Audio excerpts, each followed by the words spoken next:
Still has some diagnoses left to do.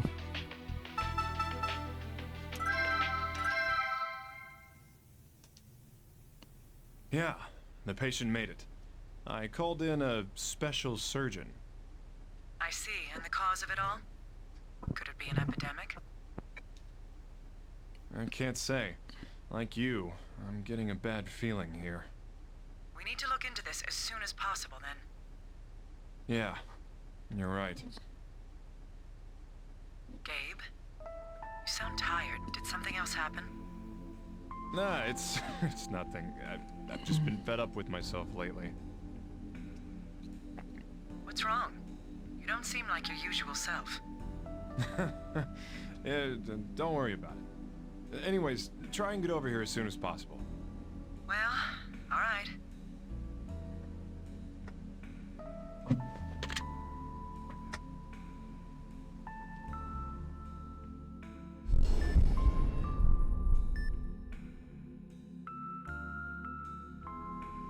Gabe, you there? Of course I am. Some of us can't loaf around on the job. How sweet. I'm gonna let that one slide. Your patient's being discharged today, but she wants to see you. The lady with Kaposi's? I wasn't the one who saved her. If she wants to talk to someone, call her surgeon. Oh, hell no! That guy is a serious asshole. Whatever. I don't plan on going down there Her either. surgeon is else? kind of in prison at the moment. Yeah. There's one more thing. We're understaffed and the chief wants you to take this one. Is that all? Well, give it here.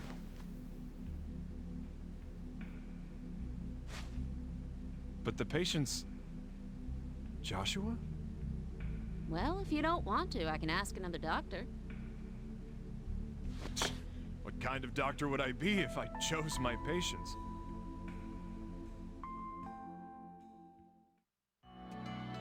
Roni, let's start the diagnosis. Bring up the charts. I remember this. Age 10. Yes, Doctor. The patient's name is Joshua Cunningham. He is related to you by blood, Doctor. Is there a problem? Negative. But I can request a new doctor if you prefer. I'll be fine. Man, really programmed you well. I must take into account the feelings of those around me. Observing colleagues allows me to gather their emotional data. Yeah, you're perfect. Now you just need to learn how to talk.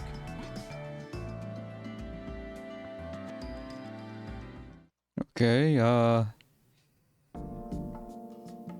a strange son. hello. You're a new doctor. You don't recognize me? Yeah. Hello, Joshua. Doctor, I don't hurt at all. That can't be. I received a report from your nurse. That's weird. I'm all right, really. Well, let's check you out. If I can't find anything, I'll let you go back to your room. Uh-huh. Okay. I'm sorry, Doctor. Roni, I'm beginning the diagnosis. Are you ready? Yes, Doctor. You may proceed. Can't even use cursors for this. I have to use the this thing.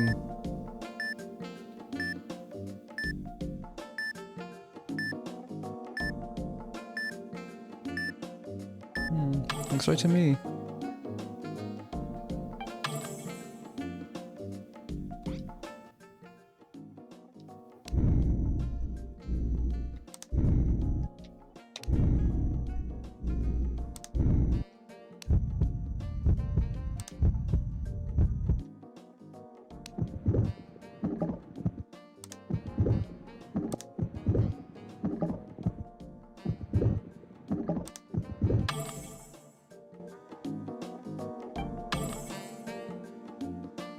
Huh? I feel fine. I clean my plate, and I don't hurt at all. I'm just here because the nurse said I had to be examined. But I feel just fine. That wasn't it.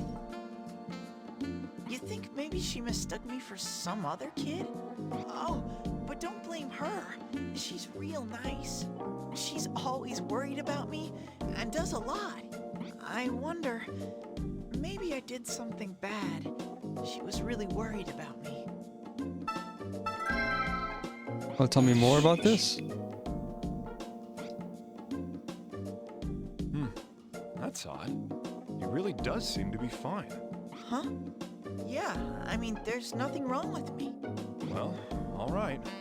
But just to be safe, let's finish examining you.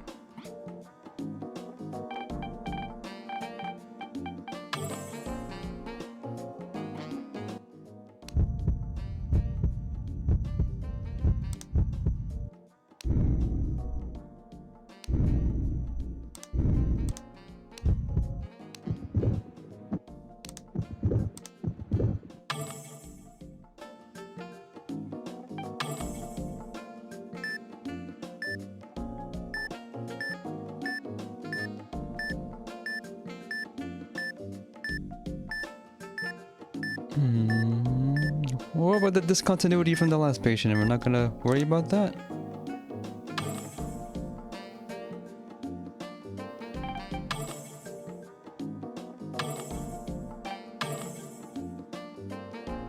Huh?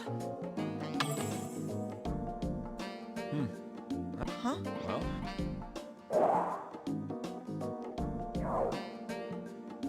what? Oh, I'm sorry. It's just a cough. Huh? That looked rather strenuous. But it's just a cough? Roni, the patient's hiding something. I'm continuing the exam. Understood.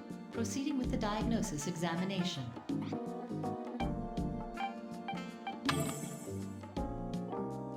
Huh? Did I look like it hurt? Oh, come on. Not you too, Doc. I'm fine. See? What do you mean, me too? That wasn't it. I'm totally fine. Can't I go back to my room yet?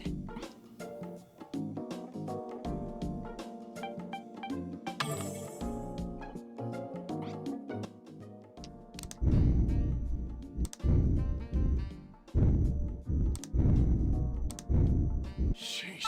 We'll have to be careful. The boy's breathing pretty rapidly. Roni, make a note of it. Understood, Doctor. New symptom observed.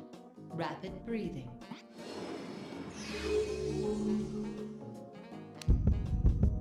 Think. Diagnostics. Everything's accelerating.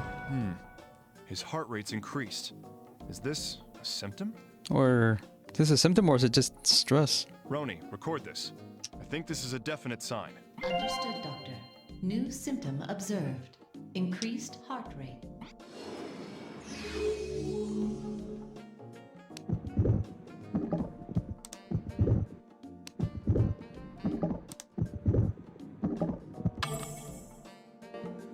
It seems that earlier attack is causing symptoms to appear.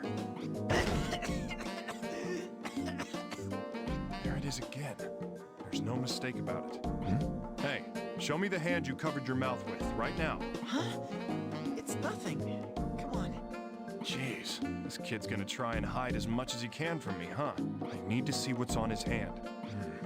I need to get him to use his hands. What can I do? Make him write his name.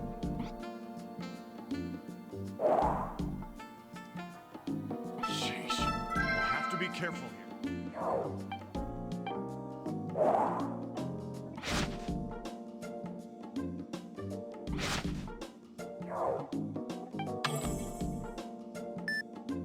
Oh, there it is. I can't be so hasty. I'm a doctor. Yep. That was the There's trick. blood on his clothes. He still had blood on his hand when he lifted his clothes up. The boy coughed up blood a moment ago, and he tried to hide it. He did it really well. There's no stains on his lips. Roni, make a note that the patient has hematemesis. Understood, Doctor. New symptom observed. Hematemesis.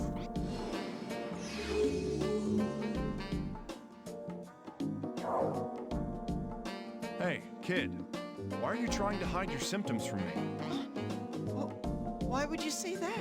I know you coughed up blood earlier. It's on your clothing. Oh.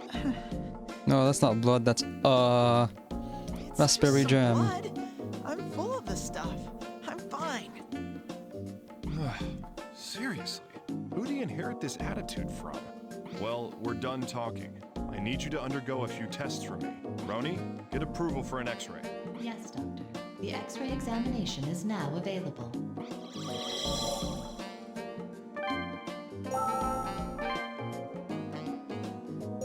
Doctor, the X-rays are ready for viewing. All right, I need to be thorough here. Can't miss anything.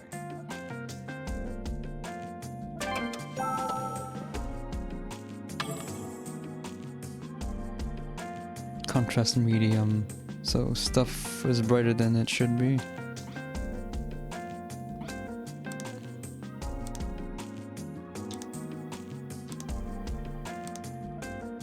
It's probably the most annoying part is having to play spot the differences where I can't see both pictures at the same time. They only did this just to be some difficulty.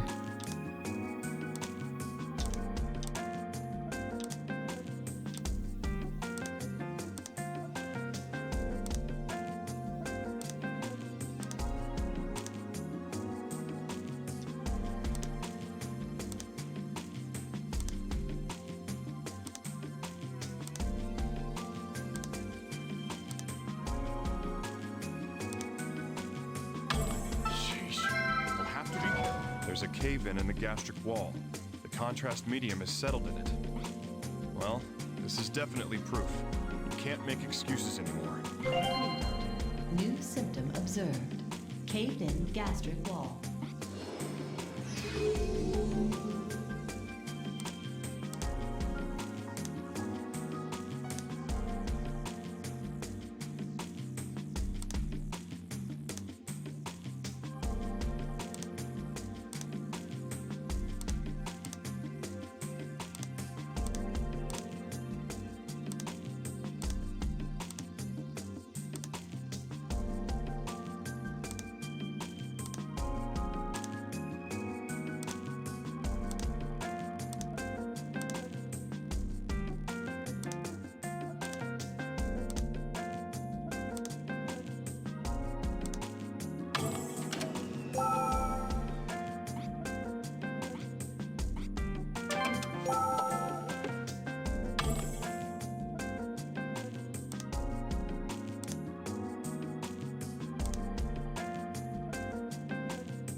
What else can we look for?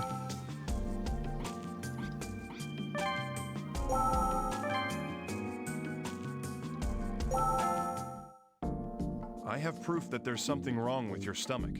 You ready to talk now?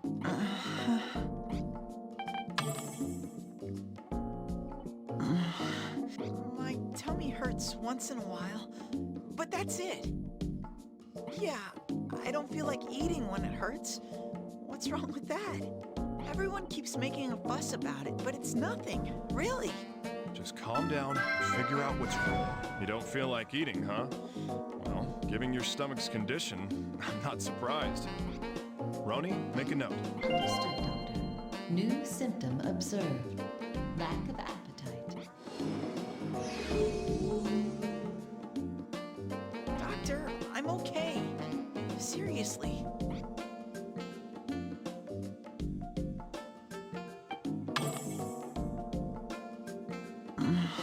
My Doubt everything. The evidence? So he does have stomach aches. What an idiot. I bet they hurt a whole lot too. Well, Roni, he's finally coming clean with us. You writing all this down? Yes, Doctor. New symptom observed. Stomachache. Yeah, everyone, Doctor. All right. Now, is there anything else you're hiding? This is your chance. I'm not hiding anything. I really am okay. It's gonna be penalties if you aren't. Man, little runt. Time to go back to the office and continue with the diagnosis.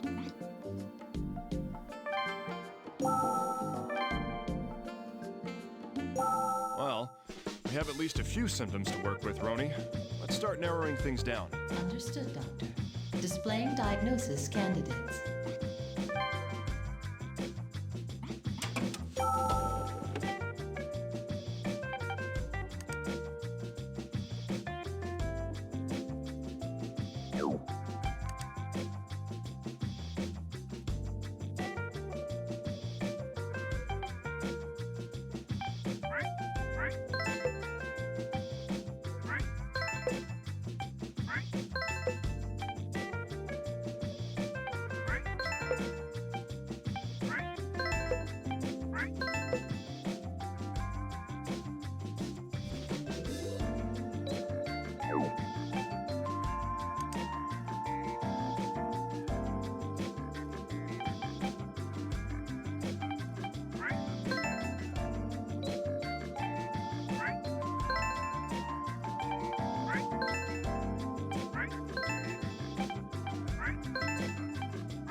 Is it a gastric ulcer? That's hot.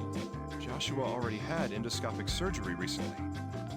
Yeah, they would have noticed, wouldn't they? There's gotta be a reason for the relapse. Roni, let's continue with the diagnosis. Yes, Doctor. Sending the request to continue diagnosis.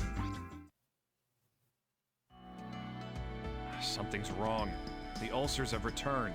I anticipate there is an underlying disease, Doctor. Yeah, I just hope there's no other complications. That would be very beneficial, Doctor. Should we begin? Let's do it.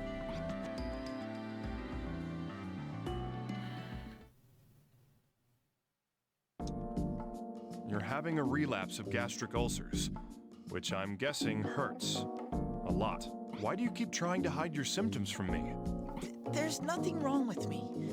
I really didn't notice it. Everybody lies. Just stop it. There's no way you're all right. Now listen to me. I don't know why you're pretending to be fine, and I don't care why. But the more you keep this up, the more you make everyone around you worry about you. But Whoa, there's no need to explain. If you don't want to talk about it, then that's fine. I've gotten permission from Lisa.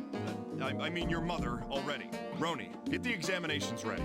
If he's not going to talk, then I'll find out myself. Understood. Doctor, please calm down. Oh, sorry. The X-ray, CT, and analysis exams are now available.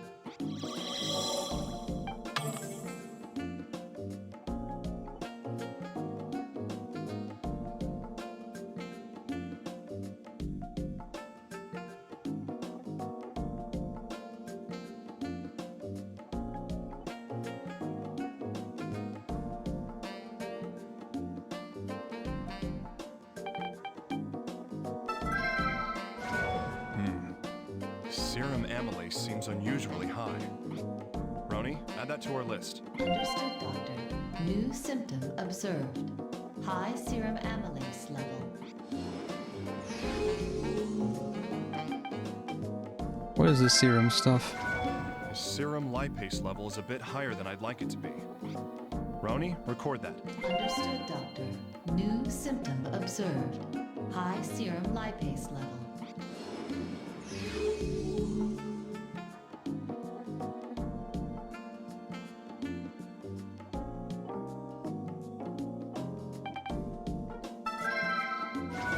His elastase level is elevated.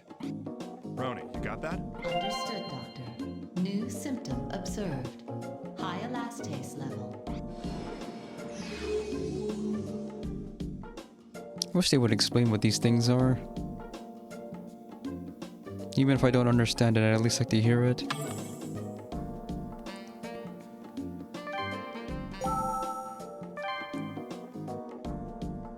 Doctor, the X-ray and CT results are ready for you. Let's take a look at him.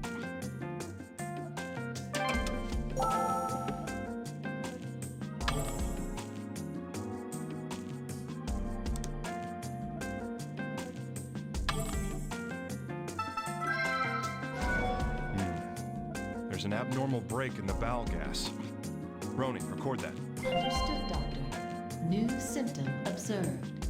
Abnormal bowel gas in intestine.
Let's take...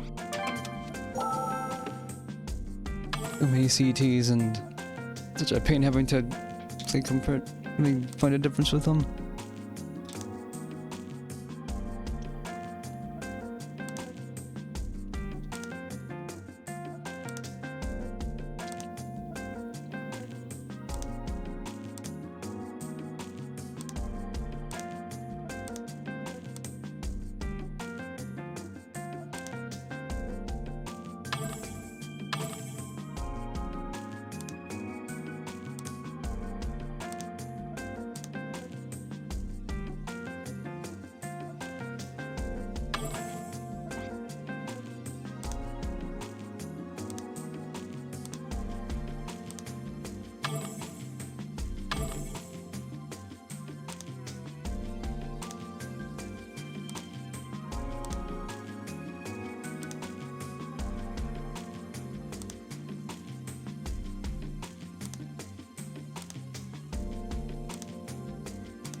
It's coming eventually. Someone is gonna be first.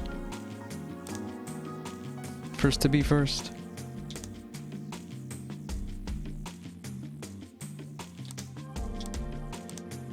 So I'm doing diagnostics on some kid.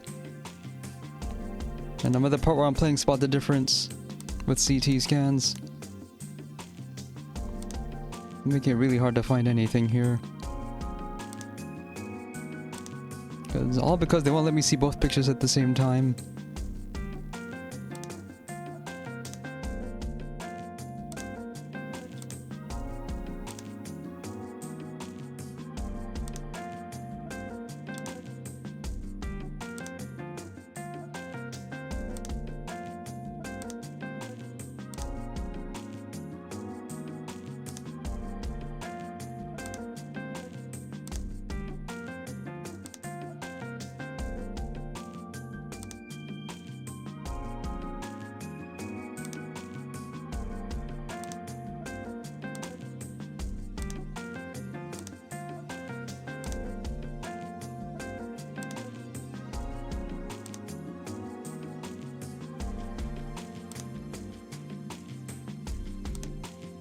I find one difference in the CTs.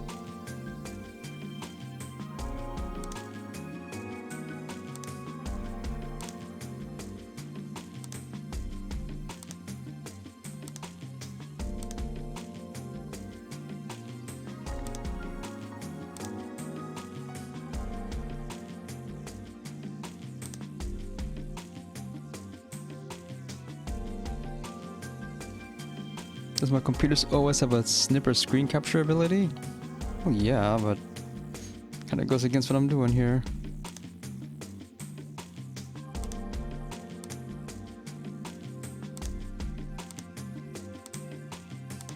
Actually, this load time here is artificial too.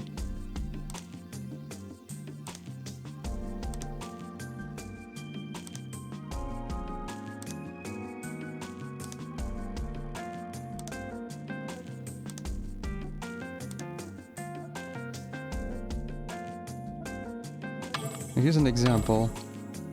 Here's the X-ray. There's clearly a difference here between the sample and what I got in the test. It is rarely that simple though. Usually it's something being colored differently or something that's a subtly different size. And for some reason, I get 5 lives to do it with. Even though there really shouldn't be because none of this is timed. There's even the ability to save in the middle of a diagnostic stage because they're so long. But it seems like the main purpose of the diagnostician is to advance the plot. Because all the others are doing work. The diagnostics guy is there to actually notice things happening when no one else is able to.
Oh.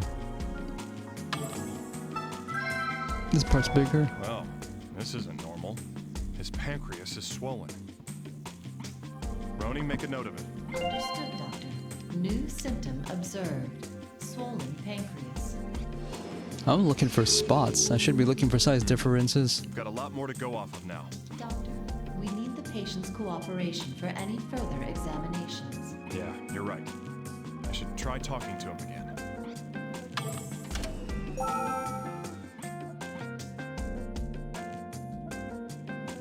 They only showed the icons when the pointer's on screen. That's weird.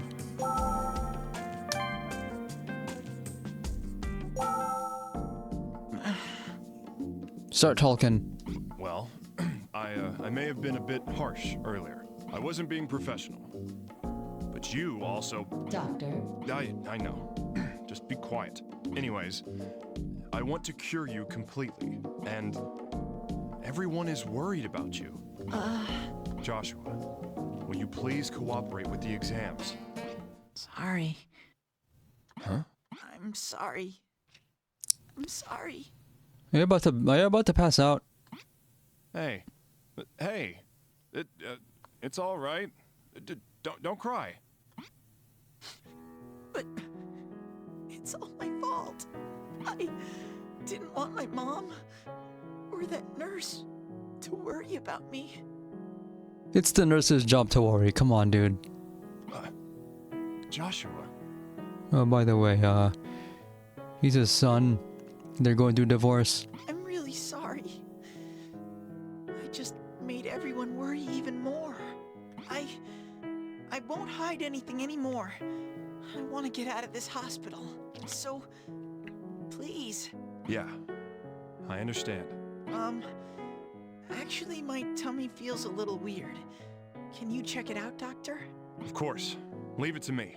Roni, are you ready? yes, Doctor. I am fully prepared. All right, let's continue the exam.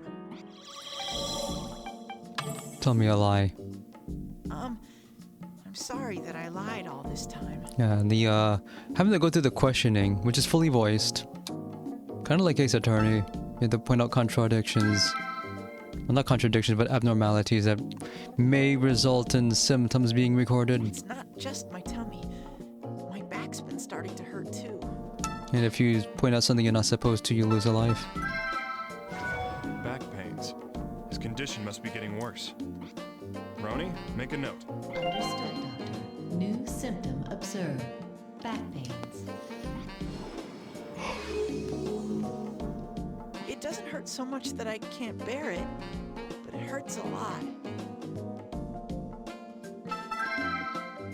See, for some reason this doesn't count.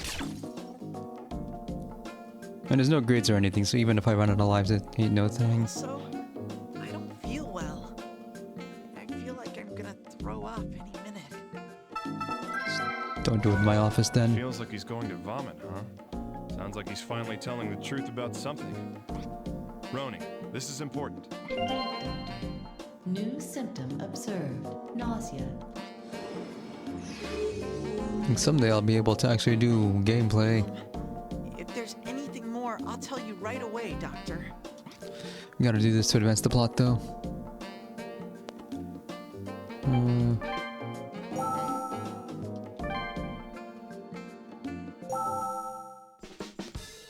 Are we able to find anything here?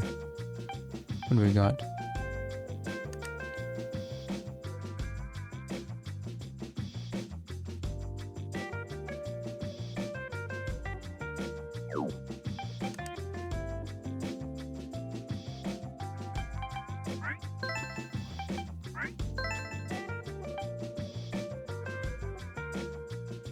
Subcutaneous hemorrhaging.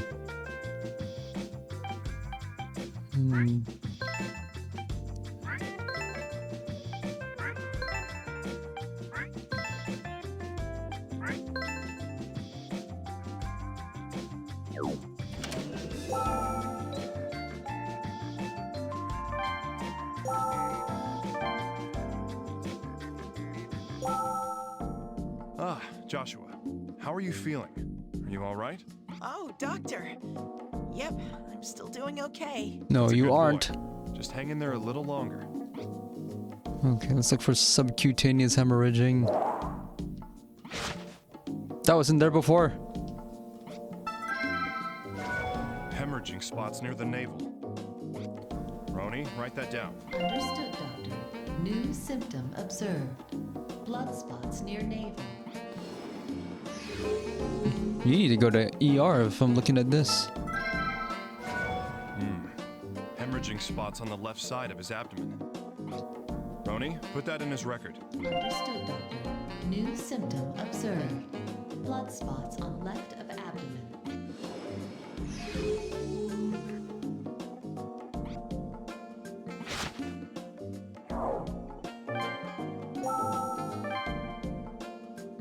Well, Understood, Doctor. I'll...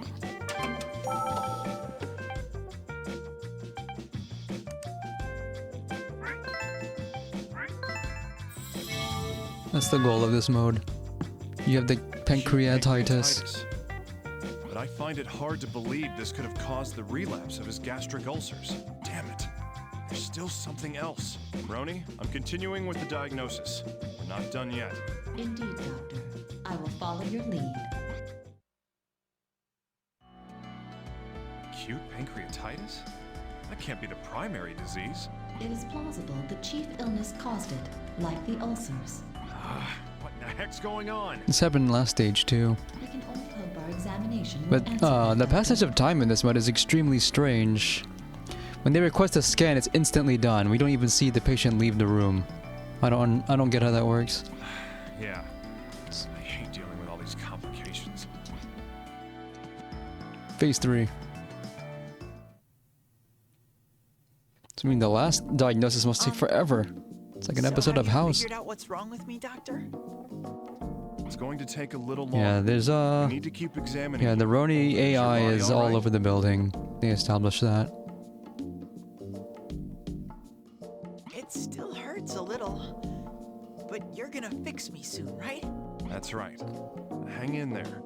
But if it gets too much to handle, you tell us right away, okay? Okay, I promise. All right. Let's resume with the diagnosis. Okay. Lab results changed since last time.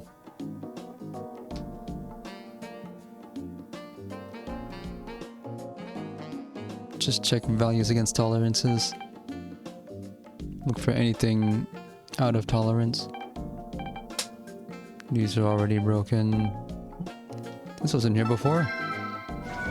His blood calcium is way past the average levels. Roni, you got that one? Yes, Doctor. New symptom observed. High blood calcium level.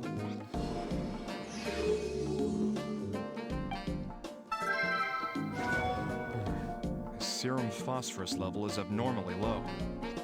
Roni, another piece of the puzzle. Understood, Doctor. The sound effect of finding an abnormality was also used extensively in Portrait of Ruin. I should replay that next year. Yep. Abnormally high PRL blood level. Roni, mark it down. Understood, Doctor. New symptom observed.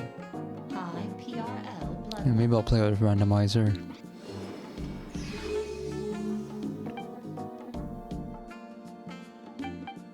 How? The serum gastrin level seems unusually high. Roni? They don't record explain what any of these tests mean. I wish they did. New symptom Just give us a observed. database, the meanings of these. High serum gastrin level. For all I know, I don't even know how many of these are real or not.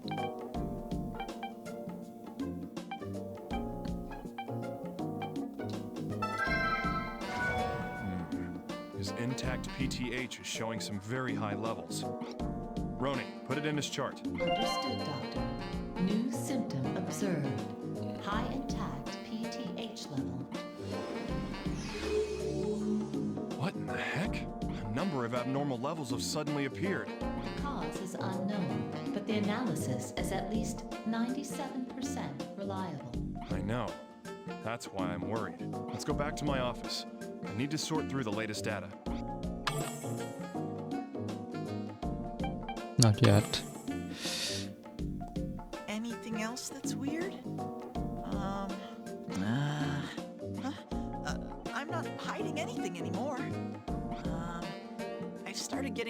thirsty. I've been going to the bathroom a lot too. Piss. I see. This is polydipsia and polyuria. It's small, but it's crucial. Roni, make a note. Understood, Doctor. New symptom observed. Polydipsia and polyuria.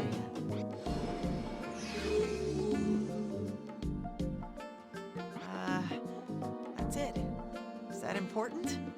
It's kind of embarrassing.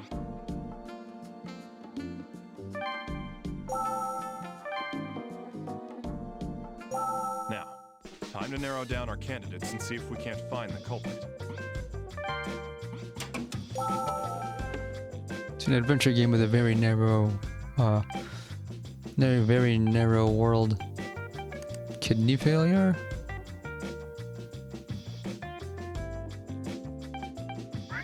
Piss. Let's see. Itchiness all over the body.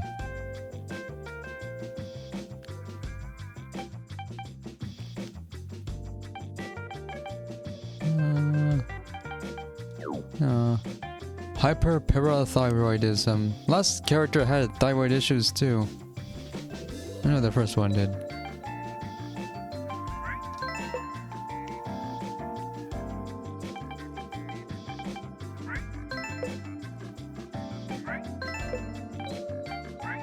There's a number of symptoms which don't apply, but hyperparathyroidism seems to be the closest match, right? Scintigraphy and X-ray examinations will be necessary to make a definitive diagnosis. Well, then let's get approval right away. Understood, Doctor. Request has been approved. The X-ray and scintigraphy exams are now available. Now I know they gotta compress time for these, but this is extreme.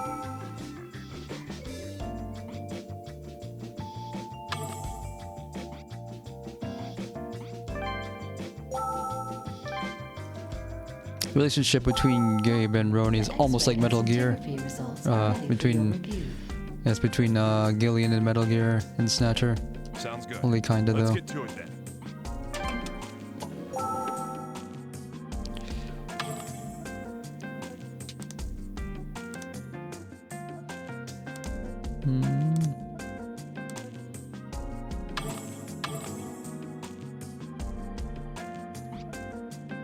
Accumulation of technetium. One's missing. Showing abnormal accumulation of technetium in the parathyroid gland. There's no mistaking it. That's parathyroid adenoma. Understood, Doctor. New symptom observed. Parathyroid adenoma.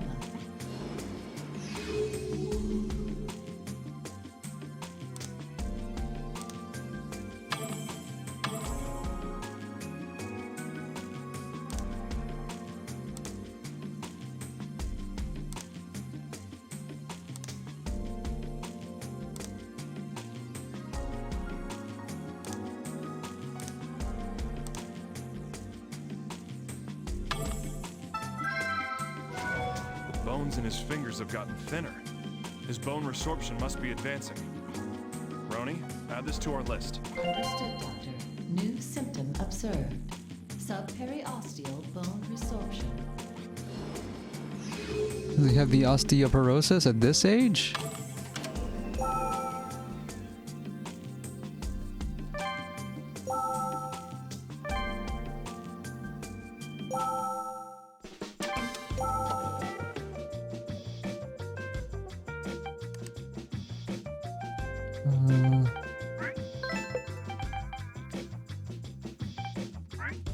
It's pretty clear that hyperparathyroidism has set in.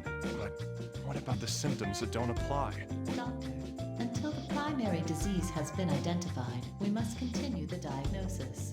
Yeah, no turning back now. We need to figure this thing out.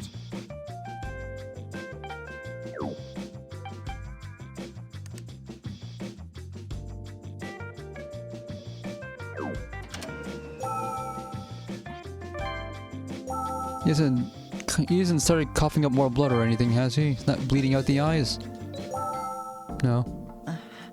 What now? Joshua, are you alright? Huh? Oh. When did you come in, Doctor? Lack of attentiveness, that's new. You didn't notice? Something's weird. It's like I can't see very well. You can't see very well? Can you tell me more? Put out the eye charts then. Huh? Okay. Do an eye I exam. really didn't see you come in, Doctor. I mean, it's weird, right? The door's right there. But I totally didn't see when you came in. And my head hurts too. But I'll keep trying to help you, Doctor. Oh. Got to question those. I really didn't see you come. I mean, but I totally didn't. And Stomach aches, back pains, and now headaches. This has to be hard on him. I need to find the answer quickly. Doctor. New symptom observed. Headaches.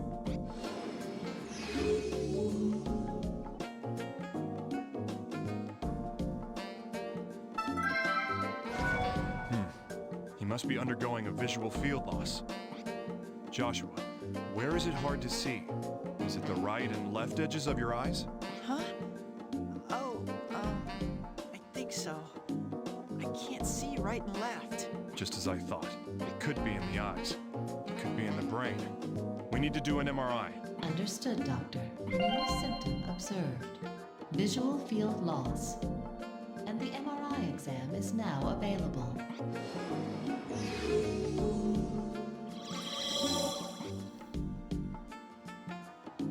Anything working on this kid? His ability to lie to me like he's on house. Because he was just not cooperating at all in the beginning. I really didn't see you come in, Doctor. You gonna point this out? No. It's throwing me off my pace. I mean, it's weird.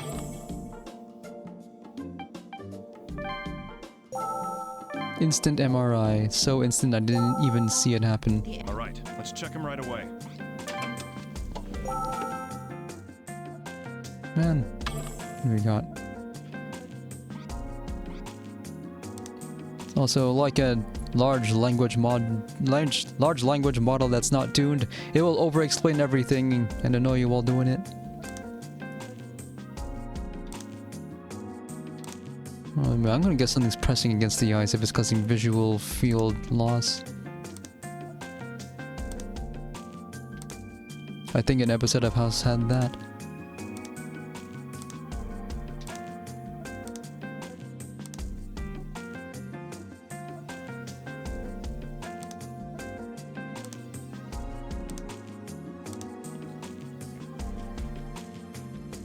I wonder where you get these images from. So I assume the bad ones are photoshopped.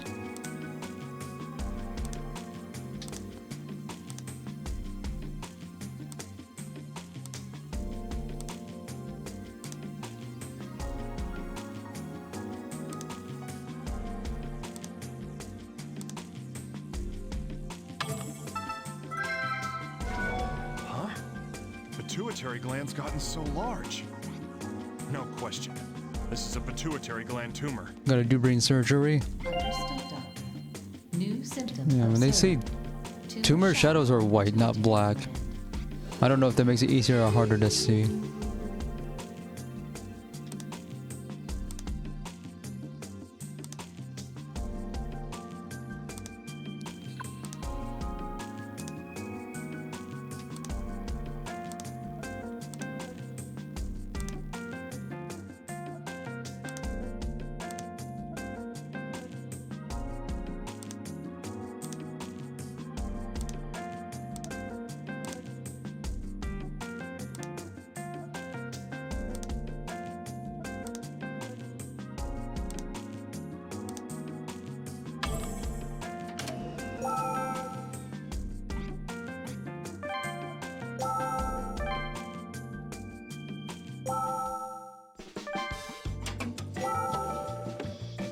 What do we got?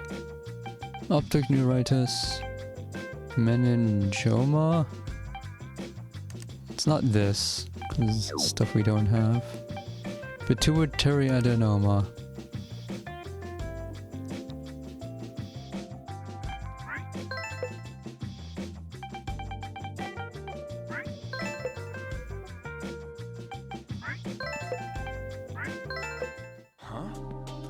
the symptoms seem to point to pituitary adenoma? First, the parathyroid gland, and now the pituitary gland. Damn it, what in the world? You could have a bunch of stuff all at the same time. Doctor, I have located one case in the archives which matches this scenario. What? I didn't tell you to do that.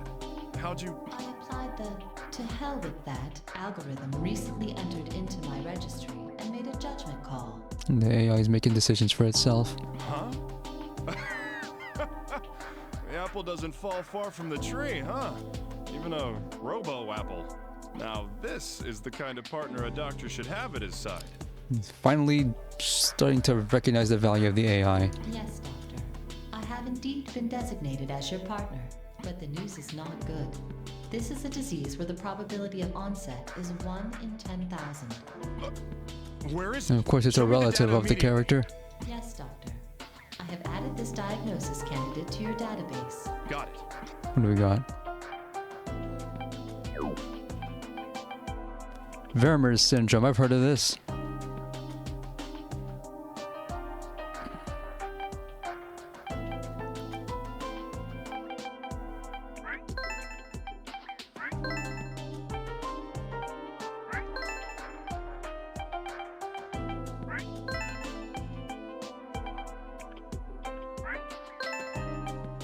I'm trying to remember where I heard Vermeer's syndrome before, unless this is made up.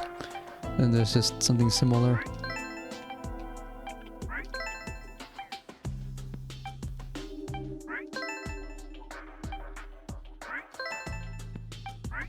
Farmer's That's syndrome? everything. That's impossible. I must disagree, Doctor. The probability of this match is roughly 73%. To verify this, we need to check for pancreatic tumors. Roni, order a CT scan so I can examine the patient's pancreas. Dr. Cunningham, should I also request that the patient be assigned to another doctor? Don't make me repeat myself. I don't pick and choose my patients. I'm a diagnostician. I find the symptoms, I diagnose the disease. That's all there is to it. Understood.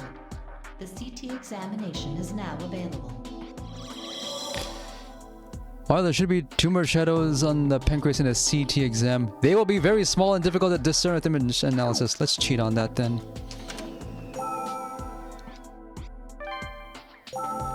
I can't believe I didn't think to just take image CT captures examination results are compare ready myself. for you to check. That's good. Let's see him. And we're telling you this is gonna suck.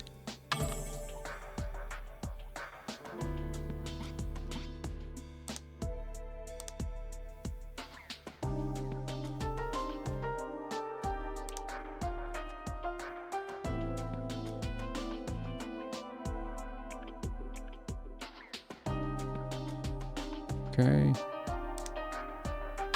Number 1. We got that.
That's good.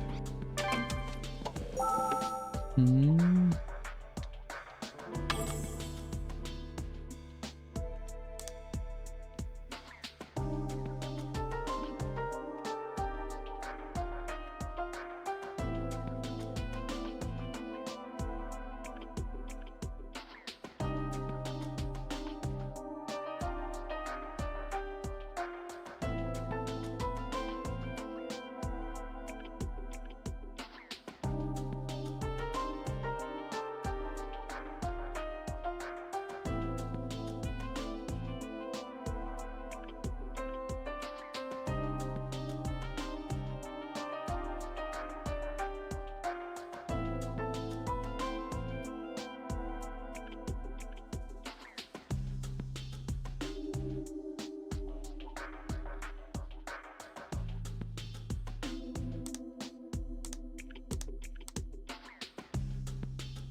I guess that's that.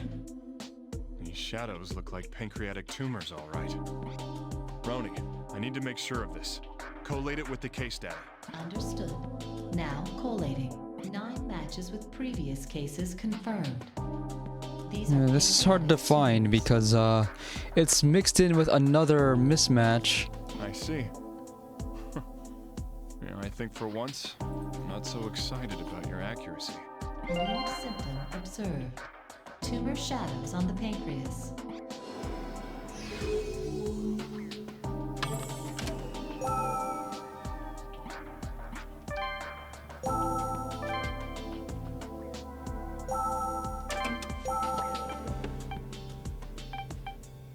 What are these other ones? Open angle glaucoma.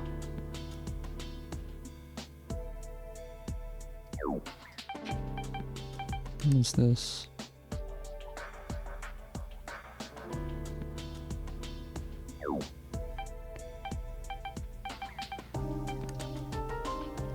Tumors form on multiple glands in the endocrine system. Let's look for Vermeer. It was named after you.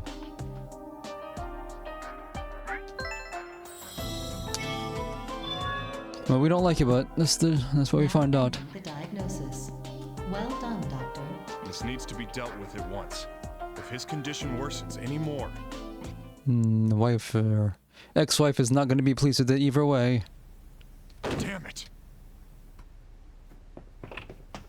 This is bad, Gabe. Joshua's only getting worse. And It's now we know worse. why. He's going into septic shock. You. I'll leave the treatment to the other staff. What? Joshua's your son. Get over there and go see him. He doesn't seem to realize Me that though. going there won't change anything. I gave my diagnosis. The rest is up to you guys. You are an absolute disgrace.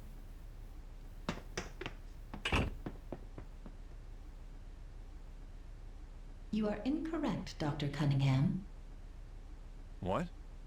I observed tension in your vocal cords just now. Your words are not congruous He is with not your true son. meanings. And what? You mean you can tell everything about me? Art style change. Am I that wrong? Is everything my fault? I can't make him happy as a father. I can't use a scalpel and save him myself. There's nothing I could do! Nothing, damn it!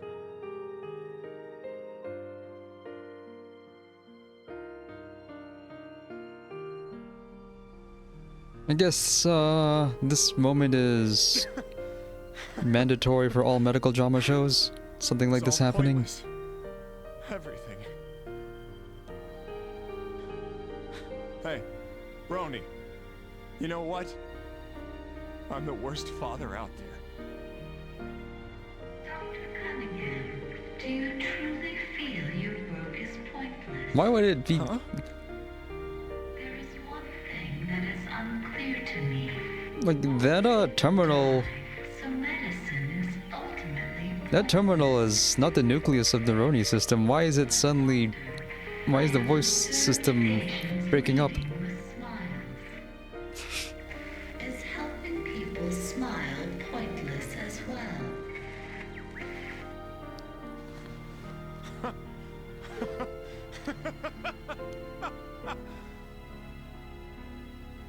Well, what do you know?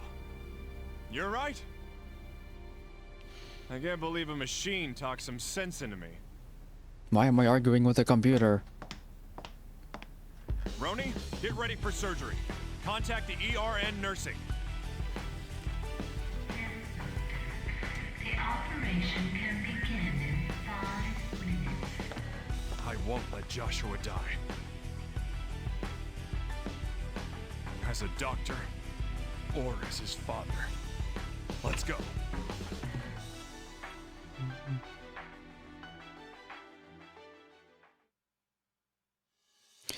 To be continued in another character's chapter. Which one?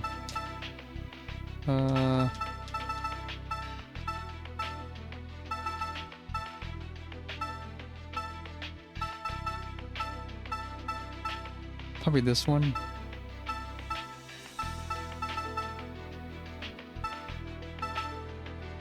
I have to do that next.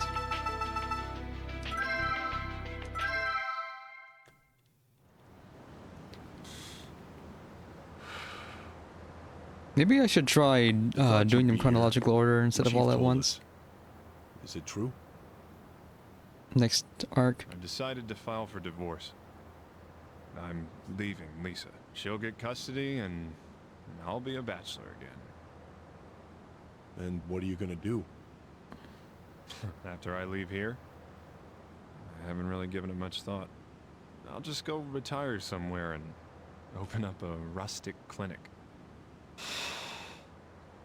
Well, we're all gonna miss you.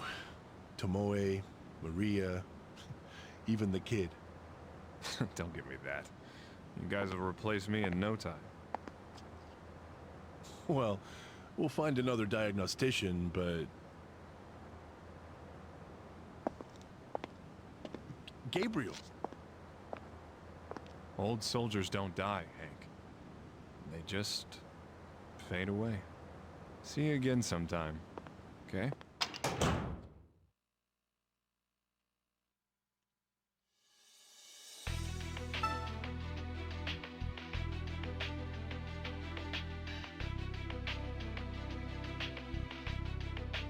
Now to see what this is about. Naomi is from Second Opinion and she has not interacted with anyone else. She's completely on her own. I don't even know what she does.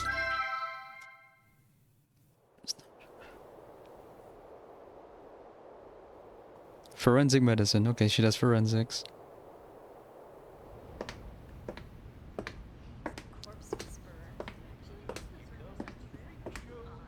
So what has she been doing in the time between Second Opinion and this? She was operating under the alias Nozomi Weaver. And then her true identity was revealed by the end.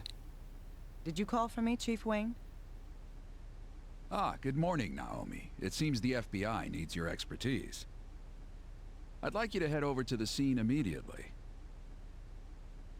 I'm a medical examiner, not a police officer. Don't be like that. I can't just turn the government down. And she's an Fine. ME now. Well then. Oh, and Naomi, one more thing. Here's our liaison from the FBI. You should meet him. Louis Cypher's our liaison, sure. You? Special Investigator Naval. A pleasure to meet you, Doctor. Yes. Nice to meet you too. What are you doing? You an FBI agent? This must be a joke. Please keep your voice down. It's been a while, hasn't it? I didn't have the luxury of witness protection like you. Just shut up. I'm only here because it's my job. I have nothing to do with you faking your way into the FBI. And don't you ever talk about my past again. Whatever you say, ma'am. Good. Whoa, where are you going? To the crime scene. Send the address to my GPS. Oh, I'll have them bring the car around. You are waiting here. Tell your people on site I'm coming. But, Nice tie there, little guy. Be a good boy and stay. Doctor!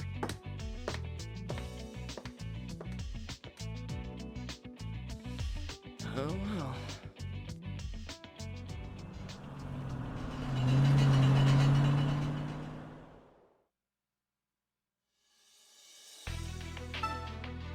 Locked room mystery.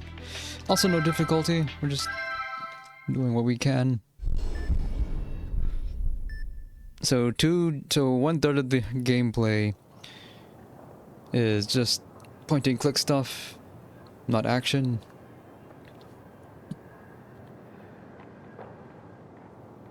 We've received word about you. Miss Kimishima, is it? Good. This will make things easier. Where's the victim? He's over here. This way, please. Victim is Dennis Taylor, 30-year-old male. Neighbor called in the fire. The fireman found him. The knife in his hand matched the cut wounds. Probably suicide. Huh. What's this? Oh, that's where the fire started, likely before the suicide.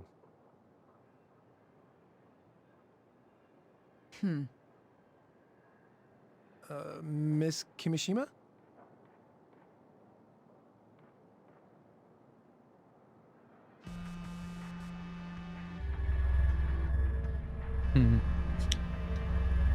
Well, you can't hear it, but the Wii remote's vibrating, matching that phone.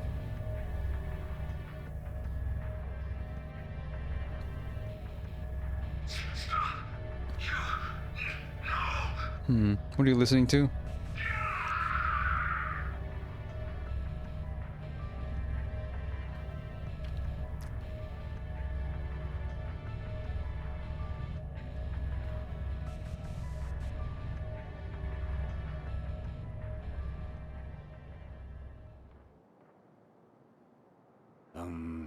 Are you feeling all right?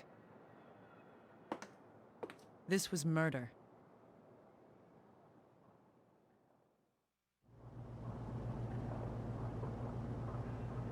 Send the corpse to CIFM immediately. I'll examine it.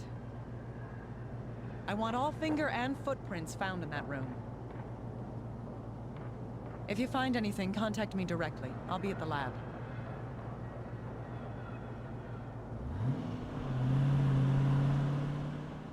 What was that about? So, Well, am I she does work at doing the forensic forensics medicine or what was it? Supposedly, she solved a lot of cases for the FBI. The FBI?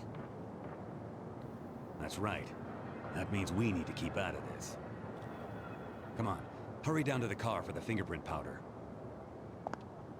Oh, right away.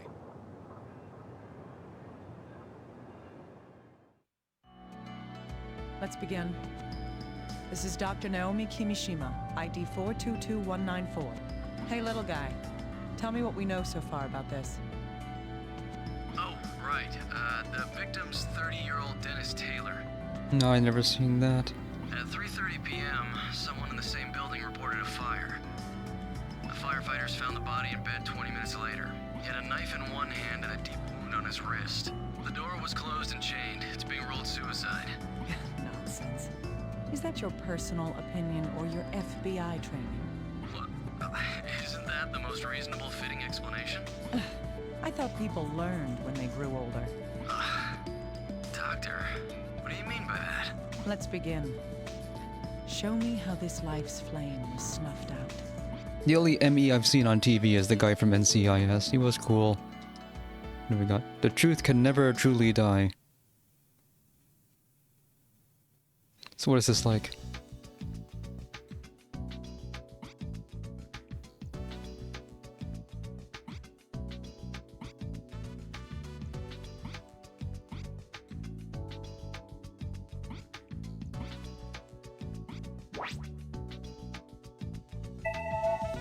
You can also save in this. It's long. What have we got?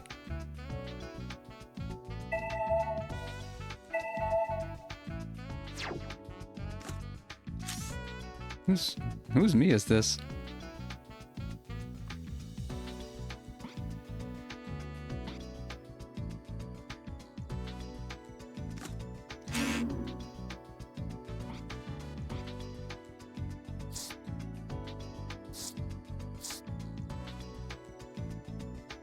And who's the little guy?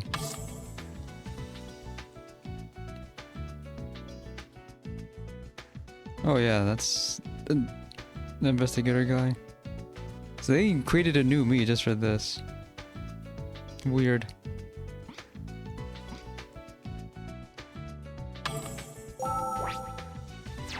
What's this?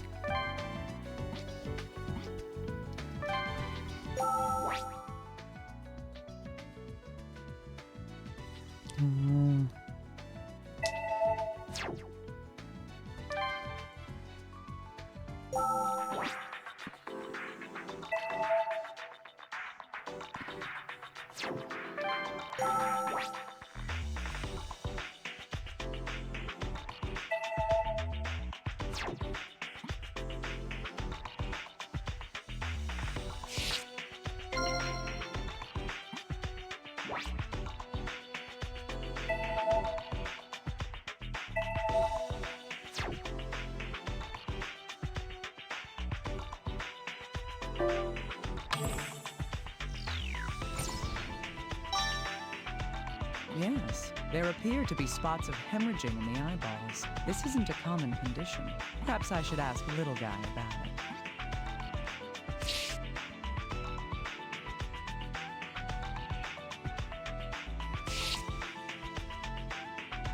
This wound on the wrist is believed to be the cause of death.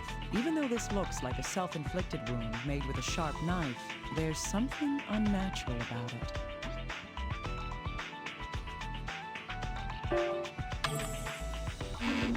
What could I do with that?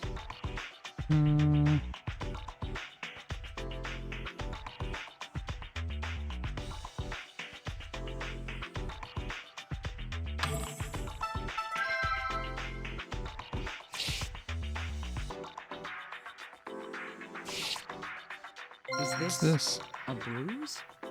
It's oddly shaped, though. Looks more like a birthmark.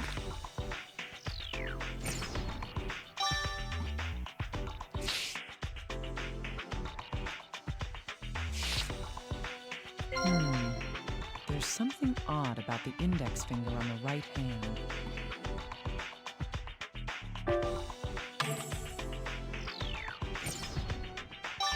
Indeed. We can't say what's wrong with it for sure until it's sent in for analysis, though.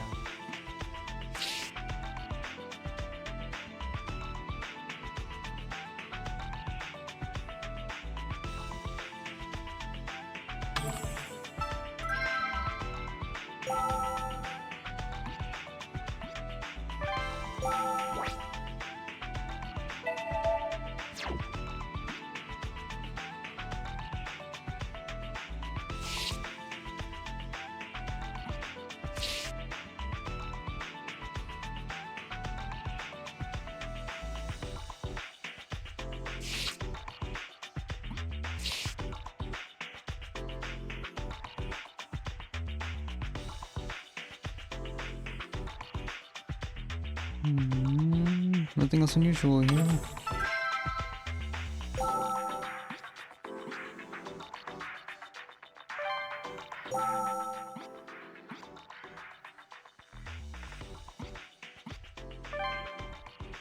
I think toward the beginning they'll tell you if you miss something. I'm going to assume that that assistance will stop. This wound, even though there's...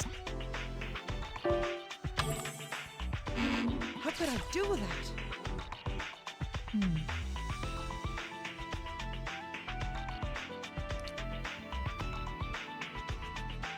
No signs of pain reaction? I don't know what that means. That's right. There's only the one wound on the wrist. A single slash, deep enough to reach the artery. No matter who it is, pain is an immediate response to a cut. No one should be able to make a single cut this clean and deep without flinching. I can't say this is proof of homicide, but I can't ignore this incongruity.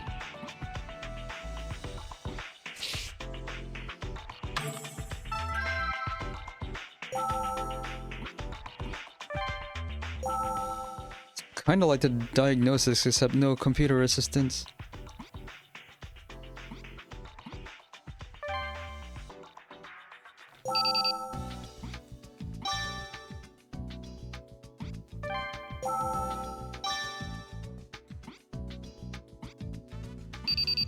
Dr. Kimishima, the results of the examination of the knife have come in. Let's see, the knife itself is a cheap common brand sold all over the country. It'll be difficult to locate where the knife came from.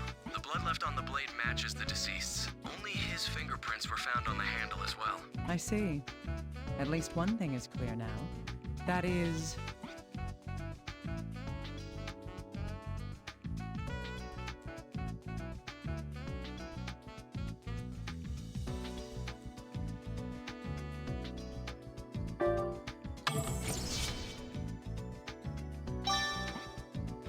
Deadly knife. Yes, this knife is believed to have been used to slit the victim's wrist. Even then, we can't prove that unless we compare it to the wound.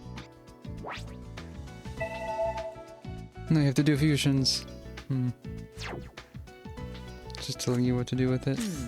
The shape of the knife blade corresponds with the wound found on the wrist. This means that...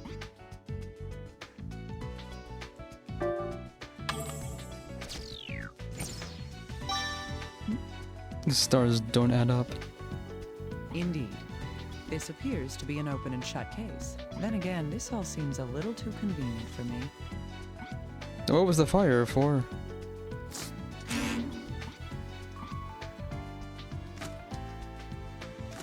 Hemorrhaging in the eyes, you say? It's a condition called petechia, caused by increased blood pressure and spasms in the blood vessels. It's commonly found as a sign of death by asphyxiation. Wait a second, that doesn't seem right. If I recall correctly, the victim... The cause of death was thought to be hemorrhaging from a slashed wrist. If the cause of death is asphyxiation, it's possible that we are dealing with a homicide.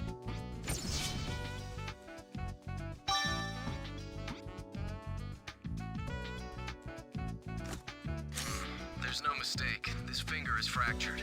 Can you send me the details? We'll get an x-ray performed as soon as possible. Oh, and I have one more piece of good news, Dr. Kimishima. I've received a recording from HQ of a witness's account. Great, that will be useful. Who's the witness? It's the deceased's neighbor. We've asked her some questions about the day of the incident. Perfect timing. Maybe we'll be able to use her account to determine when the fire started. I'll send the data over to you. Please check it using the recorder in your room.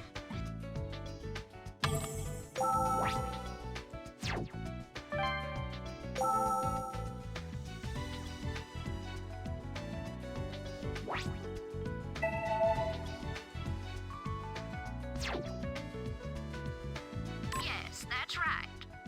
Oh, it's been so hot lately. I've been keeping the window that faces out into the street open because of the heat. That's how I could hear my neighbors. This is auto-advancing. It was, let me think, around 3 in the afternoon. It was, let me think, around 3 in the afternoon. Yes, it must have been. I was watching Farewell Danny at the time.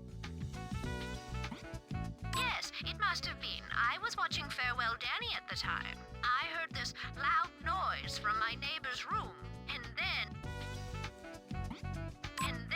the fire alarm started going off a little after that. A loud noise followed by the fire. That may be a clue.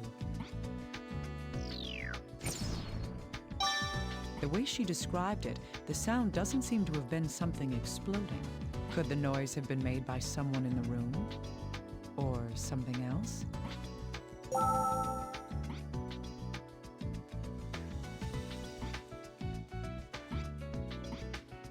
Guess we don't need to hear the rest.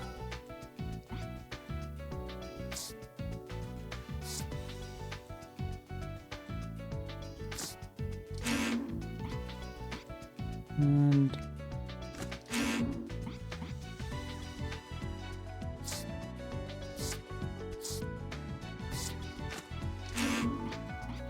There's no limit to the number of times I can do this. The room was sealed, and the neighbor heard the sounds at around 3 p.m. The fire occurred not long after that. What we can deduce from that is...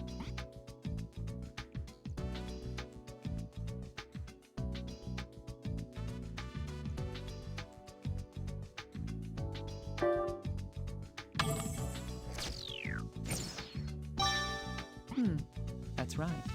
At least, that's all we can determine using our current information. The deceased was alone at the time, so there's a good chance he made the noise. Still, we need more information to see if there was anyone else in the room when it happened.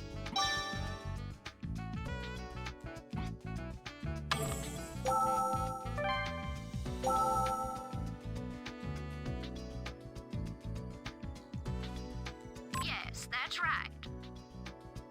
I've been keeping the window that faced. That's how I could hear it was... Yes, I heard this loud noise from my... And then I was really surprised. Oh, I think it was about 10 minutes. I looked out the window. And saw smoke coming from next door. I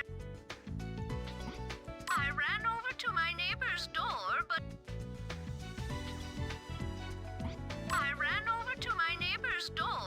nobody answered when I pounded on it. But I had to see if there was anyone in there, so I pulled on the door. It was chained from the inside, and no one answered me when I yelled. It was...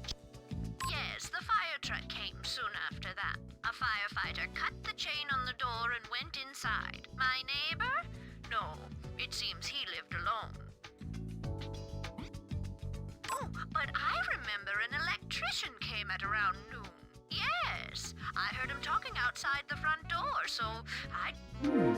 So an electrician had come to the deceased's room that day at around noon. That was much earlier than when the fire supposedly started, but we should investigate it.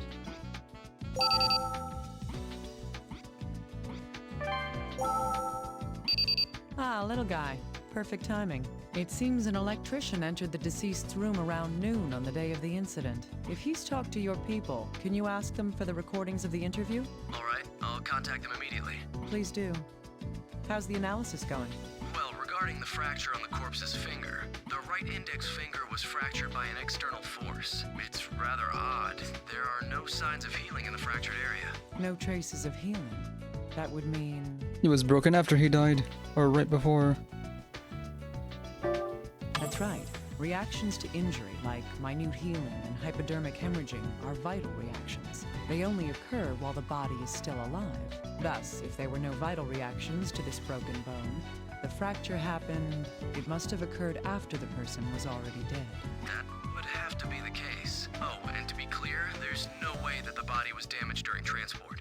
We take the utmost precautions when moving bodies. Huh. I hadn't considered that until you brought it up. Still, I'll take your word for it. If his index finger was broken, using the hand would have caused a great deal of pain. With that in mind, he shouldn't have been able to use his right hand all that well. And he couldn't have cut himself.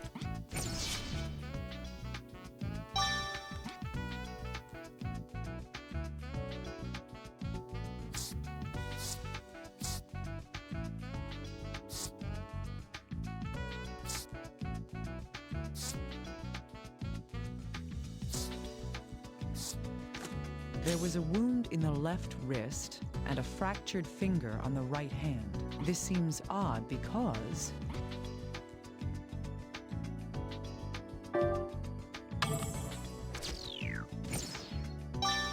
Yes, the deceased would have had to hold the knife in his injured hand to cut his left wrist. Then he would have had to cut deep enough to sever the artery, putting pressure on his broken finger. Even if he was right-handed, this situation just doesn't add up.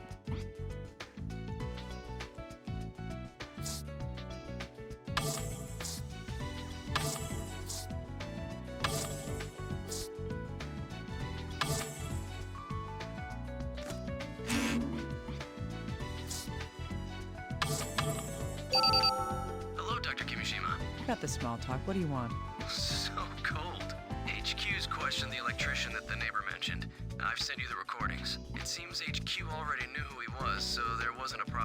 Now we'll find out why that electrician went to the deceased's room. What the heck? Hello, your old dad. Yeah, what the heck? Can you remind me when the front page thing begins? It's tomorrow, right?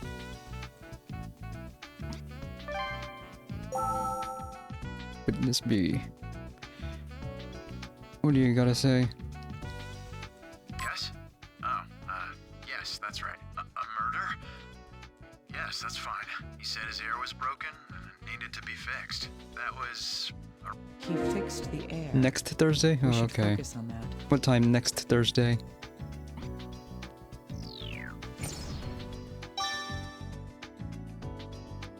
There's nothing odd about having a repairman come to work on the ventilation system. But, at the very least, Dennis was still alive when the electrician came. We need to learn about the This, deceased's condition at that time. Yeah, this gameplay is very slow paced compared to most of the rest of it. What we have to do to advance the plot, even though this plot is so far completely disconnected from everything else we've done so far.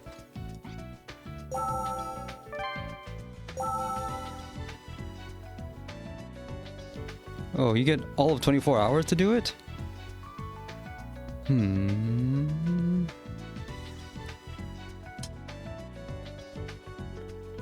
Yes? He said his air was broken and needed to be fixed. That was around noon, I think? I got the call earlier that day. Yes. He said he needed it fixed that day, so I went straight there when I finished the job I was doing. It was urgent. Yeah, it was really quick. All I had to do was swap out a cable. Right. I think I was only there for about an hour. So he's got an alibi. Yes, I fixed his heater. Yes, I fixed his heater. The customer? Well, the way he looked, I wouldn't be surprised if he committed suicide. It wouldn't be surprising if the deceased committed suicide. That's Sounds like an important detail. That's a really weird way to put it, man.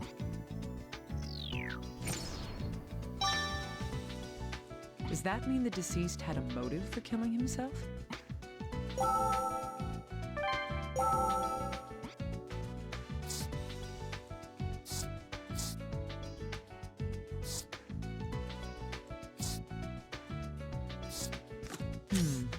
Yes, these pieces of information do go together. Okay.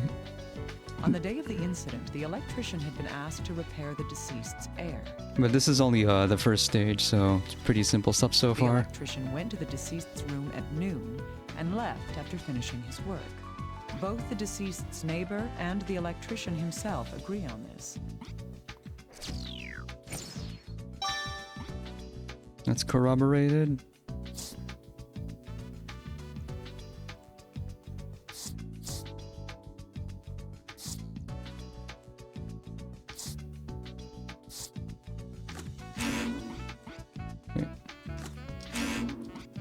No, the last thing he was heard saying is does not match us suicide.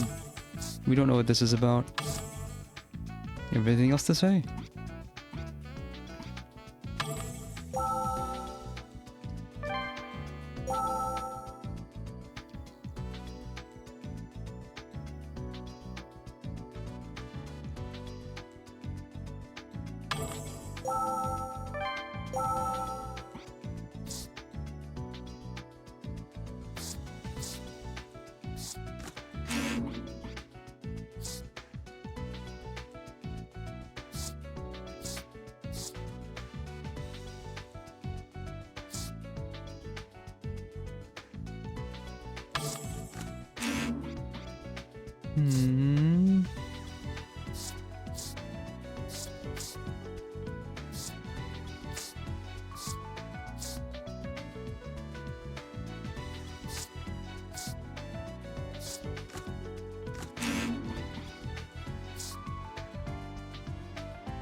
Fine, I guess we heard the rest.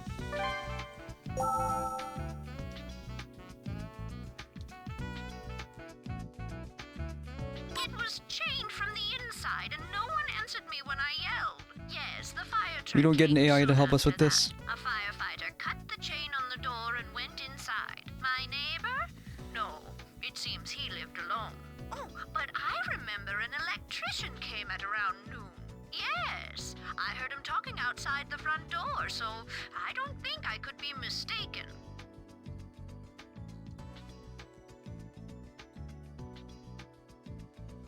Right. Yes, I fixed the customer. Around 3 p.m.? No, I wouldn't have a clue. I was already fixing a washing machine at my next appointment's house at that. I was already Anything else? Well, right. I think yeah, it was really quick. If you swapped the cable, why were you there for an hour?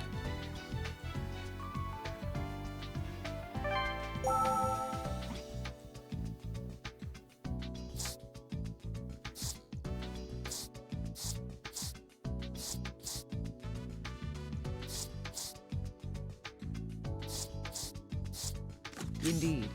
Both of these facts relate to the deceased. The last time the deceased was seen alive was...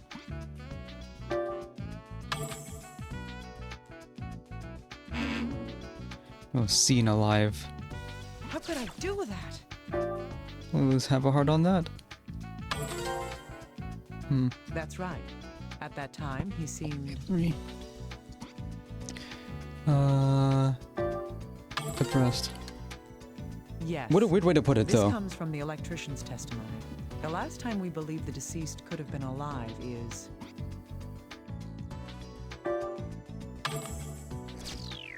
Okay. Indeed. The neighbor reports hearing a sound from the room at that time. Within an hour after that, a fire started in his room. The deceased was later discovered dead. That's all we know at this point.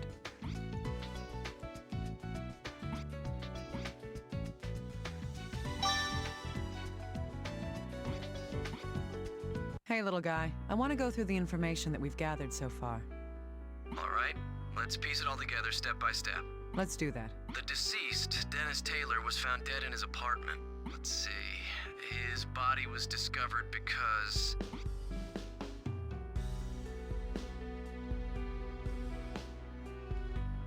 Discovers him. Yes, but by the time firefighters arrived on the scene, the fire had already gone out. His corpse was found on the bed. That's right. The FBI and police initially ruled this case as a suicide. The reason for that was...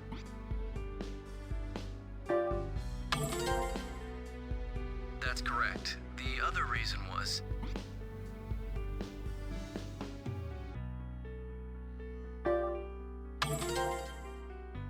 Indeed, the slashed wrist and the chained door point towards suicide.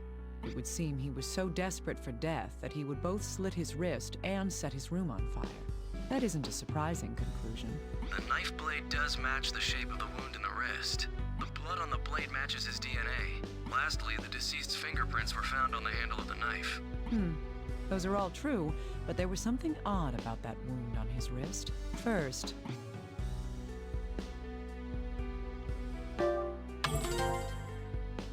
another point is...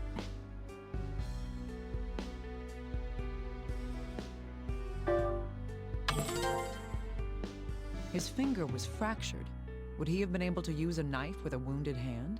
It's very unlikely, but that's not the only thing that raises doubt.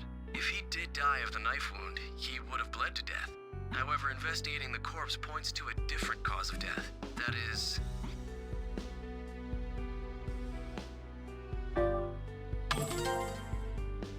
That's right, the petechia on the eyes, and the strange bruise on his abdomen. There's more than enough evidence to doubt that this was a suicide. But according to the electrician's statement, the victim seemed like he might be in a state to commit suicide. Indeed. There are too many uncertainties to be able to draw a conclusion. The electrician Should have alerted someone then. I'm going to have to investigate the scene for myself. Little guy, get me approval to enter the area. Oh, understood. You shouldn't have a problem, Dr. Kimishima. I'm sure my bosses will approve you right away. Yes, but I don't intend to waste any time. I'm going there right now. You deal with the rest on your end. Okay.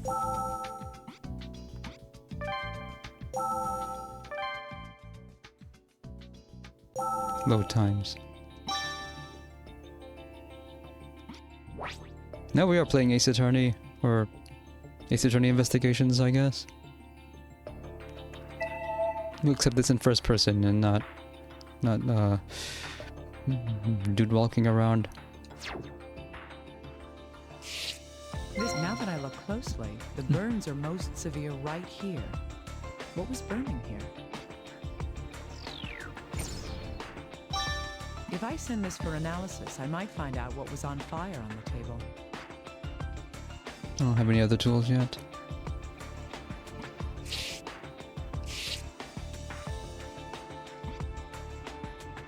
This is where the deceased's corpse was. If this blood stain is his blood, then...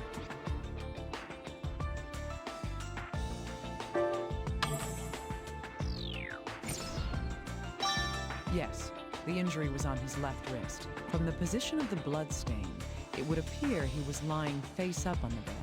There was only the one blood stain, so he didn't move around much after his wrist was slit. If this truly is a suicide, that would mean that he bled to death here. However, the amount of hemorrhaging here seems to be too small for a man to completely bleed out.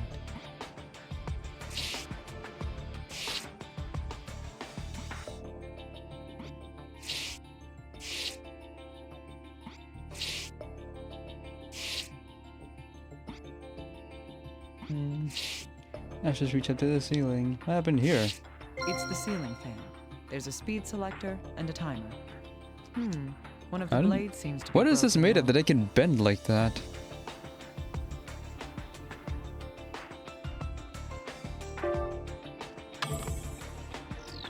We're an electrician. He shouldn't have noticed that. Huh. The electrician had supposedly come to fix the air. I need to review his testimony to confirm what he actually fixed.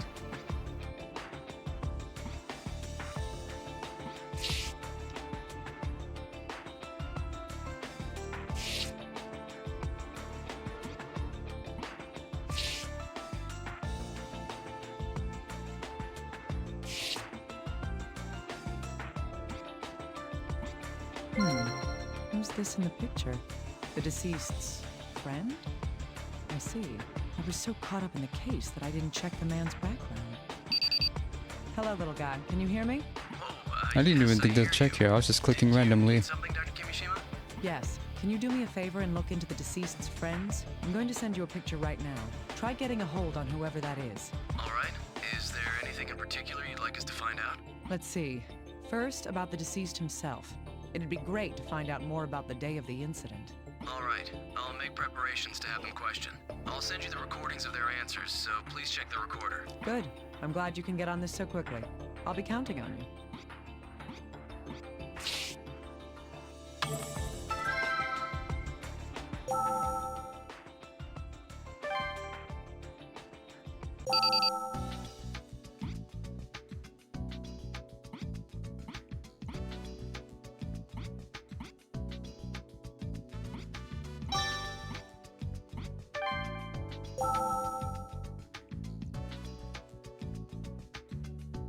What you want, man? Why are you calling me out here? Huh? You want to talk about Dennis? You're better off asking his girlfriend. Her name's, Stella.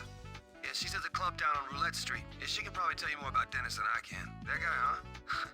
No, nothing. He's a friend of mine, you know? I don't hate him. We'd been drinking together the night before he died, after all. He did seem pretty flush recently, if you know what I mean. Flush?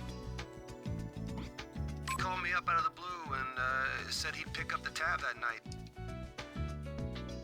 He was all proud. That wasn't really important. It was just how he normally brags. He was all proud of this red Portland Jacks t-shirt he was wearing too. A Portland Jacks t-shirt. If he was telling the truth, the victim was wearing that shirt on the day of the incident. And that wasn't what I found, though. In any case, after hearing this testimony, it seems hard to believe that the deceased would have committed suicide. That reminds me, the man said in his interview that the deceased had a girlfriend. I wonder if HQ knows who she is. This is worth asking Little Guy about. Yes, did you call Dr. Kimishima? I need you to look into somebody for me. A woman named Stella Abbott. Oh, the deceased's girlfriend? Well, technically his ex... That doesn't matter. Can you find her? We already have. HQ's just finished questioning her. Oh, should I send you the recording? Please. Now, if you don't mind. I feel like I'm getting closer to understanding who Dennis Taylor really is. Not sure if, Are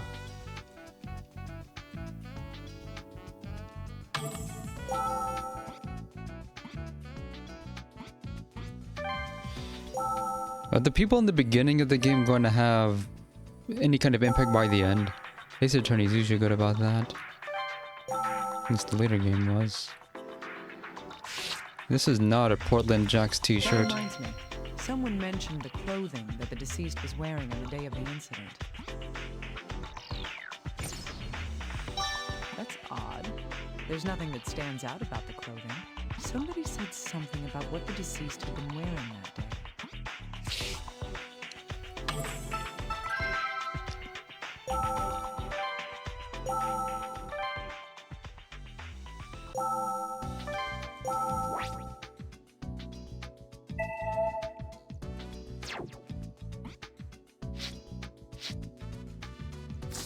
Something about this shirt is bothering me.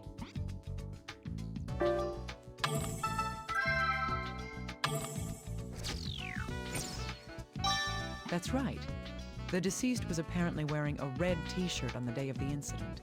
Did he change after he got home? Or was there some reason for changing his shirt?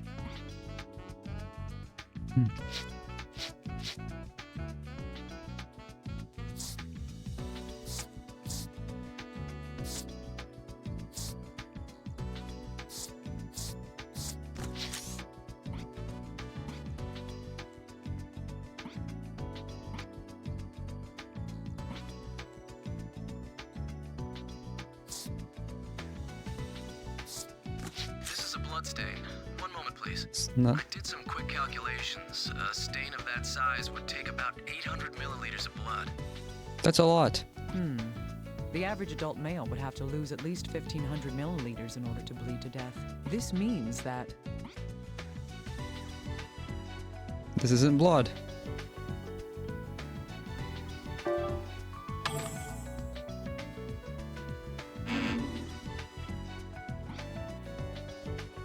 How could I do that?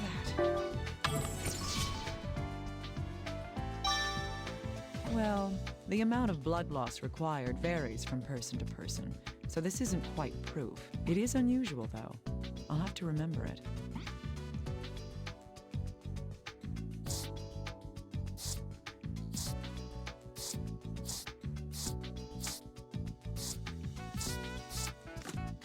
This does raise some doubts. The electrician supposedly came to the victim's room to fix his air, but he didn't repair the ceiling fan? Or did the fan break after the electrician had left?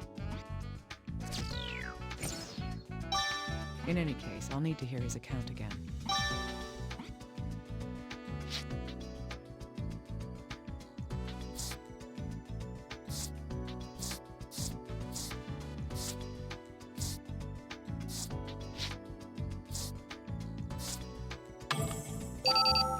Dr. Kimishima, did you receive the voice data? From the deceased's girlfriend? Have you sent it? You should be able to listen to it using the recorder. Please listen to it when you can. Right. First, I want to know about the deceased's source of income. He did seem fairly well off for somebody without a steady job. Indeed. I'll be listening for that while I'm going over the recording.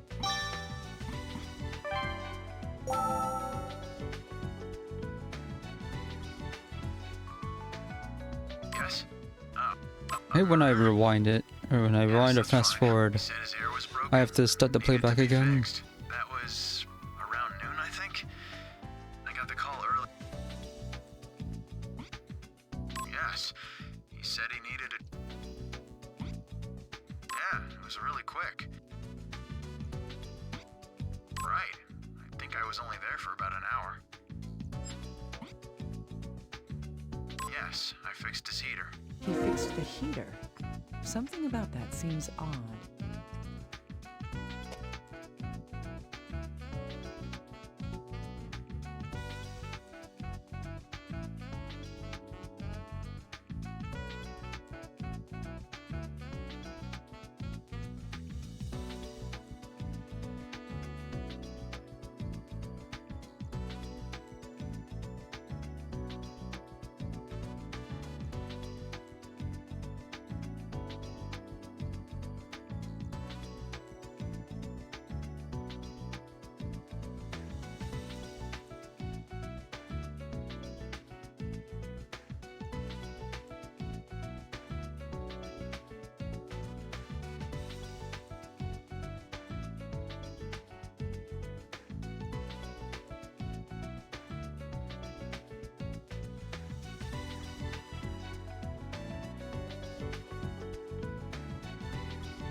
keep fooling myself into thinking it's a better idea to stream earlier, and then everyone in the world wants my attention.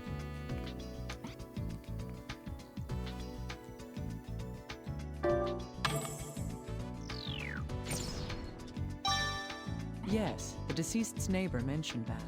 Summer is already starting, and yet on the day of the incident, the deceased wanted to have his heater repaired?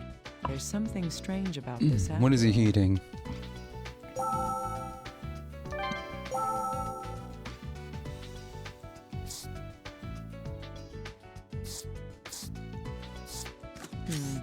I still have doubts. My main concern about this is...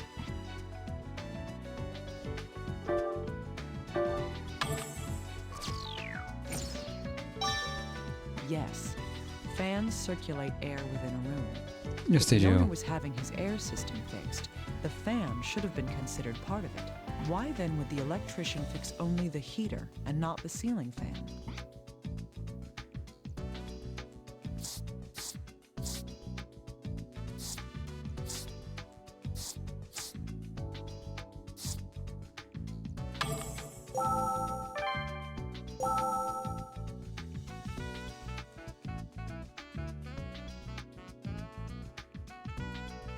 Seriously? What do you guys want? I've got work to do, so let's get this over with. Huh? Dennis? You mean Dennis Taylor? Wow, that name brings back bad memories. We broke up years ago. Yeah, at first I thought he was an interesting guy, pretty cool and all, but he never had a job and he just kind of wandered through life. Oh, but he all...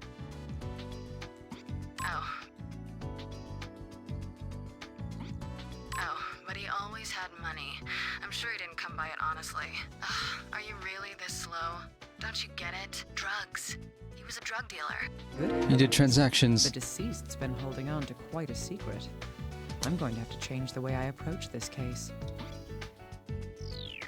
So he's using the heater to keep his drugs fresh or something? Let's go through the information we have, now that we know the deceased's true identity. Unbelievable. This is looking more and more like a case worth investigating. We gotta find his clients. If Dennis Taylor was a drug dealer, then there could be a variety of reasons to kill him.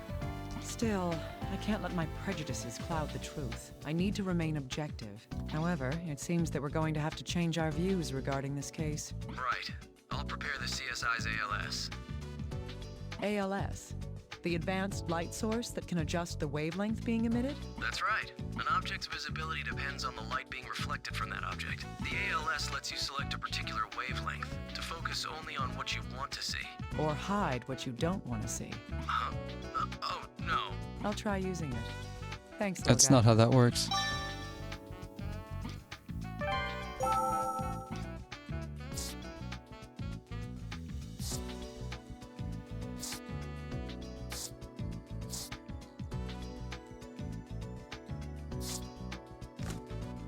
It's true then. This does have to do with the victim, but I wonder why. I get the feeling that there's something very wrong about this.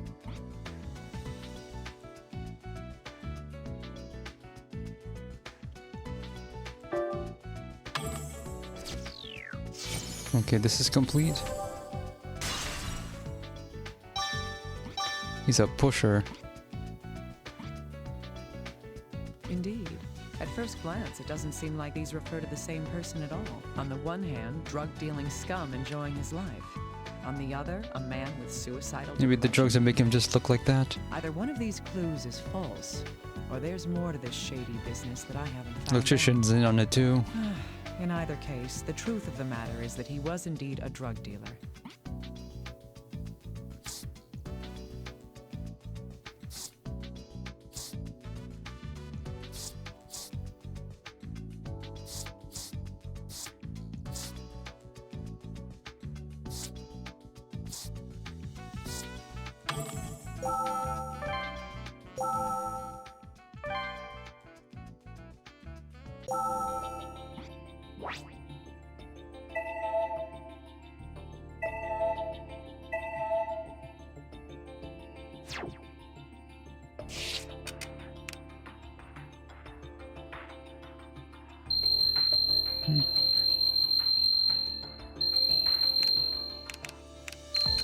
white powder scattered on the floor. It looks like there are footprints in it. There's stuff. I can guess at what this powder is, but I should send it in for analysis just in case.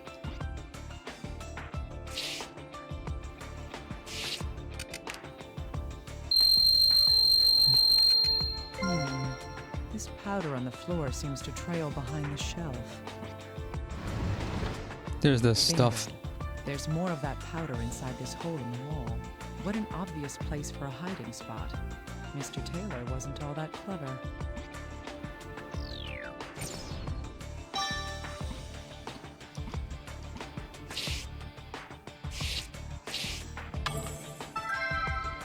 ALS is a black light. Wonder why they don't just call it that. Probably because it can do more than black light.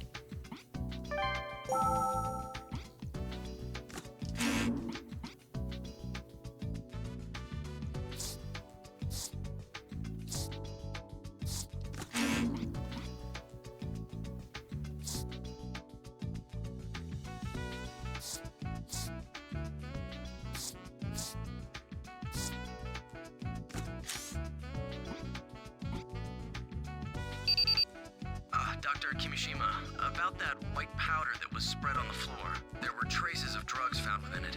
A number of different sets of footprints were identified in that powder as well. They all belonged to the firefighters, police, and you, of course. I see. So, you want to tell us what That drugs they are? means- Does that matter?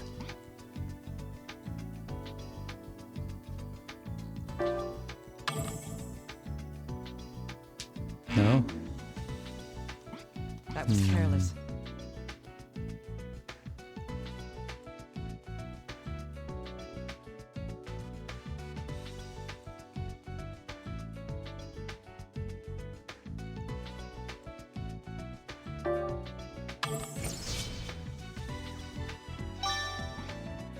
Exactly.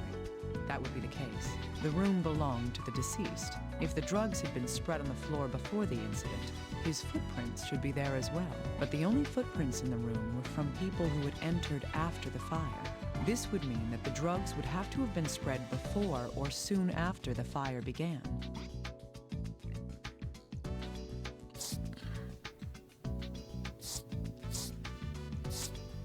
Still checking whenever that is.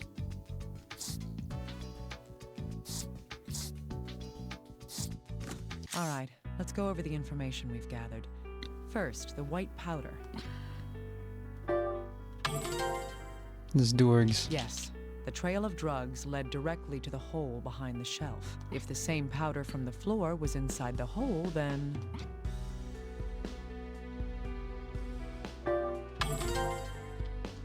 That's right. But there weren't any drugs inside the hole. The layer of drugs had footprints from the firefighters, the police, and me left in them. All of the footprints had something in common.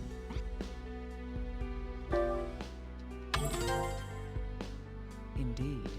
There weren't any footprints from before the time the fire began. So from this, we can deduce that the drugs must have been scattered on the floor when...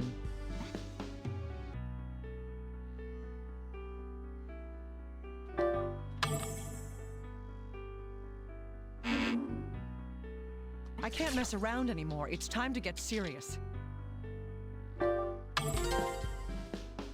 Yes. If I take this even further, I'd say that it would have been after Mr. Taylor stopped moving. In other words, it must have happened between his death and when the fire started.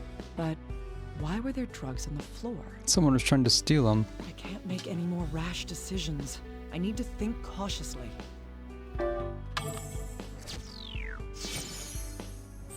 No, there's just Durgs out there.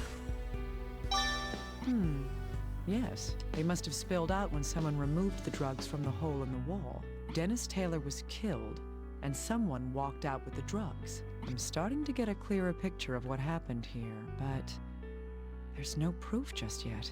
I need to move on to the next step. I should consult with the little guy about this.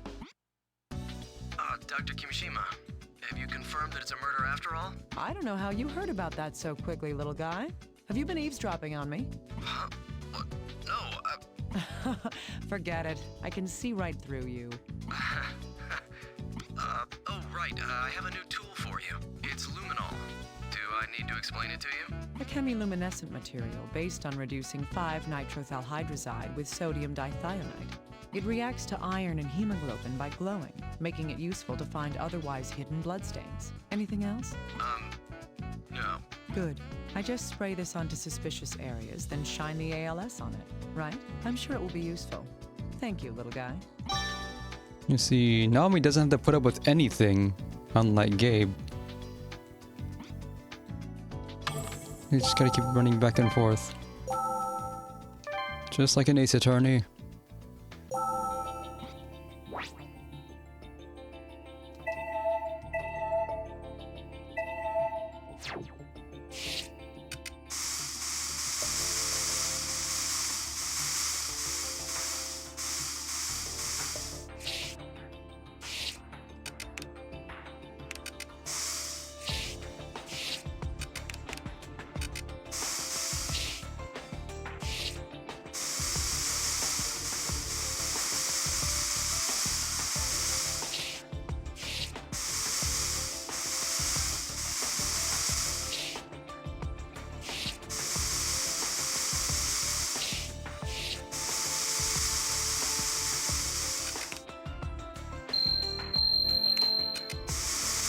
So there were bloodstains here too. If these are from the deceased, we may be able to use this with something else that we know.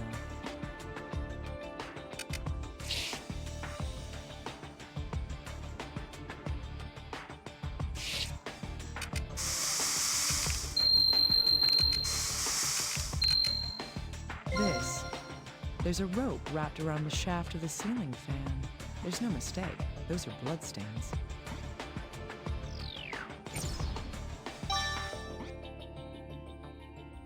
I didn't notice the rope there earlier.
There's a reaction to blood on this screw that's securing the doorknob.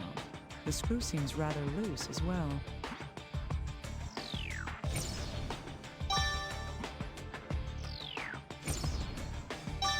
Come to think of it, the door to this room was chained shut when the fire started. Could this be related to that in some way? Pixel hunting. I didn't even see, I didn't hear anything change when I put the spray on it.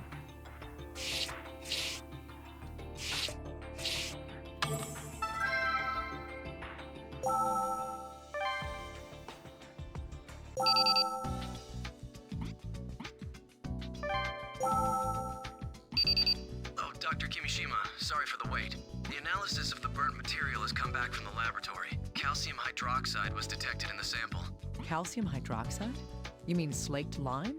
Yes, small amounts of quicklime were also detected. That's for destroying bodies. Quicklime is a substance that releases a great deal of heat when it reacts with water. Huh, I see. So this was... I can't make any more rash decisions. I need to think cautiously. I agree, but isn't it odd? If the killer wanted to start a fire, there are far easier ways to go about it. You're right. There must have been a reason for this. It's our job to investigate that, isn't it? Probably, they engineered a way for the quicklime to activate later to throw off the time of death.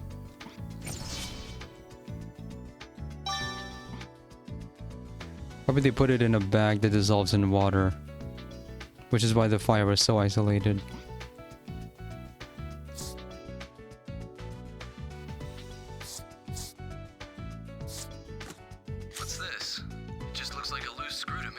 Think harder, little guy. Kind of like it's kind of a MacGyver way to accomplish that.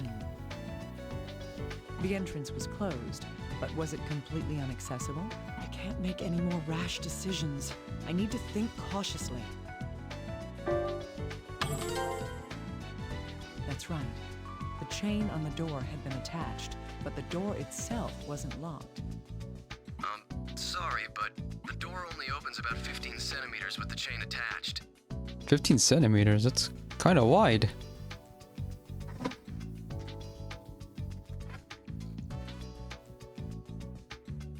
It's a 15 centimeter ruler. You could easily reach in and pull the door open and undo the lock if it opens up that wide. I don't even think a small child could get through a space that small. You're so unimaginative. Flex your mind and think about it. Listen to me. What I'm trying to tell you is, I can't make any more rash decisions. I need to think cautiously. Using explosives, jump kicking through it. What you gonna say about this? I should be going through these wrong answers to hear the commentary about it. I can't mess around anymore. It's time to get serious.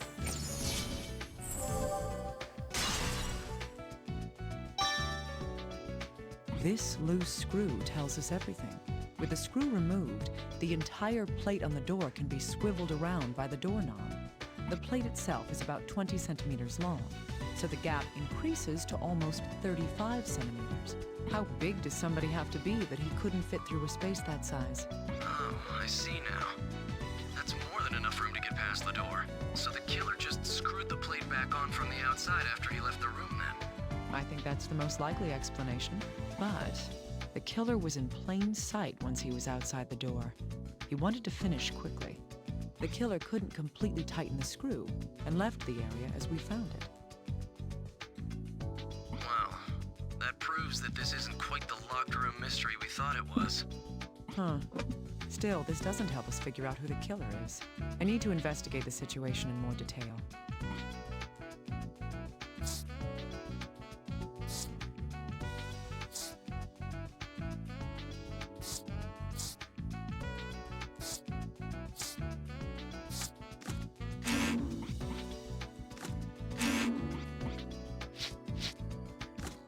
That's right.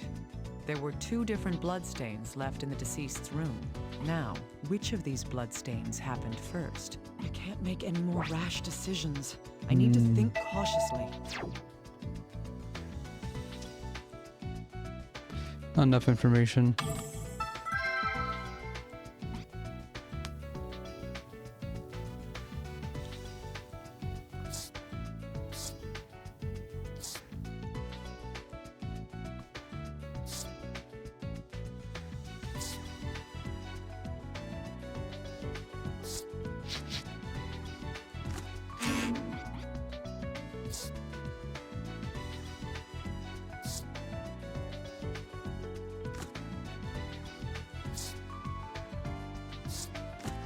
Dr. Kimishima, we've identified the blood on the screw. It's a DNA match with the victim, Dennis Taylor. Why would his blood be there, of all places? It's simple. What happened was, I can't make any more rash decisions. I need to think cautiously.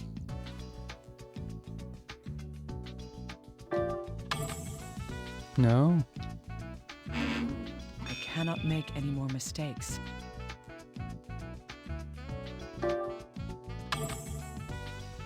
I cannot make any more mistakes.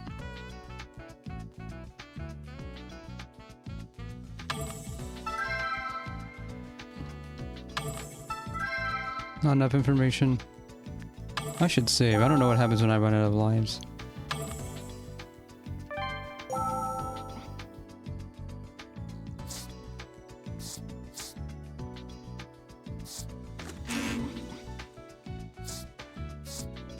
Yes, these 2 pieces can be combined into one. The rope wrapped around the ceiling fan is what caused it to break. So why was it roped up? The question now is why there was a rope around it in the first place. Probably to help with the trick here.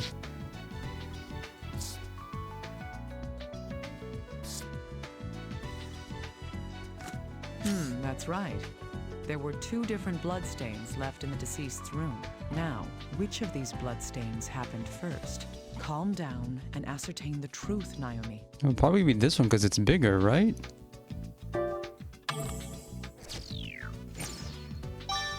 That's true.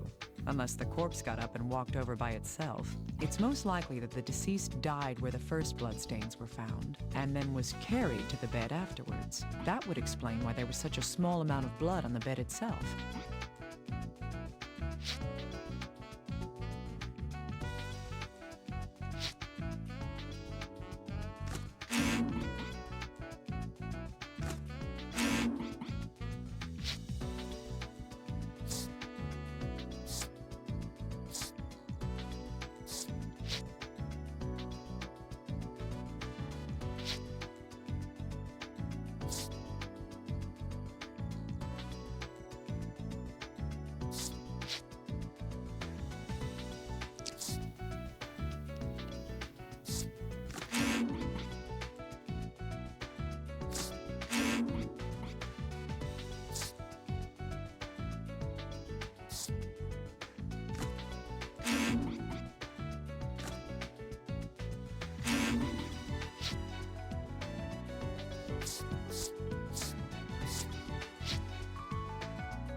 Dr. Kimish, is it... Why would...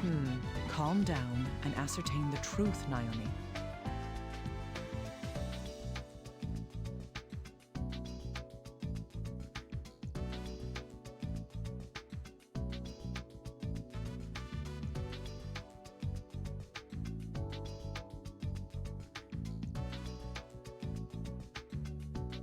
Touch the murder weapon? Do we know what the murder weapon was?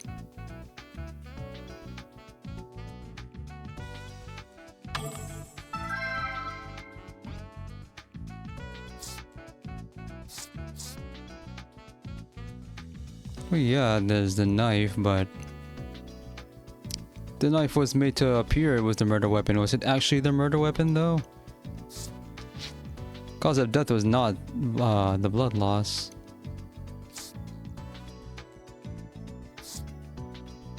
Also, the knife is not in my list of evidence anyway.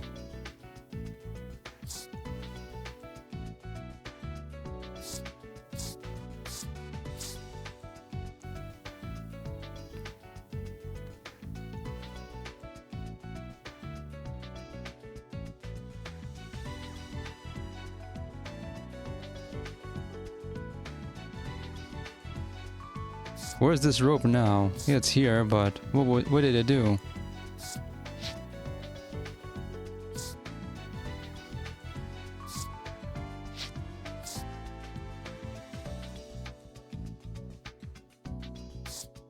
The fire began near the fallen table. Calcium hydroxide was found in the substance on the floor there. Calcium hydroxide is formed through the reaction of quicklime and water. That reaction creates something else as well. Calm down and ascertain the truth, Naomi. Yes. Quicklime releases 65 kilojoules of energy per mole when it reacts with water. This was the method used to start the fire in this room. First, you would place a glass of water on the table. You would also put quicklime around the floor and on the table near the glass. When the table falls over, the hydration heat caused by the reaction would cause a fire. But why would the killer go through such a complicated plan to start a fire? Calm down and ascertain the truth, Naomi. That's right. If all he wanted was a fire, he could have just set something on fire. The killer needed to have a delay until the fire began. That's why he devised a plan that made use of 2 components. Calm down and ascertain the truth, Naomi. Yes. This trick relied on the ceiling fan and a rope. The killer wrapped one end of the rope around the fan and tied the other to a table leg. When the fan activated according to its timer, the fan wound the rope up, flipping the table over and spilling the water onto the quicklime. However, there's still one basic question left to be asked. Motive? Why did the killer have to set the room on fire in the first place? Why go through this extravagant setup to make it happen? The reason for that is, calm down and ascertain the truth, Naomi. Oh yeah. Need to make it look like a suicide. Exactly. Due to the fact that there was nothing flammable added to the body itself, the culprit never intended for the corpse and the evidence to be destroyed in the fire. Instead, the killer wanted to cause a commotion that would draw attention to the corpse. Now then, why would that be? Calm down and ascertain the truth, Naomi. That's right. By delaying the start of the fire, the plan was to have enough time to create a viable alibi for when the fire began. It's easy. I mean, with this method of misdirection, the culprit could start a fire hours after having left the crime scene entirely.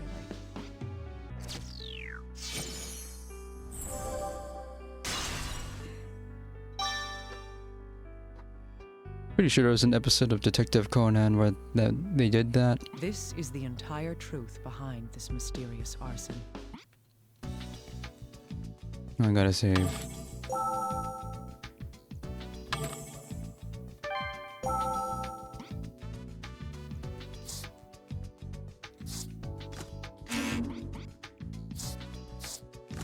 Dr. Kimi, it's a DNA. Why would his...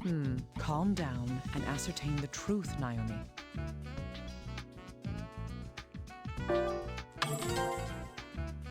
That's right. It's probably because it touched the murder weapon. Wait. Why would the killer touch that screw with the murder weapon? He would have to, if the weapon was... Calm down and ascertain the truth, Naomi. Oh. Oh, hex screw. They didn't mention a screwdriver before. Yes, a screwdriver. It was likely used to both loosen and tighten that screw. I see. Then the screwdriver left the blood on the screw while he was covering his tracks.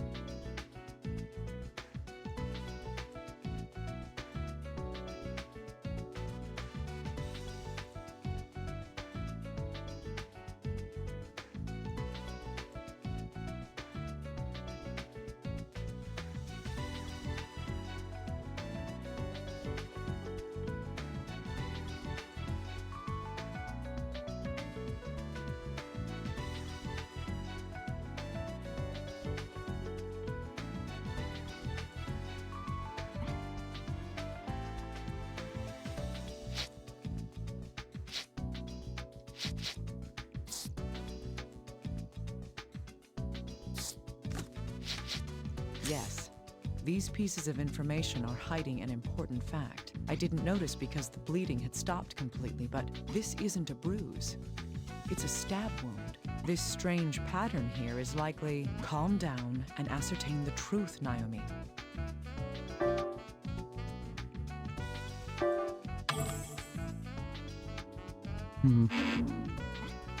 So, my That's time dumb. has come. How pathetic that I would end up welcoming the end. But I'm so tired. Please, let me rest for a while. I don't get it. Yeah, I had to do it from the saved. Well, at least I get full restore on this. Where was I? Doctor, why would... So I have to, I have to just guess. That's right. I would not have guessed the screwdriver was involved. He touched the murder weapon. Because, I thought that star-shaped bruise was... not... it's not a wound. Not to mention... autopsy report never mentioned that. He would have to.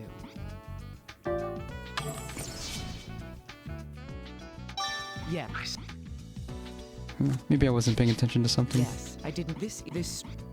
Because I thought if it went all the way in, because the handle is star-shaped too, and the handle left an impression when it made enough force. Because the size of the bruise. See the size of the bruise. You can see the little indentation here in the center, and then the rest of this would have been the handle. See how the handle's also star-shaped?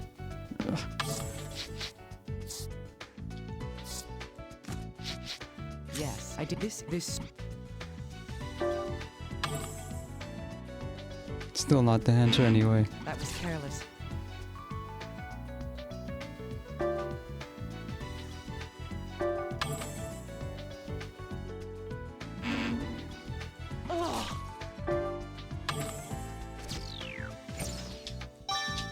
Yes, that's right. It's indisputable evidence that the weapon was jammed in so deeply that the grip left a bruise.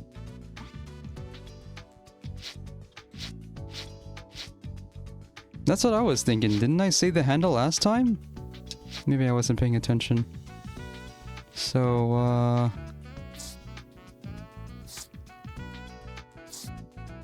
because I was thinking it was going to be the handle. Didn't I answer it was the handle, not the tip? Or did I say something different? Cause him to suffocate. Yes. These do lead the way to Because I thought the bruise was lower in the body. How did it reach the lung? Looking at the location of the bruise, the tip of the screwdriver must have I pierced Dennis's lung. just forgot, I'm sure. His lung would then rupture, causing pulmonary emphysema, and he would have suffocated. This explains the spots of hemorrhaging in the corpse's eyes. What actually happened that day is slowly coming to light now.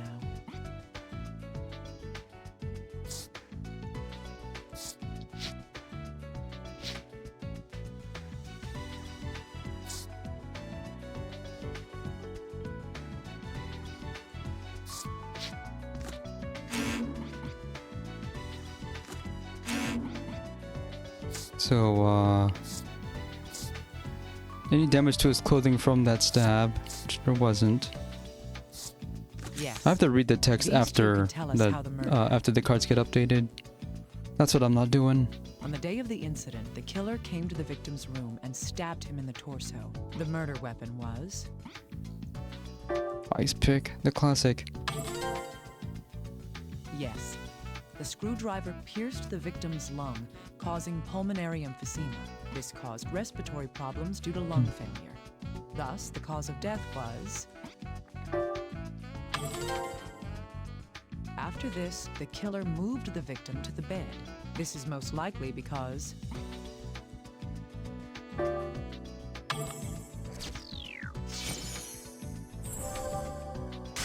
Make it look like an accident. Indeed. The murderer then arranged the corpse to make the death appear to be a suicide. That is what I believe took place, according to the evidence we have gathered. So the police didn't think about anything of the fire at all. Come on, dudes.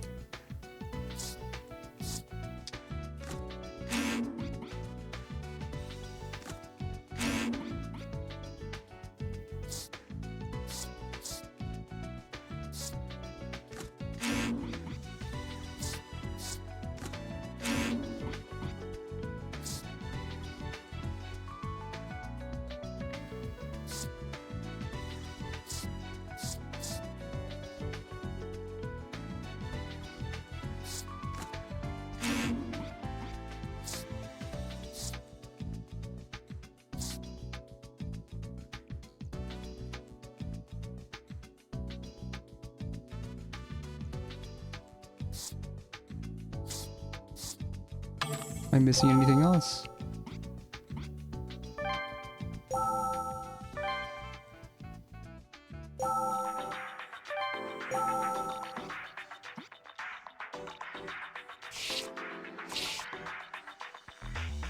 Completely clean. This is odd. There's something missing that should be here. If the puncture wound in the abdomen is the true cause of death... Jack Frost patch. Atlas game. Concentrate. Right. There should be blood stains and a hole where the screwdriver went through his clothing.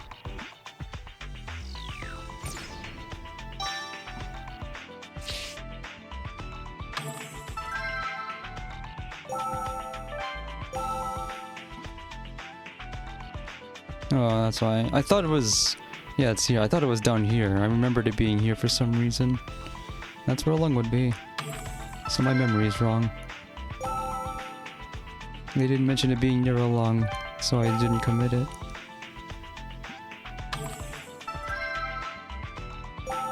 So far, all of the problems I've been having, this is all my fault. I'm just not paying close enough attention during a forensics case. Yes. These pieces of information can tell us something. According to Mr. Taylor's friend, on the day of the incident, Dennis had been wearing... The Portland Jacks, whatever that is. That's right. He was supposedly wearing a red Portland Jacks t-shirt that day, but when his body was discovered, it was wearing... Yes. White button-up his corpse shirt. was found wearing a white shirt. In other words, his clothing had It's a changed. really clumsy murderer then if they're gonna do that. And yet, if that was all we know, we couldn't rule out if the deceased had changed his shirt himself. However, if he had, there would still be a discrepancy.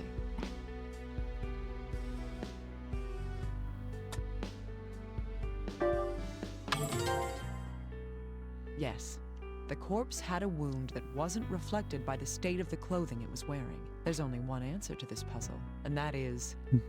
Evidence had been tampered with. Changed to Dennis?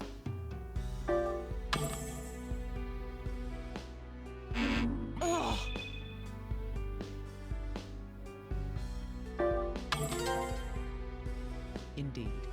Whoever had killed Mr. Taylor replaced the shirt he was wearing after killing him. The reason for doing that was...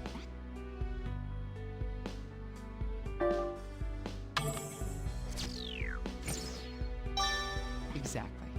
It was probably to hide the stab wound and make us believe the cut wrist was the cause They of didn't death. think they would do a full autopsy on that guy. The killer staged the suicide in order to mislead us.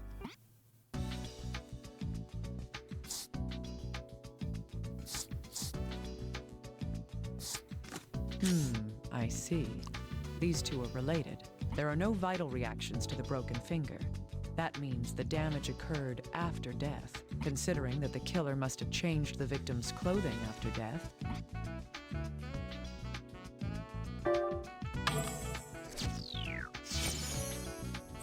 How'd you break it after changing his clothes? That's right. The killer broke the corpse's finger while changing the shirt on the body. How do you do that? On purpose? That's kind of hard to do. I've almost uncovered the deception, but the truth hasn't completely been revealed. I see. So we can't arrest the culprit yet. Yeah, we don't have a motive. We don't even have suspects. That's right. I need conclusive evidence that can help us identify the killer. And we want to see this shirt if it's that fancy. The most reliable giveaway would be if we could find a fingerprint at the crime scene. However, only the victim's fingerprints were found when HQ searched the room. I'm not surprised, considering the lengths the killer's gone to hide his tracks. The murderer was probably wearing gloves while the crime was being committed. Huh. Isn't there anything the killer might have touched? Dorgs? Something that would require him to take his gloves off? It's hard to think of anything. Well, the best evidence would be on a hard, slick, inorganic substance. It doesn't matter what size it is. All we can investigate are the crime scene, the corpse, and what the corpse was wearing. Could there be anything among those items that the killer touched with a bare hand? I'll have to investigate further. Thank you, little guy.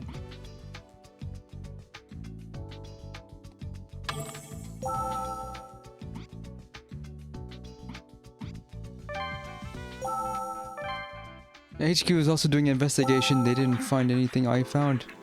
I find that hard to believe.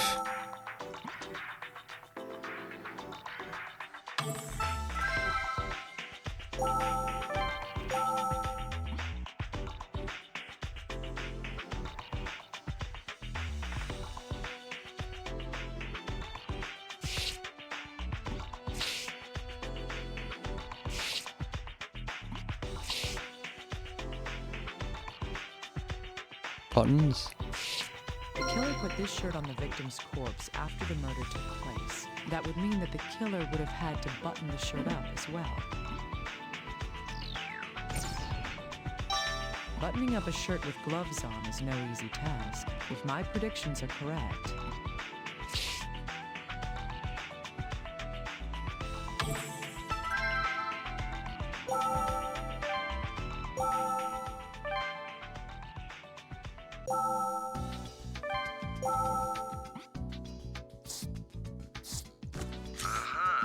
The buttons on the victim's clothes, huh? I'll look into them right away. One moment, please.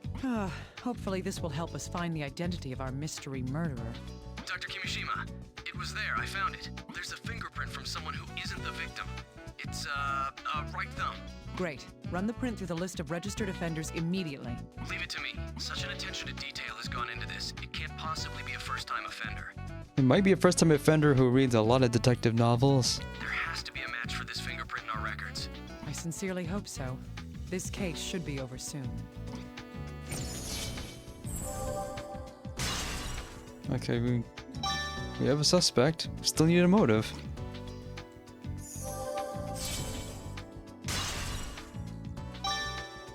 It's solved? I want to see the suspect. The dead shall speak. Let's put together the truth of what happened. When I do the next chapter, I'm going to do a chronological order and change between characters as I need to. The victim in this case is 30-year-old Dennis Taylor. As there's no motive for murder, it's a suspected suicide. However, the victim had a hidden other side. This card is the one with proof of that. Oh, now I gotta use all of these deals. Yes, while he did work at the bar, he also dealt drugs. He also did transactions. This case is related to the victim's drug activities. The proof of that is on this card.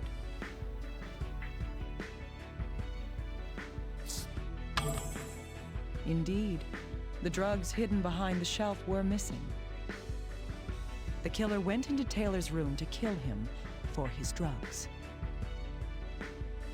The real cause of the victim's death can tell us that. I know that because of this card. Just talk about literal cards.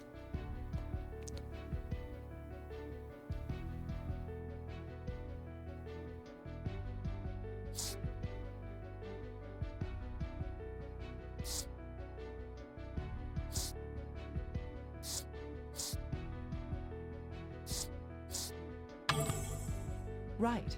The wound on the wrist was not the true cause. Next, the killer disguised the murder as a suicide. This card proves the misdirection used to hide the murder. Also, this is the only time where gameplay is involved in the middle of these cutscenes.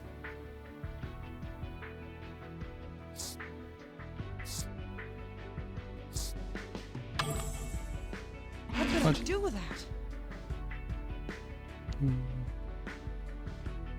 Uh-oh. Cause... I can't mess around anymore. It's time to get serious. Yes. I'm going too quickly. The appearance of suicide covered up the real cause. The next topic is the secret hidden in the room itself. The murderer used a trick to create a locked room mystery. It was made to seem as if the victim was the only one there. This card shows the trick that had been used.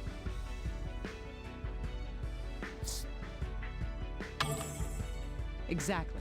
The killer thought this would clear his trail.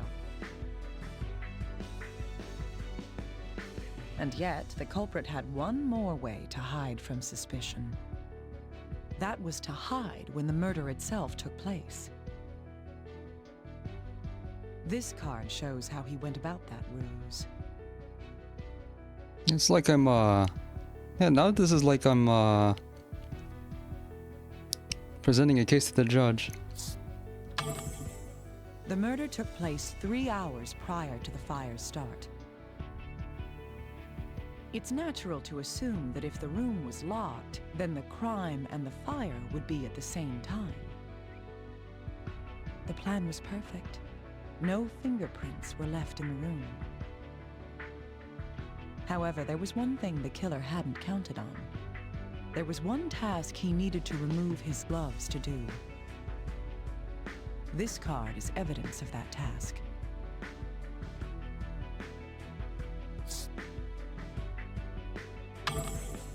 He probably couldn't button the clothes with his gloves on. No matter how small the buttons, they were still prints.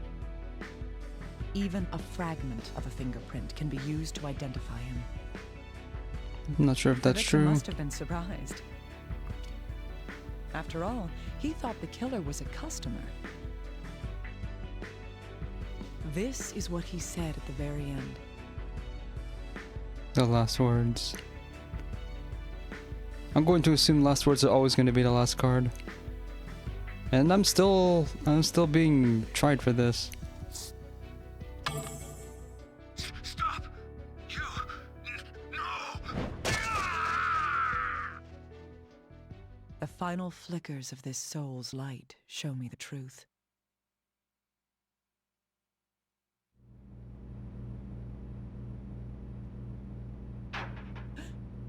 Who's there? I'm sorry. I must have surprised you. You're that electrician. Why are you here? Never mind that. How are you here? Oh, I was called up because a switchboard blew. I need to have it fixed by tomorrow. I see. That sounds difficult. Why is there a gun there? In evidence? Self-defense.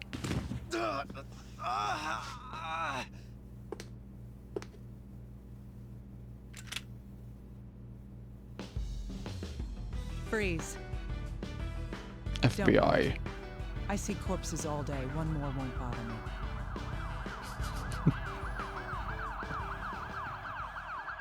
That is the kind of line only an Emmy gets to do.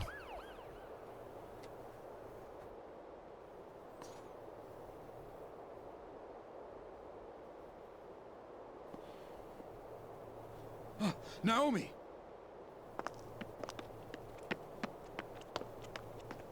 Are you hurt? I'm sorry. I should have stayed.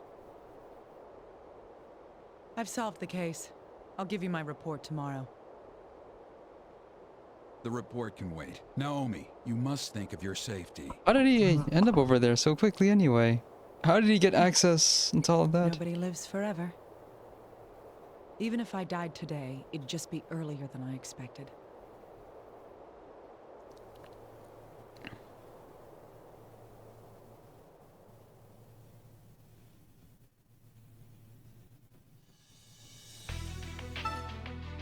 There's more.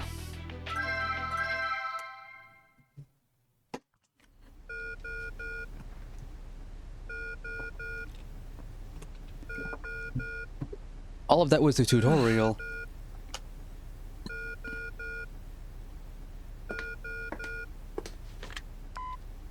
Dr. Kimishima, the corpse is already here. Are you done? Calm down, little guy. I said I'd leave in 10 minutes. It's only been 7. Yes, but headquarters is telling me to hurry. Headquarters can wait. All right, I'll be right there. Goodbye. Doctor, what?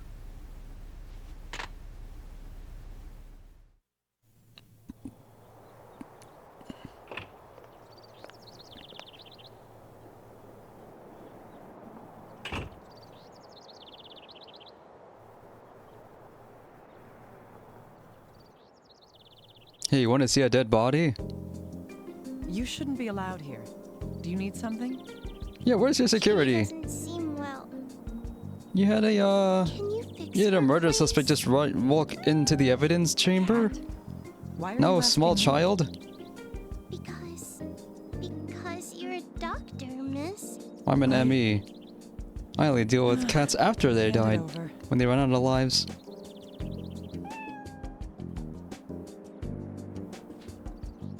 Well, looks like she swallowed something. She'll be fine. She'll cough it up before you know it. Really? It's common for cats to swallow foreign objects. Still, wait here for a moment. Okay. Thank you, miss.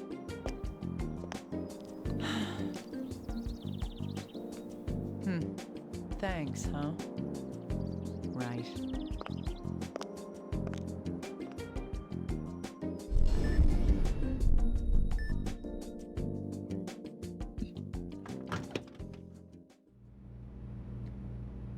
Sorry I'm late. Is everything ready?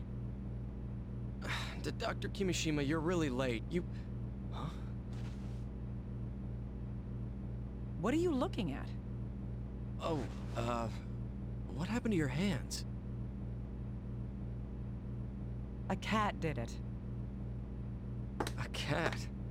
I never figured you for a cat person.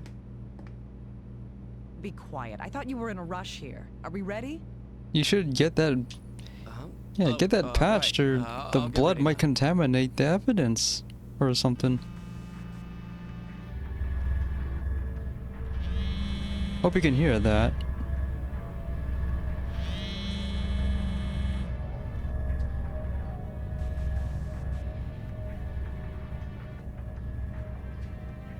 Actually.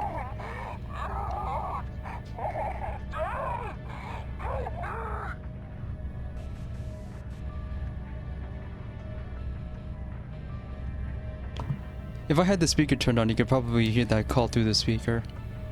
Like in No More Heroes.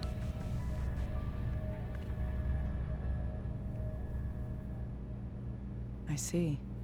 So you were cut short too. All right. I'll reel in the thread of truth.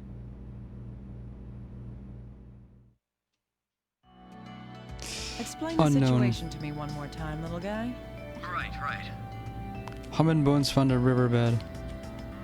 Reported by a homeless man walking his dog. Bones recovered by police. Okay, this is Law and Order episode now. A skeletonized corpse was found in a Skeletonized? river 50 kilometers out of the city. Skeletonization, and I don't get to watch it happen in this game about medical drama. It is, but evidence suggests it's female. A homeless man out walking his dog reported finding it. The preliminary Why does a cause of homeless man death have a is being dog? ruled as a drowning. Like you said, the body is completely skeletonized. If the body drowned, it was in the riverbed. They would have to been there for decades if the body is gonna completely rot away in the water. We won't be able to ID her until we reform her skeleton. I also have records from the questioning of the body's finder.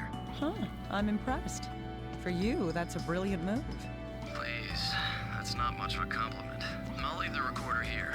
Check it when you need to. Good, let's begin. Show me how your life's thread was severed.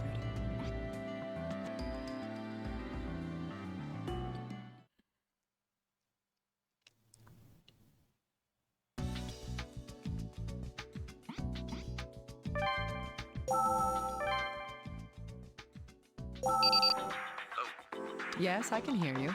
Why are you calling for me on the intercom? Well, it's about the corpse. Huh. I do have the corpse here, in a bag. Is this some kind of joke? Somebody get a body bag. Oh, sorry, that was the most reliable way to get it to you. The skeleton had fallen apart, so I had them transport it like this. Huh, I see. So what am I supposed to do with it? You're an Emmy, you know how to put a skeleton together, right? Please work on putting it back together. I'll start with the body. So can you please start restoring the skull, Doctor? All right, I'll take care of that. Thank you. Let me know when you start on it. When you do, I'll come pick up the rest. Okay, we're playing Jigsaw. Start with the corners. And there's no, yeah, it's like the puzzle thing in Under the Knife 1. It's in 4 stages, except there's no timer and no penalty for making mistakes. Also, no one pressuring you to do it faster.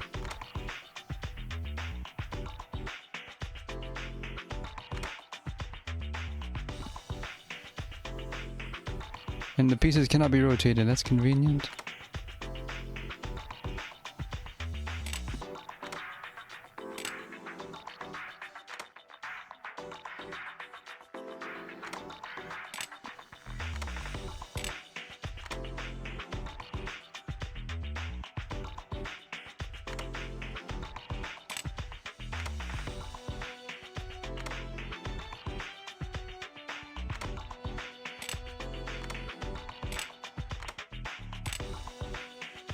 We're not gonna fix any of the pieces in place with the gel.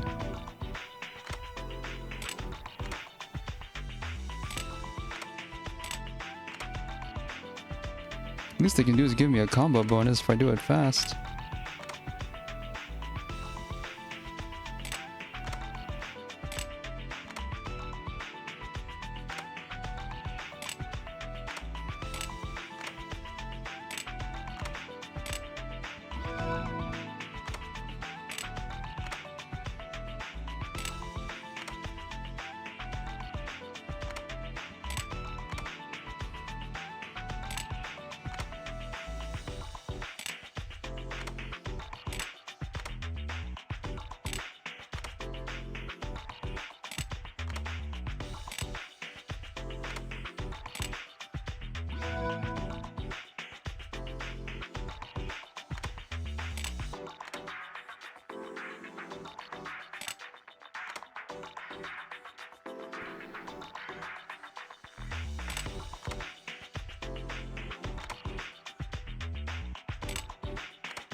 Hoping I can just get a piece that just fits at random, with nothing connecting it from the sides.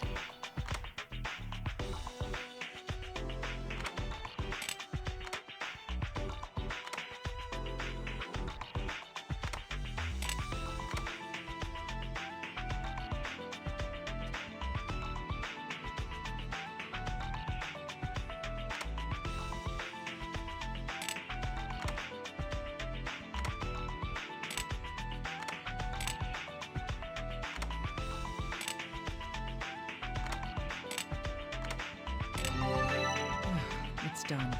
Let's take a look. Looking at this skull, I'd place the victim's age in the early 20s. That's rather young.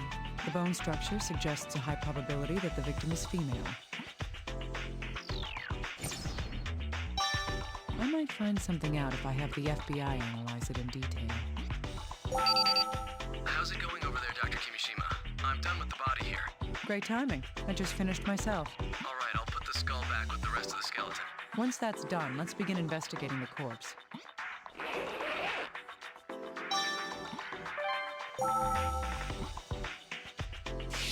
This. The femurs of both legs have been fractured. The femur is the hardest bone in the human body. It would have taken a massive amount of power to break both of them at once.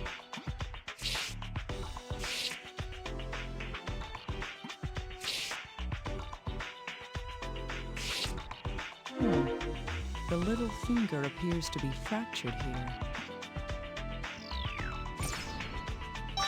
What could have caused this bone to break? So if this corpse is totally skeletonized, how much of this damage is caused by exposure to the elements? Are we going to address that? What's this? What's this? The bone's discolored? I've never seen anything like this before. I'll need a more detailed look at it.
They managed to find the personal effects.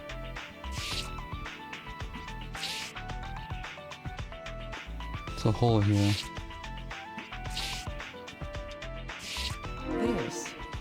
It's a bloodstain. However, it doesn't appear to have originated from a hemorrhaging injury. That's because...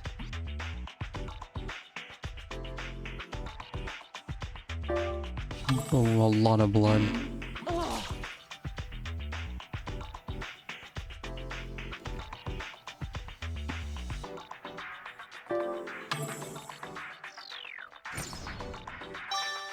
Yes. If this blood is from external injuries, then the clothing would be damaged as well. However, the clothes have no such marks. Could she have been hemorrhaging from some other reason? Hit in the head really hard. So the skull was completely shattered after all. This is the necklace the victim was wearing. Is this stone agate? It's shattered in half. How much force would it take for this stone to break like this? In any case, this is unusual for a corpse that's supposedly drowned in the river.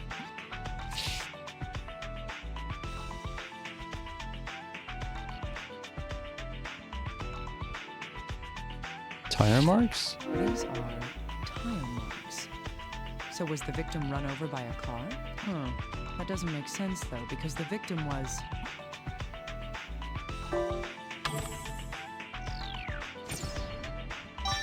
That's right. The corpse was found at a river. There may be some exceptions, but you usually don't find cars driving in a river.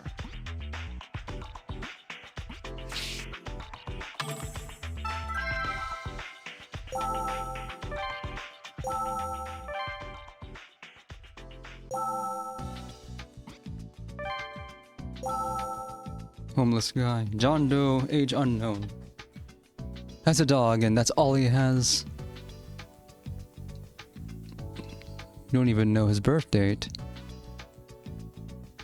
So, listen to the recording. So, no key points, we're just gonna hear the whole thing.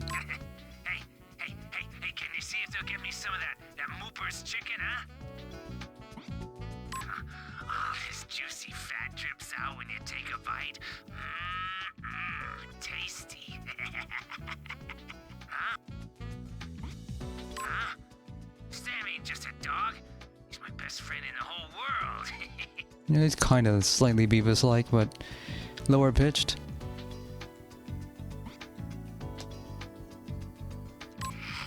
Don't be stupid. You want to know how I found that body? It's all thanks to Sam, you know?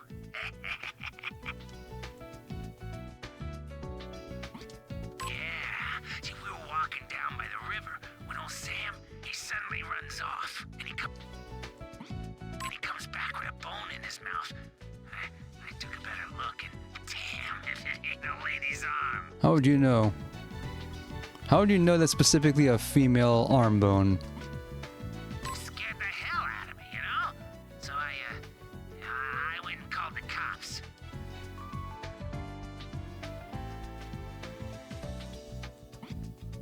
Huh? I ain't going near no dead body. That's just creepy.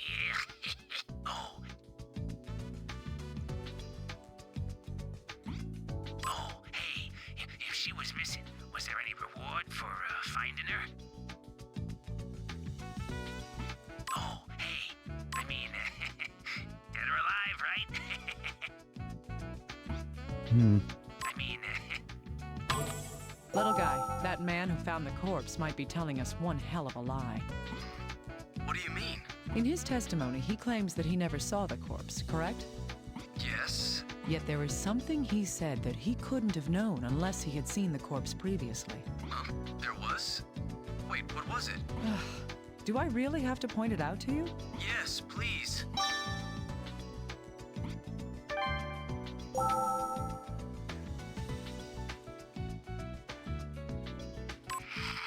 Yeah.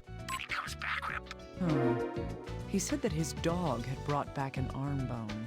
Even for a forensic scientist, it would be difficult to determine the sex from just that. That means that the man who found the corpse is...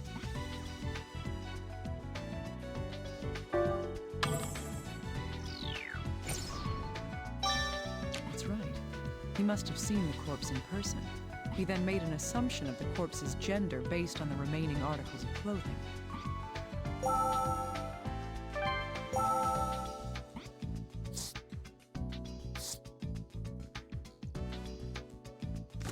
The fractures on both legs match the locations of the tire marks left on the clothing. That means these fractures were...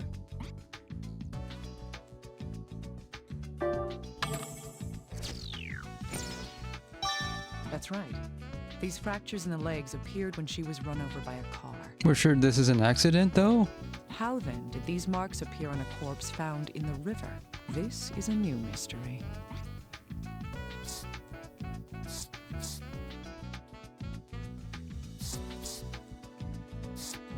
Hey, little guy, I'd like to get your opinion on something. Me? Oh, I didn't think you'd ever ask me to... Enough chit-chat. I'm transferring some data over to you. Oh, okay. What is this? Can you wait a moment? I'll compare it with the database here. It says I thought. No matches. I've never seen this before. Not even at the place I used to work. Huh. So does that mean you don't know the first thing about it? I know as much about it as you do. Fine. At least I know now that there isn't any information. Yeah, isn't that like the same black stuff we saw with what's her name from the game storyline? Unknown pathological change.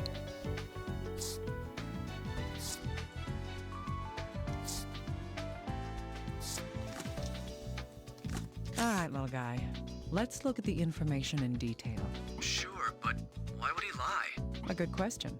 Here's one possible explanation. He didn't want the authorities to know that he had been at the scene. But it's not a crime to discover a dead body.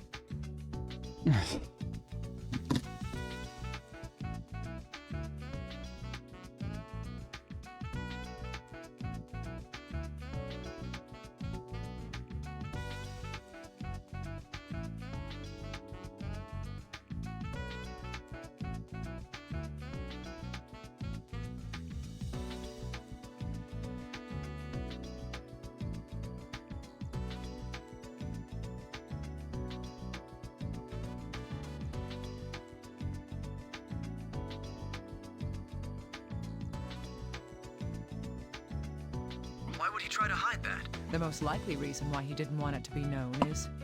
Because he didn't want to become a suspect.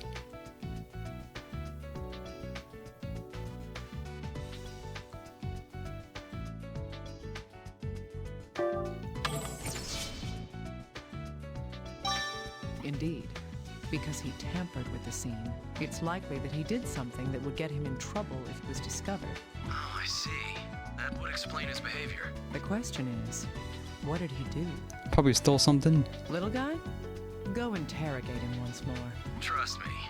I'll make sure he doesn't hold anything back from me this time. Still think it's a weird choice. They had a me of this guy to represent him. Wonder why they chose that.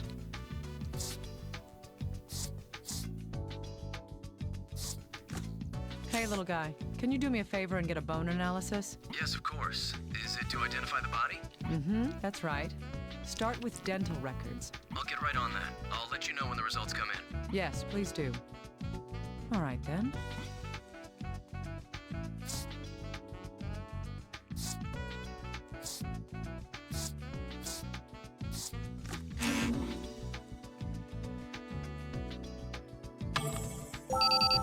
Oh, Dr. Kimishima, good timing. There's something I need to tell you. Hmm? I'm listening. What is it? The team that collected the corpse has turned in an investigation report. It seems that a type of tick was found in the ground where the corpse is located. Ticks? Yes, depending on the season and environment, various insects are attracted to corpses. They normally leave once the body's been reduced to the bone, but some ticks burrow underground and remain there for a while afterwards. True.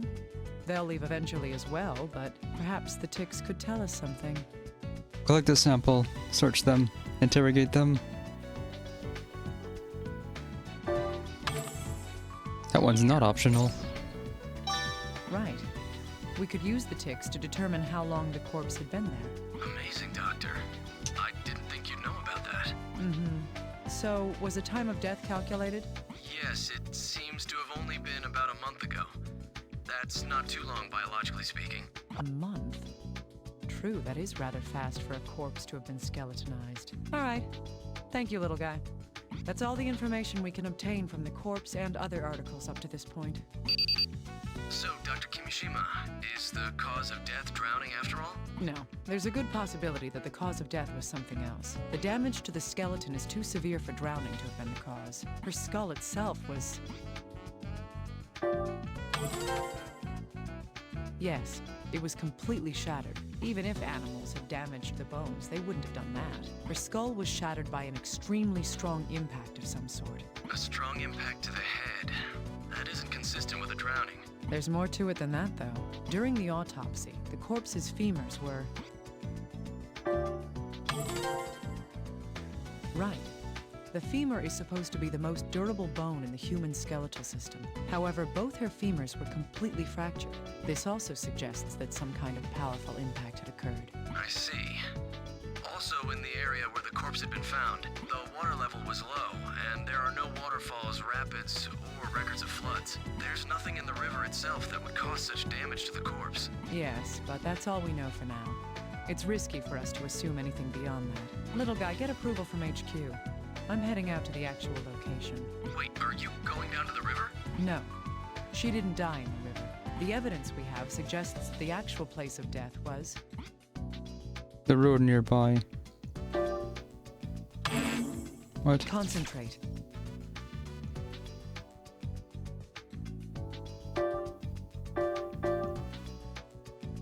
Here? Right. This location is the most likely. I thought the entire road would have been acceptable. Understood. I'll make arrangements for us to go right away. Yes, please do so. Now, let's head out.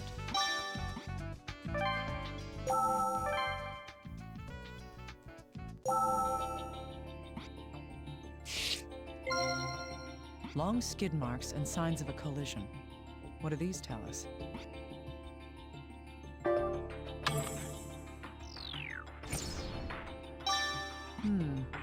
Yes, it's apparent that a car accident happened here. No one collected this thing? This piece of stone isn't a natural shape. Somebody had to work on this. This has been sitting here for an entire month. I find that hard to I've believe. seen something similar recently.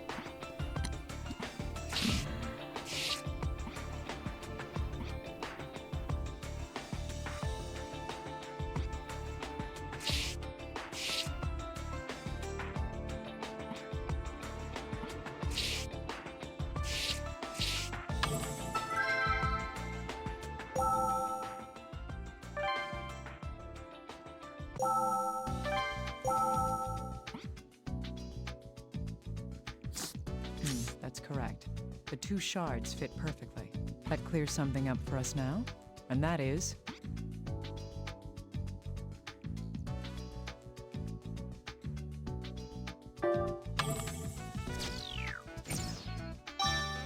Yes. The victim was on the bridge where the accident occurred. There's no conclusive evidence of how she died yet, but this may be a clue.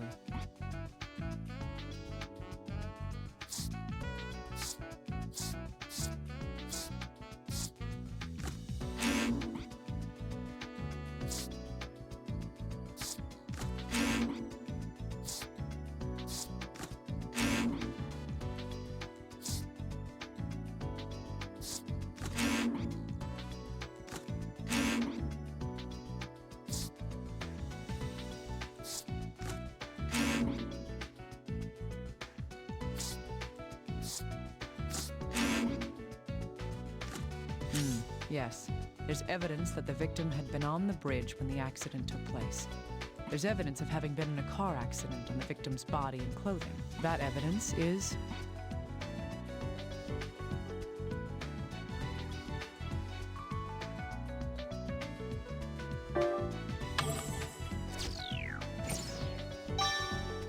Yes, that's right. Taking these two facts into account, it's quite likely that the victim was in an accident at that place.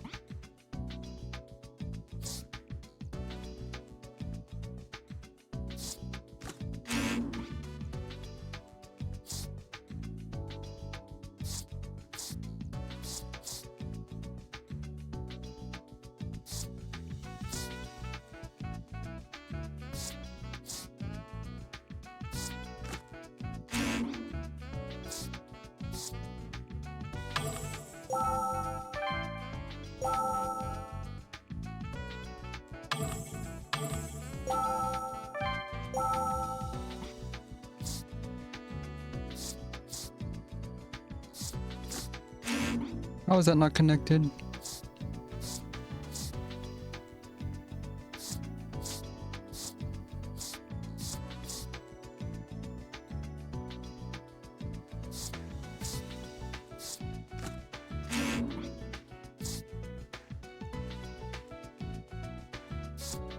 Little guy, does this information tell us anything? Give me a moment. Let's see here. Blue paint thought to have come from a vehicle was found on the area of the collision along the guardrail. We're investigating what kind of vehicle it's from, but that could take some time. So this means that a blue vehicle ran into the guardrail here.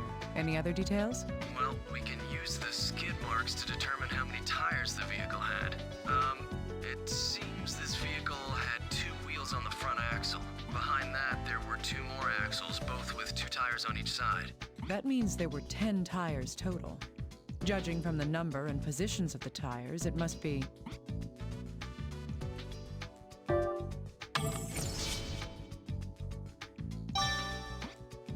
Yes. The pairs of tires are for dispersing the weight of the load it's carrying. Thus, this vehicle is designed for transporting heavy shipments. I see. I'll get in touch with the investigators about this. Get some plates. Please do. Hopefully they can use this to find other things.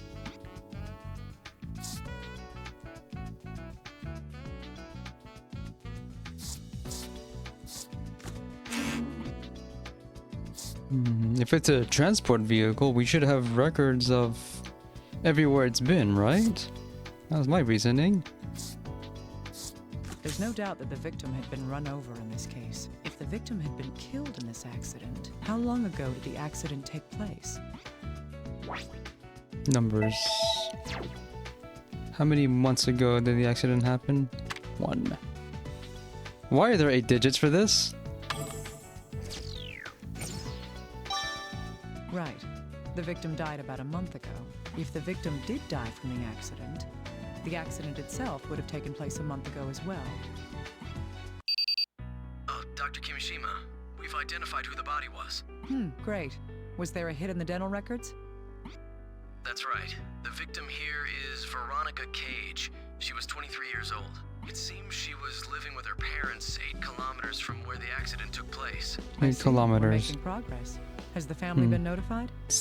They measure kilometers here in forensics. Yes, that's been done. There was something odd about it, though.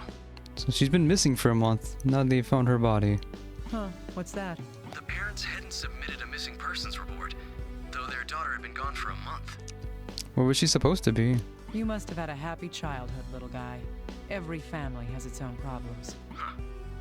We questioned them just in case. The interviews were recorded. If you need to listen to them, check the voice recorder. Huh, alright. Anything else? Oh, one more thing. About the man who discovered the body. Did we get his dental records? Because now he's a suspect.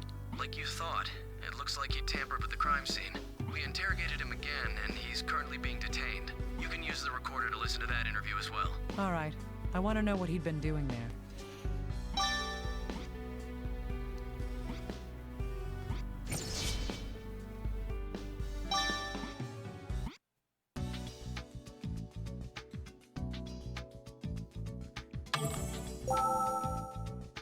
Wait a second, what were last words?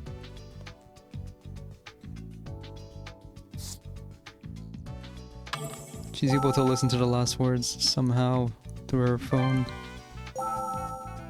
Still don't know anything about this guy.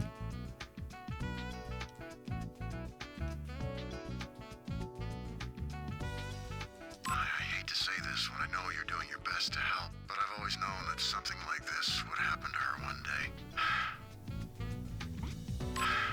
Yes, we expected it. That's why we didn't request a search or post a reward. I mean, sometimes the machine's just too broken to be repaired.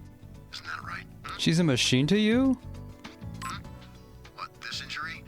I fell down while taking a walk. It's embarrassing. Getting old is misery. Anyway, we'd like to go home as soon as we can. My wife isn't in the best of health. I have a bad back, too. It hurts more and more the longer I sit here. So I'm not allowed to... If time runs out in the recording, it auto-exits. Maybe I want to examine it. Yes, yes, I'm all right. Yes, yes, I'm all right. And this this waveform doesn't match the voice file at all. My daughter, she was a kind girl, but ever since she dropped out of high school, well, she lost most of her friends and was practically alone in the It bothers me that it doesn't match. At some point, she started going out almost every night. Sometimes she didn't come home for an entire month. We thought that's what happened this time, too. Oh, this? I slipped on the stairs. Yeah. 2 falls? How are you... wait.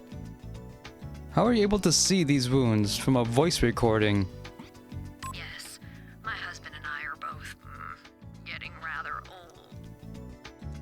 Yes, yes, yes. Yeah, My husband and I are both getting rather old.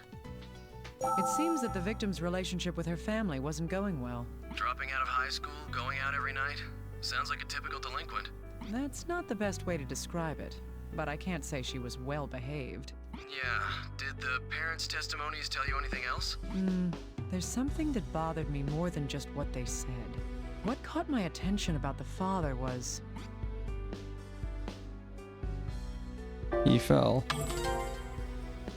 It wasn't major, but there was some injury to his face. And in the mother's testimony, my attention was caught by... What, did they get bopped at the same time? Yes. She had some signs of Both, severe bruising. they were as well. they were standing next to each other and they both got bopped in the same eye at the same time. But they both said that they'd gotten hurt by falling down. Hard enough that it left a mark. Huh. You're not paying attention. Take a closer look at both of them. They both have multiple injuries, but each injury is in a different state of healing. This means that...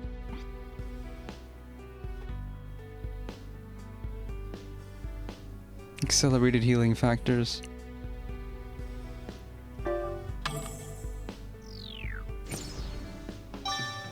Right. How many people do you know who fall down several times a week? I see. You have a point there. Then why were these two... I don't know yet, but they must have a reason for hiding the cause of their injuries.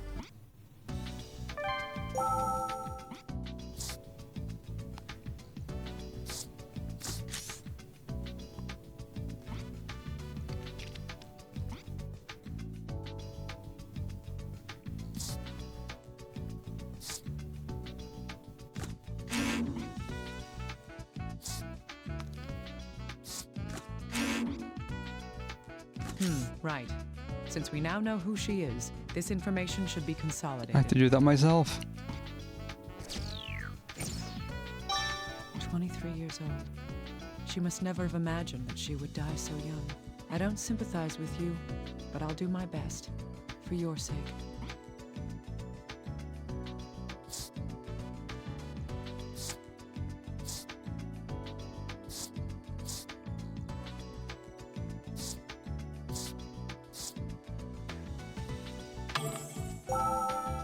Oh yeah, I need to talk to this guy too.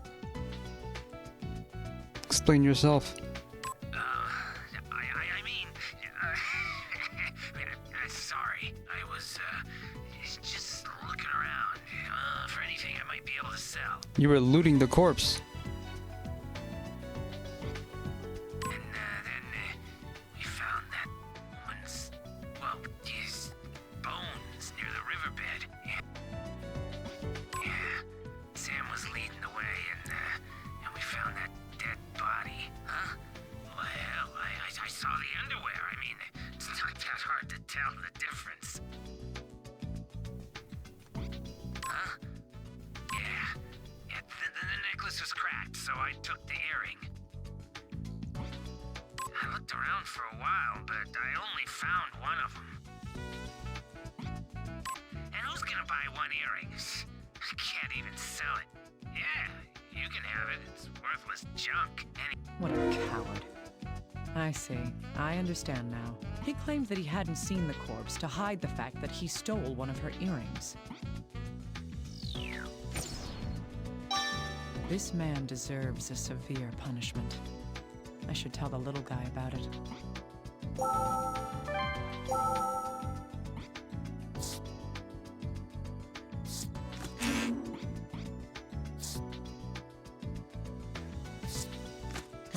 Yes, these two facts do tell us something. It's more than that the person who had found the corpse stole something. There's one more important fact involved with this case, and that is...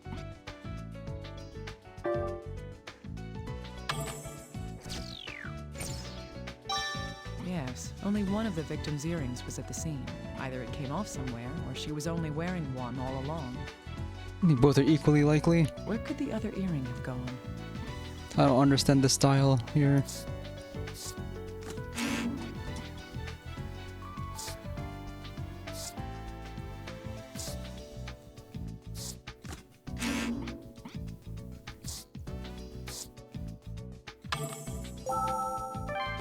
Gotta search the corpse again.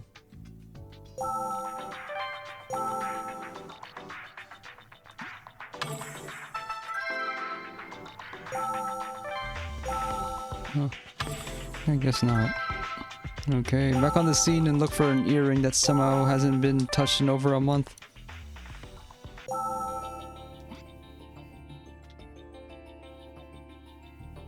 No, never mind.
No, I don't have access to the tire tracks anymore. That was merged into this.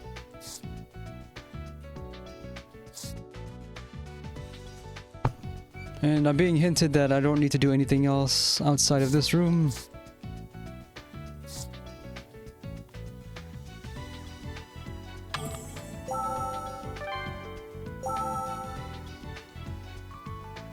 Maybe there's something at the end of this.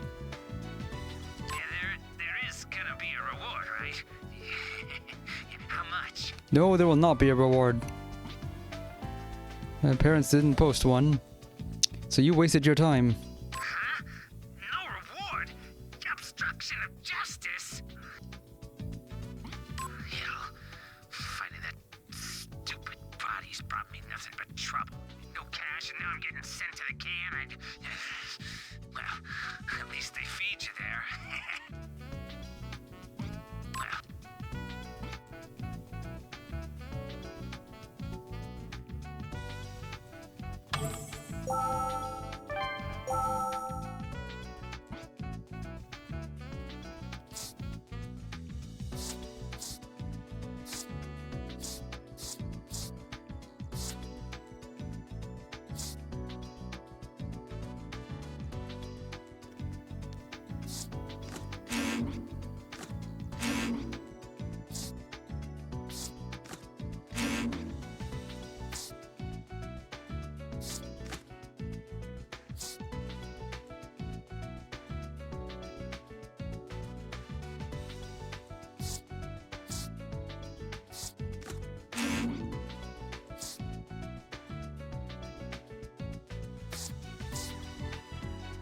What did I miss?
What am I missing?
I have to be missing something if none of these combinations match.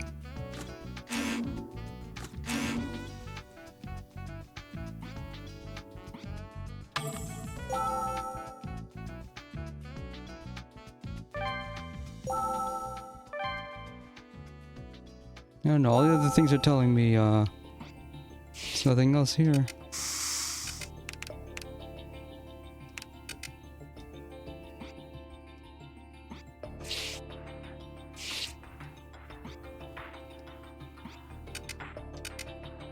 I don't even know what the last tool is.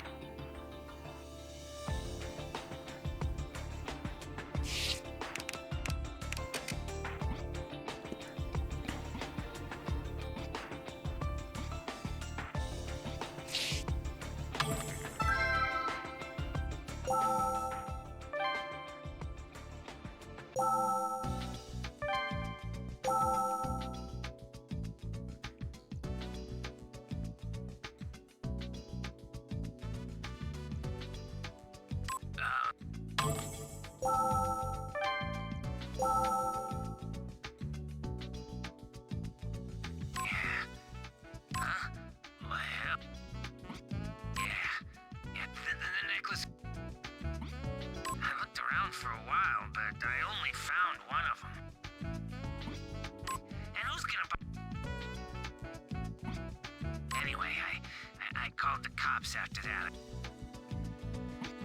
Yeah, there is. Huh? Hell. No cat. Well.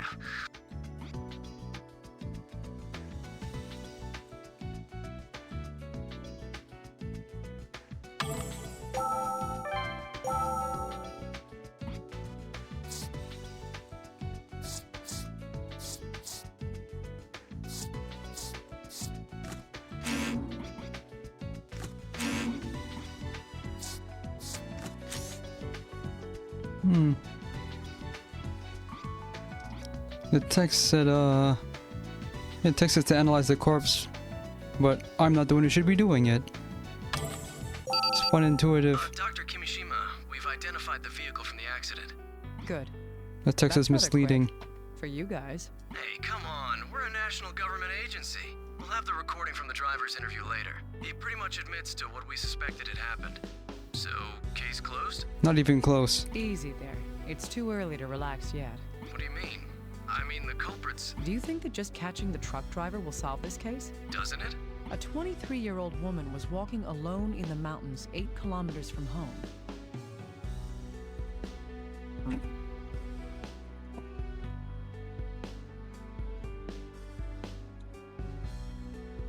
8 kilometers is a little under 5 miles.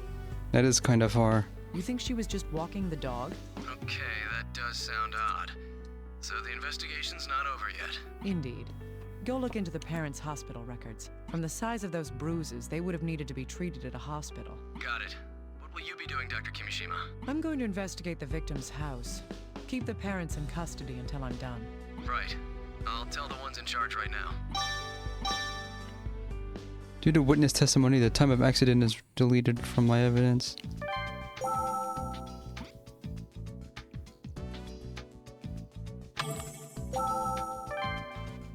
I guess that could happen.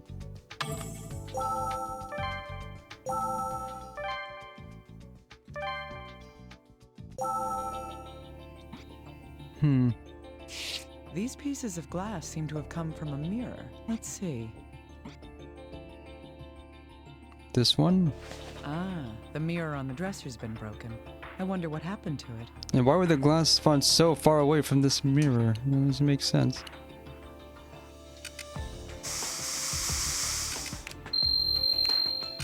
Can't see it. Broken glass? It seems to have come from the mirror on the dresser. A reaction to the luminol. It seems there's something here that isn't part of the broken mirror. It's the same earring that the man who had found the body had stolen. But what would this be doing here?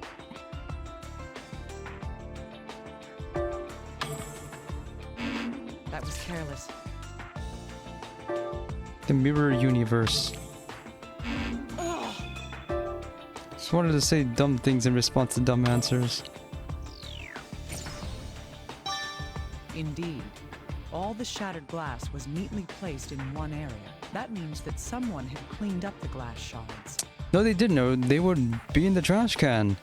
They must have swept up the earring along with the glass. If that's the case, was the earring with the glass pieces when the mirror was broken? In any case, since it reacted with the spray, there must be blood on this earring. I'll need to have the little guy analyze it and see if it tells us anything. You know, for a delinquent, this room is pretty tidy.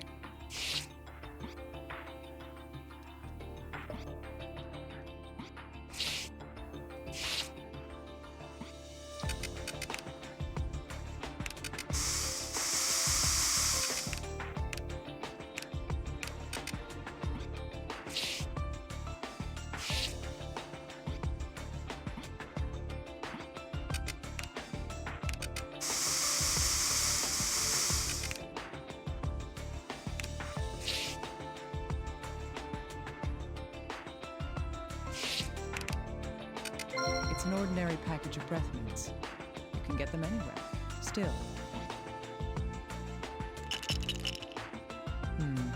Just as I thought. More stuff. These aren't mints in here. These markings seem to indicate that this medication was produced for a pharmacy. I might be able to ask the little guy to find out just what it is. It's nice of them to say, when there's no more stuff to be found. Dr. Kimishima, we've received the interview with the truck driver from the accident. Huh, alright. How did he seem? It's easy to sympathize with him. Sounds like a case of wrong time, wrong place. I see. Alright, I'll check the recorder. Please do. I'll transfer it over to you. I need to pay careful attention to his account of what happened before and after the accident. Sounds at best this is vehicular manslaughter. What Veronica was doing prior to being hit. And what the driver did afterwards. That's what I should be sure to listen for.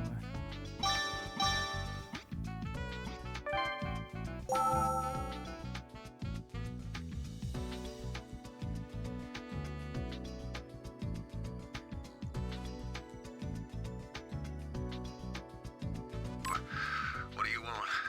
I didn't do anything. Yes, you did. I don't know. A woman. That woman.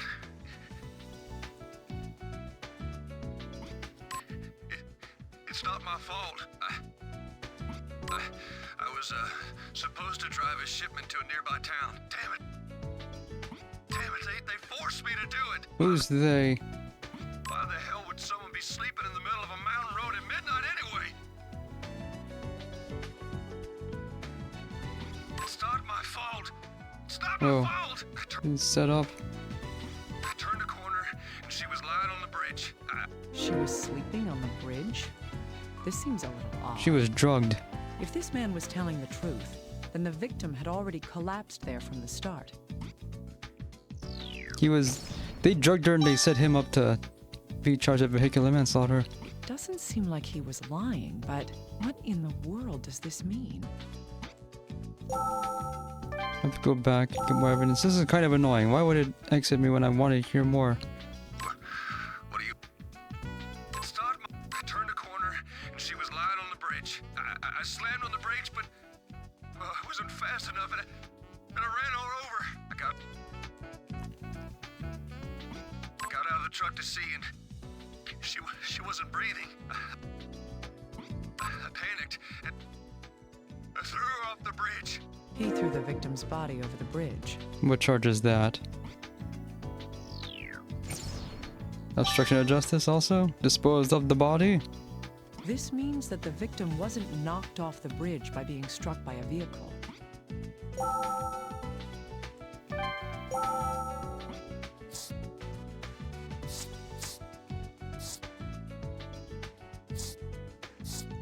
Hey, little guy. I need you to analyze this medication. Yes, of course. Did you find it in the victim's room? That's right. It looks like it's prescribed medication. But what is... Prescribed medication outside of the container that it came in. Who knows? It's definitely no common over-the-counter drug. I'd suspect that this would have to be prescribed by a doctor before someone can buy it. So we do not have the label. I see, that makes sense. This could mean that the victim had attended a hospital. Was the victim suffering from some kind of injury or disease? If our analysis continues, we may find something out. Hey, little guy, I need you to analyze something. Sure, send it over to me. I see. There's blood on it. The DNA matches the victim as well. Also, this metal fitting seems warped. Could it be worn out from use? That doesn't seem to be the case. Look again at the bloodstain. The bloodstain? It's not on the ornament. It's on the needle part that goes through the ear. If there's blood there that matches the victim, then the earring was...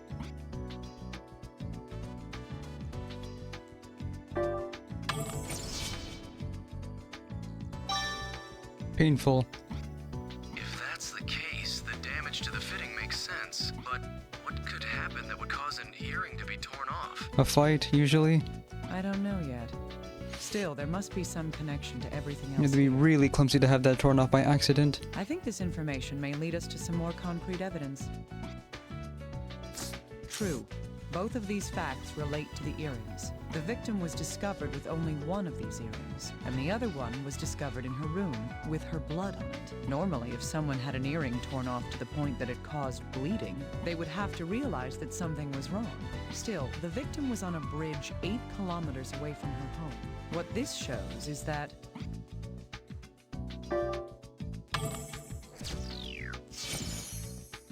she was abducted. That's right. She didn't leave this room by her own will. She was probably forced out of here by someone else. That could explain how one of the earrings was left in the room. But why would whoever abducted her leave her on a bridge 8 kilometers away? To set someone up. I feel like there's a lot of truth that remains to be uncovered.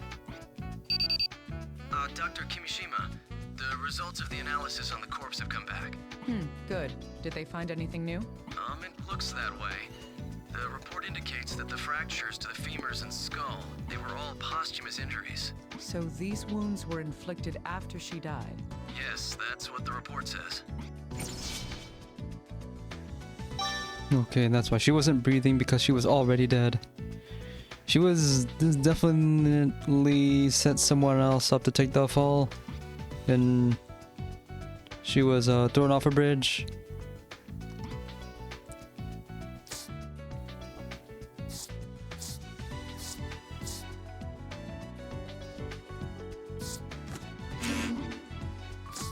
Match the images. Yes, both these facts relate to the victim. If I were to sum up the driver's account prior to the accident, the victim was... Right.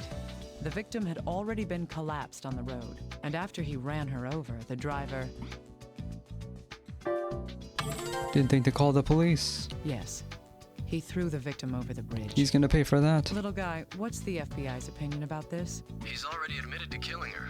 Why would he lie about that? Indeed. His account coincides with the evidence I have found as well. Huh? What evidence? Well, if she had been standing when she was hit by the truck, the fractures to her bones would have indicated a strong impact from one certain direction. In this case, nothing of that sort was observed. I see. What about the shattered skull then? The skull fractures are consistent with a strong impact to the top of the head. It would be unnatural for it to have been due to a car accident. The skull landed on something when it was thrown off. Considering what happened to the victim, it can be deduced that something else caused that fracture. That is...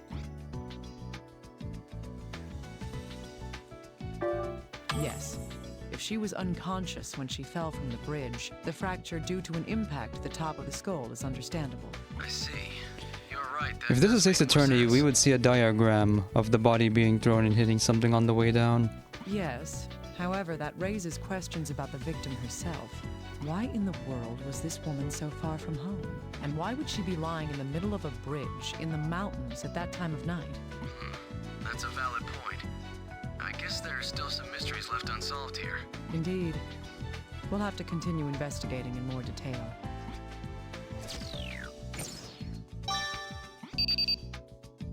Oh, Dr. Kimishima, we were Sometimes I have to answer this manually. It doesn't make sense. Good job. What did you find? Yes, there were records that the parents had been going to a hospital, like you said. Was it Resurgam First Care? Let's see, it looks like they'd started being frequent visitors to the hospital 2 months ago.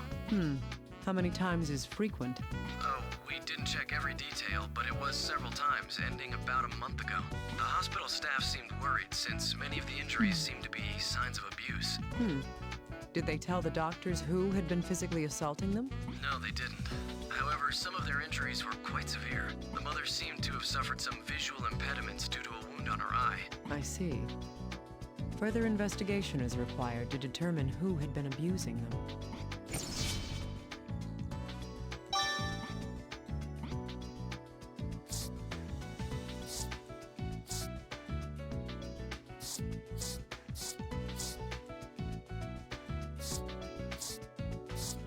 The victim's femurs were fractured in the accident with the truck.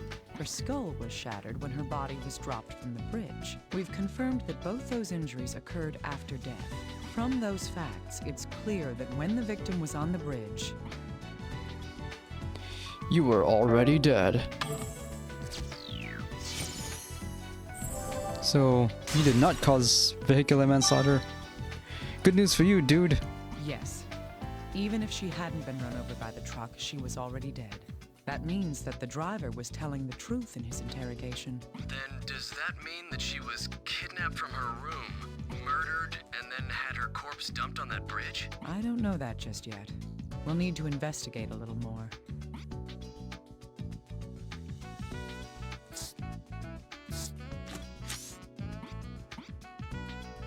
Why didn't I investigate that earlier?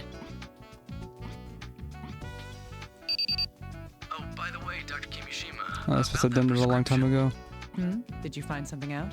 Yes, we found which hospital the victim had been going to and requested her charts. It says Veronica had been to the hospital a month prior to her death. Okay, that's 2 months ago. What's that mean? Her symptoms were migraines, visual and auditory hallucinations, mood swings, and aggression. It also says she was vomiting blood and had convulsions, along with hemoptysis. Convulsions? Vomiting blood? Yes, that's what it says. The doctors urged her to have more detailed examinations, but it seems that she had no intention of listening to them. In the end, she left the hospital and whatever disease she had went unconfirmed. If only her doctor had forced her to be hospitalized. Can't do that without consent. That's just how things are these days. People don't really get concerned about strangers. Let's continue with the investigation. Sorry for being emotional just now. In any case, we don't know what disease she had. Judging from her symptoms, it was something severe. Maybe it was Vermeer syndrome. I agree. know immediately. You do that. It may give us another hint in solving this case.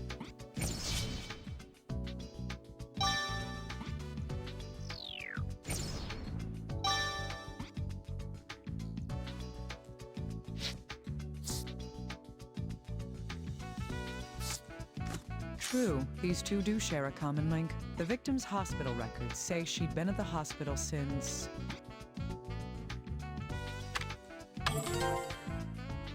Yes, 2 months ago.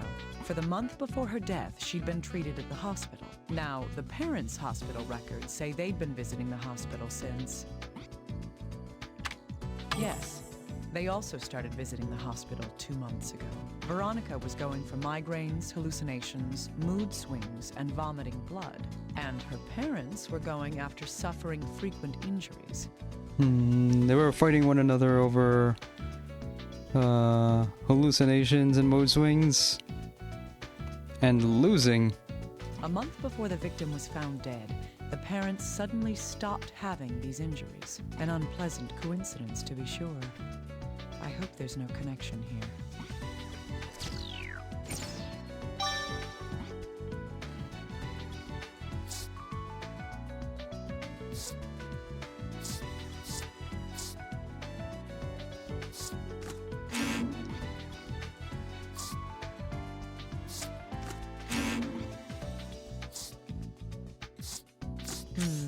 Yes, we can put these two facts together. According to the chart from the hospital, the victim's condition caused her to vomit blood. If she had continued to vomit blood after her hospital visit, that would explain the bloodstains on her clothing.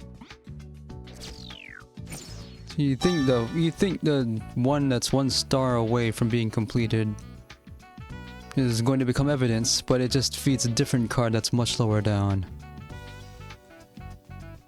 Yes. That's Thus, detective these work. bloodstains were caused by the blood that she had vomited.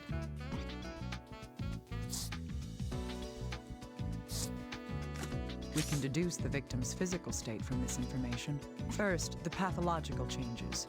There's no knowing what disease she had. However, if this discoloration of the bones shows the existence of a focus, it's safe to assume that whatever disease she was suffering from was in an advanced state. The massive bloodstains on her clothes came from her vomiting blood. There aren't many conditions that cause that much hemorrhaging. Call a diagnostician, maybe he can figure this out. From these 2 points alone, I conclude that she was already in terminal condition. Oh. Well, as you said earlier, she just died a little bit sooner than expected. Even if she hadn't been killed, she was already on the brink of death. I see. I feel sorry for her, but if that's the case, then why? Why was she kidnapped? I still have my doubts about that, actually. Did the murderer kidnap her? Or did that even happen? What do you mean? Whatever the case, she was definitely taken from her home before she died. The question now is what happened between the time she was taken until the car accident. Right, I follow you.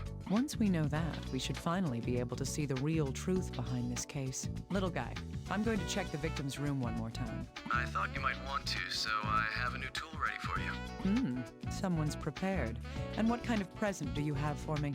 It's not the most appropriate gift for a lady, but it's aluminum powder for finding fingerprints. There are some useful additions to the mixture. Ah, great. I'm impressed. I'm glad you like it. Spread the powder anywhere that looks suspicious and shine your investigation light on it. Well, we don't have a microphone, so I guess we just have to use the light. We can't blow the dust away. And that'll make any fingerprints stand out? All right, I'll give it a try. If this was a Wii U game, though, we would have access to a microphone. Good luck. Well then. You know, that's what they should do for the new Ace Attorney collections. Since some of the games involve blowing into a microphone to blow dust away for an investigation, if the platform you have has access to a microphone, you should be allowed to use it to do that. I don't see why not. Cause I know that PS4 and PS5, the controllers can have a microphone plugged into them. You can use that. If you're on PC, 50-50 chance you have a microphone plugged in. Just an optional thing. And any decent DS emulator will be able to emulate either the microphone or connect to your real one.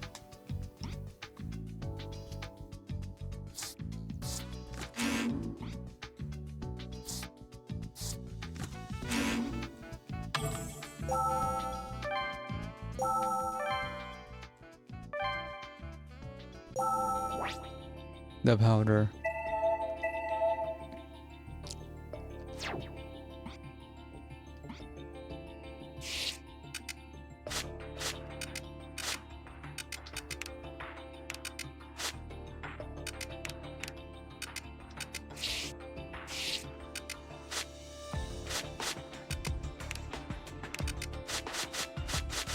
It's basically just the same as the spray, but goes in different locations.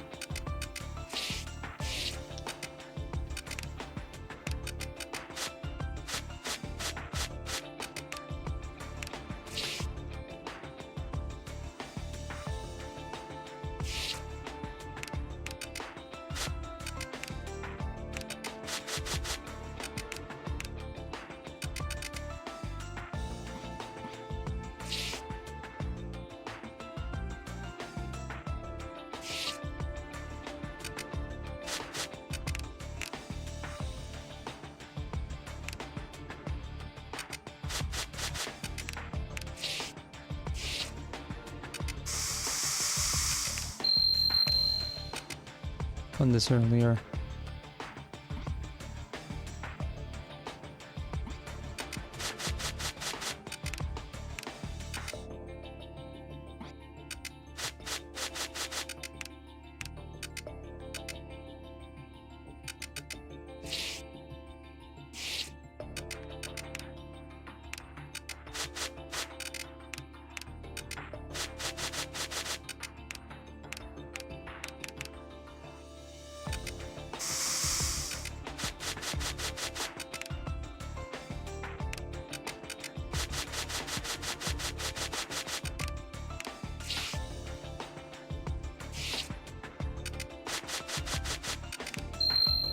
Oh. How'd you find that just in the powder? So many. These are all the same fingerprints. These are fingerprints? It's likely they belong to the victim. Oh, handprints, okay. Now, why would she leave so many fingerprints on the floor? I was pointing this direction so she's crawling out. Pushing off the walls in 0G.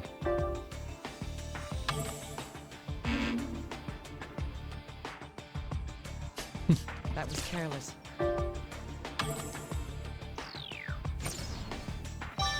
Yes, she was probably crawling Because on the she was that messed up. The prints indicate she was heading towards...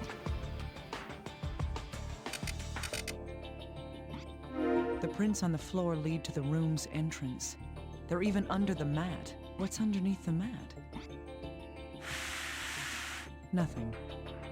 What could this mean? So...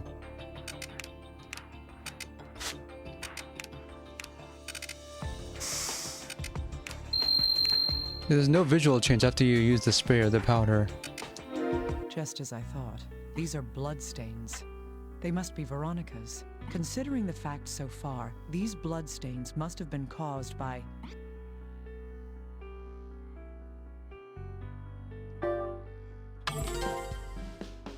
Yes, Veronica's clothing was covered in blood that she had vomited. The amount of blood here is more than would be a fatal loss in most people. But there's something odd about these bloodstains. Blood is a liquid. It should be evenly spread across the floor. If there was one reason for the bloodstains to be shaped like this, it would have to be...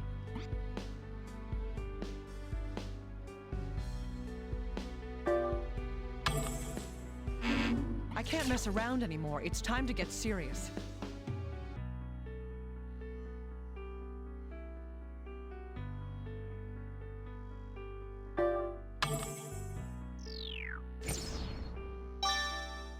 Yes. This door was closed when Veronica was vomiting blood. So let's close the door and let's see the blood patterns on that. That's why the blood spread unevenly. This door had been closed when Veronica was vomiting blood. Thus, the room is now in the same condition as it was when that happened. The lower part of the door has numerous scratches on it. She was probably, she couldn't open, she was dying, her room was closed and she couldn't open the door. That's what, that explains her last words.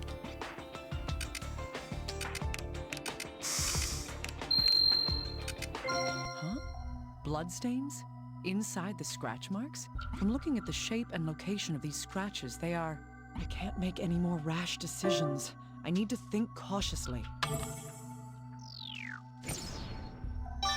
Yes, these are traces that someone had clawed at the door. On top of that, it was done with such desperation that their own nails cracked and bled.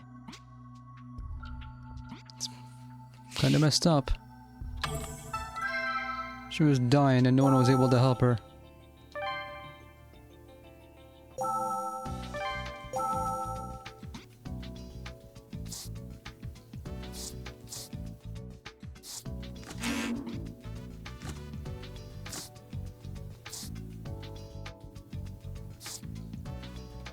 These bloodstains are at the entrance to the room. The door was closed when Veronica vomited blood.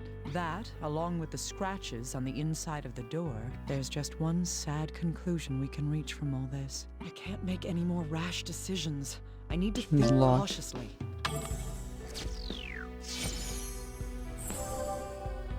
Oh, I see. The parents locked her inside. They knew she had a terminal disease. They locked her inside and waited for her to die. And then disposed of the body. Yes. Veronica was So she wasn't... from leaving. Okay, so she wasn't forced out of it. Well, so, the earring was removed and planted as evidence then. Writhing in pain and unable to open the door, she lost a lethal amount of blood and died right here. Now that's a locked room mystery. She wasn't kidnapped and killed.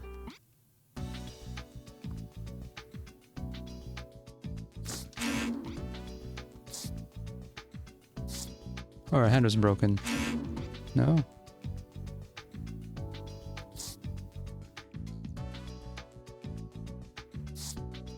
We can deduce the victim's condition within this room by putting these facts together. Veronica was crawling on the floor. It's likely that this is because of the mysterious disease she was suffering from.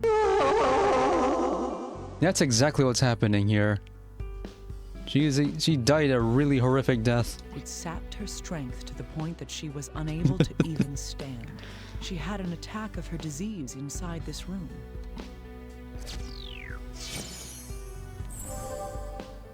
This is a Detective Conan story. So what about this?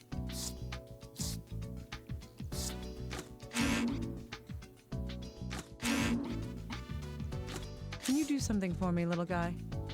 I need this bone analyzed in detail. Oh, sure.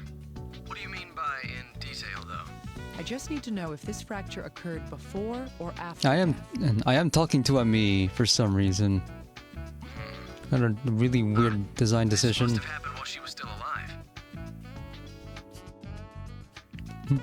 Please don't spoil it. I want to see it for myself. Take a look at this area here.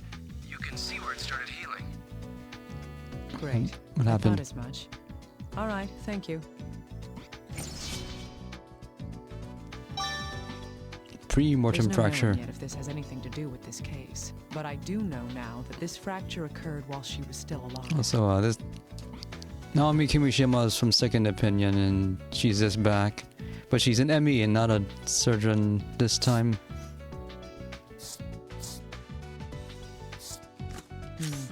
Yes, these seem to be related. According to the charts, the victim's symptoms were migraines, hallucinations, mood swings, vomiting blood, hemoptysis, and perhaps most importantly, Violence. I can't make any more rash decisions. I need to think cautiously. Yes, sudden aggressive behavior. That is, she was acting out violently. She was abusing her own parents, bopping them multiple times, enough to get them hospitalized. Her conditions must have worsened And severely. they were not months pleased about before her that. death. Wasn't she in Persona 5? You would know that better than I do. I have not so much as looked at Persona 5 to the fullest extent possible, because I promised myself back in 2009 or 2010 or so, I would not play... If they were ever to make a Persona 5, I would not play it until I finished Persona 4. I have not played Persona 4 since 2010.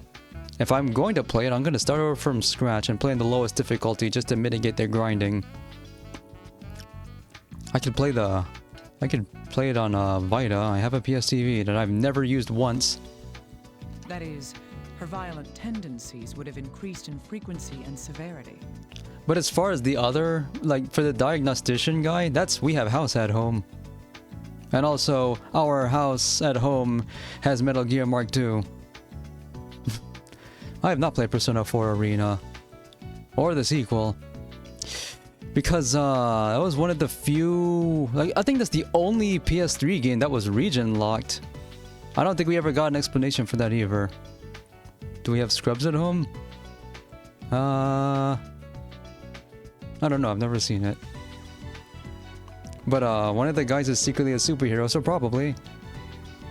In addition to that is the fracture in Veronica's finger. This is the only injury she had while alive.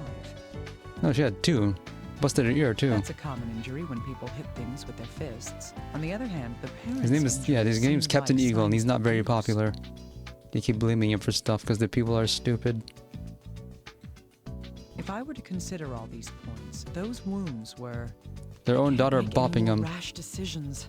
I need to think cautiously. Right.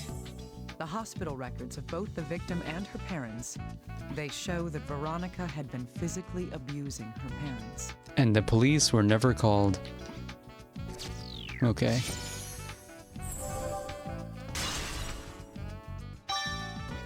That's all the evidence.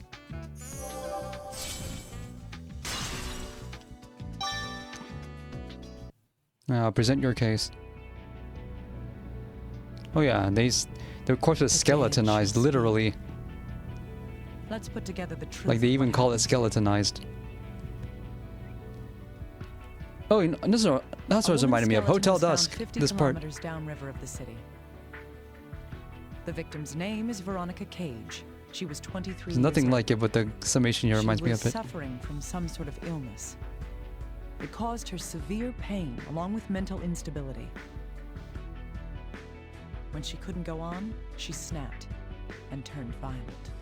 And not treated. This card shows the truth of that emotional state. Oh, this is the Persona connection, there's cards. Also, I'm low on health, so there's gonna be a comet every single time.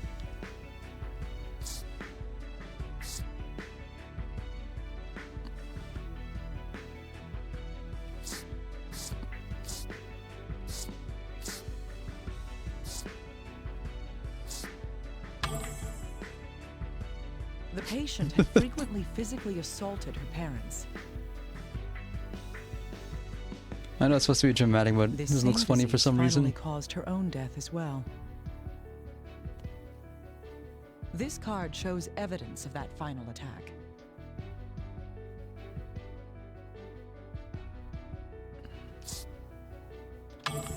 Yes, there were traces of blood at her room's entrance. During the attack, she writhed in agony about the room. The shattered mirror is evidence of that violent behavior. Eventually, she's her having a strength gave out and she collapsed. Yeah, she's dying from a horrible She used the disease. last of her That's what's strength happening. To try to leave the room. But she was locked inside. However, her one final wish was left unanswered. This card speaks to Yeah, that they said truth. she had a horrible disease and it went untreated because she denied treatment. Look where it got her. In her fading consciousness, she tore at the door. We have our But last she died words. there, and the culprits carried her body out. Well, The proof of this is on this card. well, she's vomiting that hard. It was too late for her already. Exactly. The earring caught on something while she was being carried. She was already dead when the earring was torn from her ear. Most likely, her death surprised the ones responsible. They then cleaned the room to hide any signs she was there. And by clean the room, they used to like But sweep whoever the glass cleaned off the to the room side had and not poor throw them eyesight. away. And thus did not see the earring among the mirror shards. The body had to be hidden as well. Their plan was to throw the body off a bridge 8 kilometers away. I don't know why they're mentioning kilometers. This is the United States. They should be But they using were miles. scared off by a pair of oncoming headlights. This culprit, with a bad back, gave up and fled the scene. They put her shoe back on. Those headlights belonged to the blue truck. The driver could not avoid the body and ran over her. The driver believed he had killed her and dumped the body. Yeah, he was scared that he committed vehicular manslaughter. He's actually completely innocent. What he did only completed the culprit's plan. So he's getting off. He's getting off scot-free for this because he was unwittingly involved. She was already dead when run over. Yeah, I thought the same thing, but not many bridges in Initial D. Hiding a corpse is a crime, but the driver wasn't the murderer. The ones responsible are those who locked her away to die. She sought help, not knowing that none would ever come. And it was too late for her anyway. Her last words are the proof of that desperation.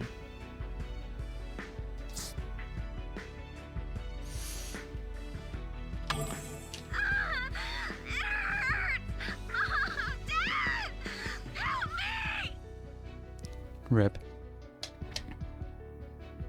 This is the whole truth in how her life was cut short.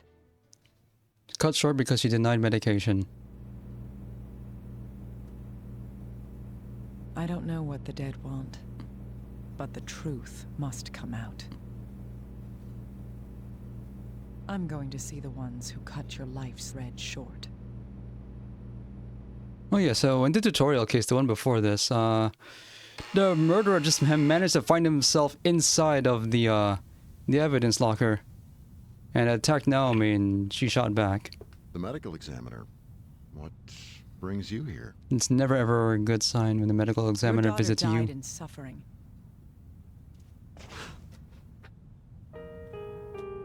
She struggled, she shouted, and she clawed at her door. She tried to escape so terribly that her own nails tore off. Why didn't you open the door? There was no choice. We wanted her to be happy. Hmm. We wanted her to be normal. We never thought this would... Her death may have been inescapable. But you defiled her death in order to protect yourselves. Probably they felt bitter from all the bopping she did. And there's the popo now. Oh. It's kind of a bizarre case, though. Technically, it's a murder, but there was nothing they could have done to save her at that point. When death came to you, did you suffer? Soon I will. Oh, she's for dying myself. too. That's how she's able to talk to the dead on her phone. Miss Kimishima, Hey, this is second opinion. your test results have come back. I see. Let me ask you up front. How long do I have until my flame goes out?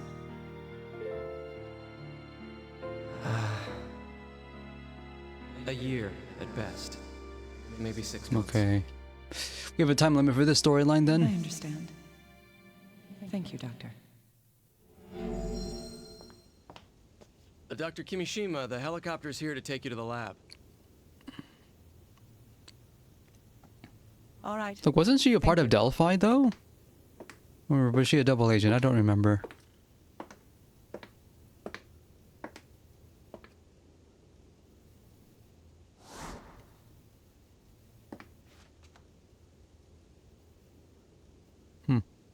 She was painting after all. Rosalia. What is this? Someone's name? Dr. Kimishima, are you all right Okay, up there? so Yes, that's I'm definitely fine. I'll related be to the right overall down. storyline, but we don't know how yet.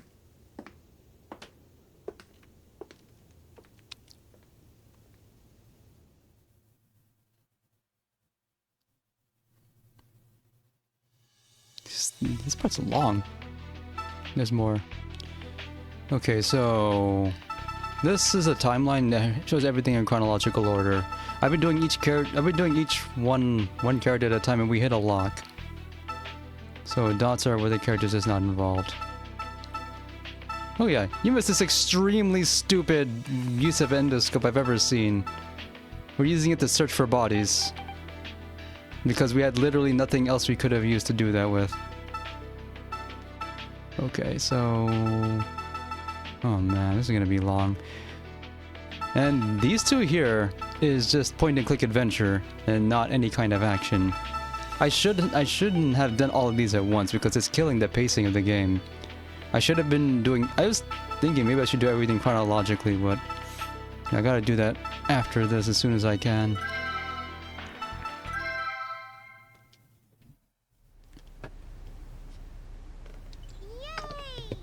Hello, Mr. Butterfly. I'm Alyssa. Is that girl with the cat back? But so far though, this game's not bad. She's at it again. The gameplay is sufficiently different between all of them.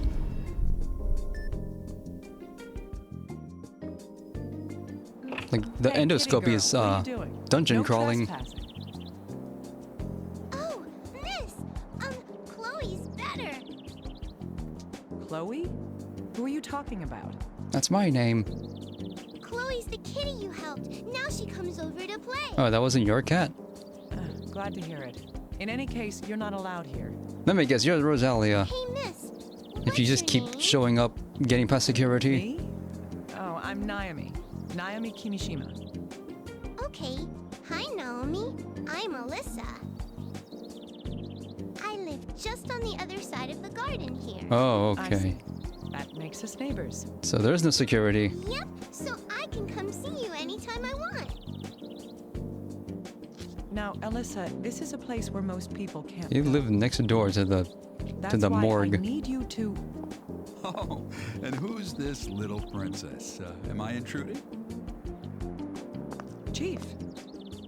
Hello, mister. I'm Alyssa.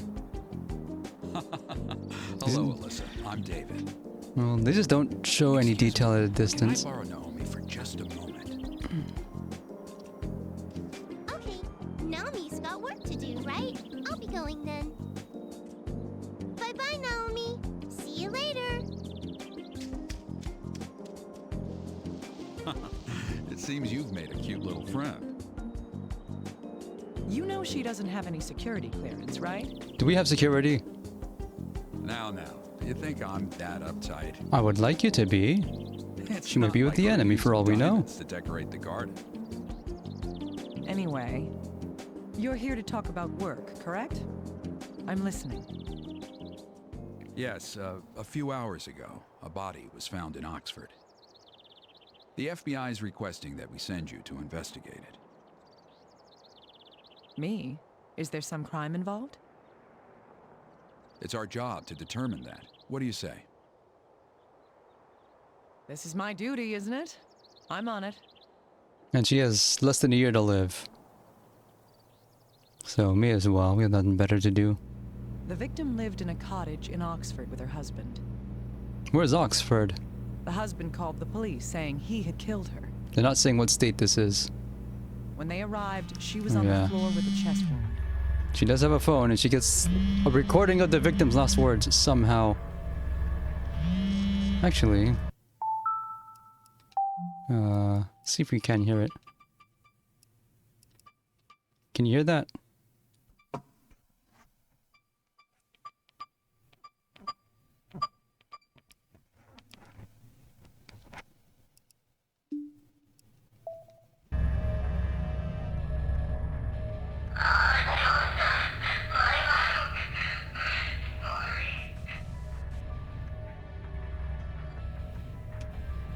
Hope you heard that. And that's how all these cases begin. She gets a phone call from beyond the grave. And then, he plays attorney investigations. Less The walking FBI around though. thinks the husband may not be telling the truth. All right. Let's discover how this tragedy played out. She's with the FBI. I'm sure they're covering the charges. Tell me the facts we have, little guy. Let's just leave it on. Why not? Yes, ma'am. The victim is 75-year-old Alma Parker. Her husband Joseph called the police late last night. On arrival, they found her body, stabbed in the chest. The husband was in a wheelchair, holding a blood bloody knife. Joseph's account is that they had a fight that escalated. A man in a wheelchair stabbed someone who could walk? That's what he says happened. Find out what you can about the murder. I'll check the body. Right, please get started. Oh yeah. The dead She's tell no related. tales, and if they do, nobody listens. Maybe it's a second cousin. Only the dead who haven't died yet can discover the truth. Oh yeah. Let's Borrow begin. time. Show me how your light was put out. The truth can never truly die. Yeah, that's literally what happens here.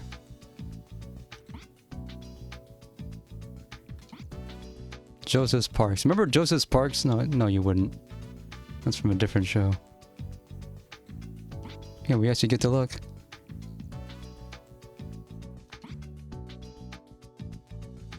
Unable to walk due to a thrombi in his veins caused by APS.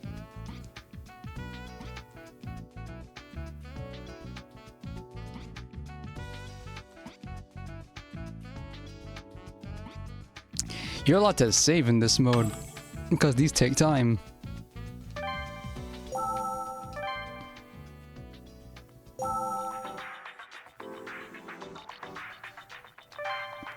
Okay, what are we looking at? A cross-shaped blade? This must be the fatal stab wound. It has an odd shape. The weapon's cross-section must be... What's a cross-shaped blade?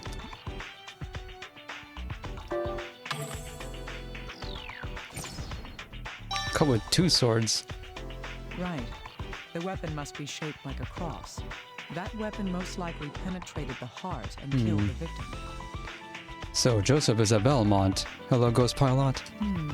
What kind And of she is really weapon mature. is She it died at shaped age 75 or so. This game is actually more interesting than I thought it'd be.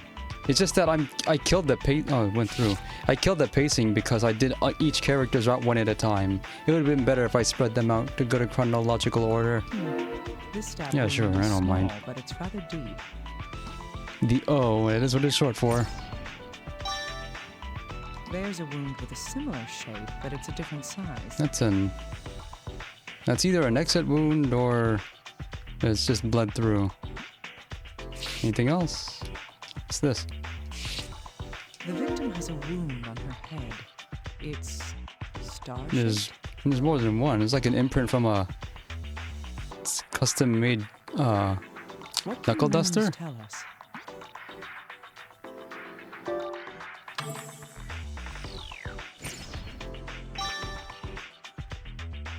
Yes, we can figure out the shape of the weapon that inflicted them. Still, a star. A different star too. What kind of weapon would leave that? Customized knuckle duster. That's the only thing I can think of. Anything else? No. Yeah, this is basically point-and-click adventure gaming. 2 of the 6 characters do point-and-click adventure stuff. The other 4 do some form of medical work. So right now I'm running the ME. And I just got reminded of Ill Bleed. I just saw a thing and added it to VG signage. What do we got? Bloodstain. Bloodstains on the left sleeve. Was there a wound on the corpse's arm? I didn't see one. It could be the murderer's blood. This needs to be investigated. Hope this isn't further. Joseph's blood. That's consistent here. Interview, huh? I wouldn't know anything about that.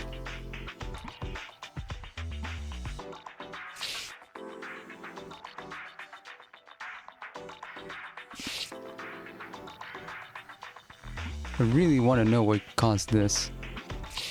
What's this? What's this? Is it hair? That's bizarre because Hair color doesn't match.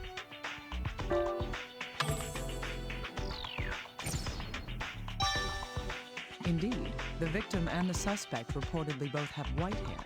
I need to send this in for analysis and identification.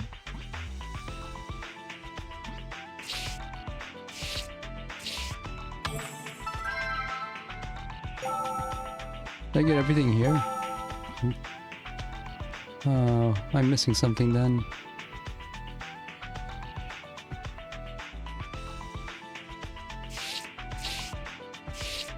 Oh, I missed this.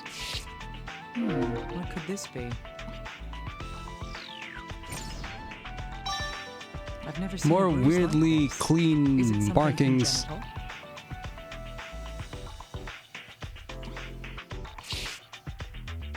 The only time I had to do a video call was something related to, what's this?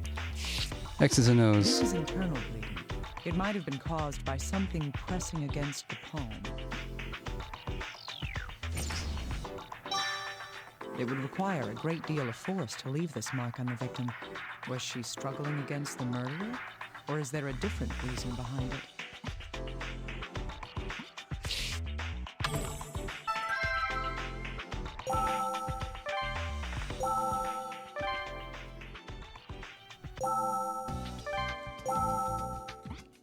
Oh yeah, we have to talk to a me. Tell me more about this. No. Or this. Hey, little guy, could you analyze this hair? Yes, of course. Dr. Kimishima, this isn't human hair. It seems to be from some sort of animal. Did the victims have any tame household creatures? You know, they're called pets. And no, there weren't any But signs. that's a weird way to put it. Strange. Still, this is obviously not human hair. I can see cuticles, so this isn't synthetic hair or a fiber. All right. Can you identify what animal it's from? No, that's beyond my expertise. Oh, but I do see something odd about it. Go on. Well, the hair has a tip, but the other end doesn't have a root. So it was cut? No root. That means... So the hair had been cut. Right. This means that the hair didn't fall off the animal naturally. Why would something like this be on the corpse? They were attacked by an animal with cross-shaped claws. What else would it be? What's this about? Circular shape. Can you tell me more about this? No.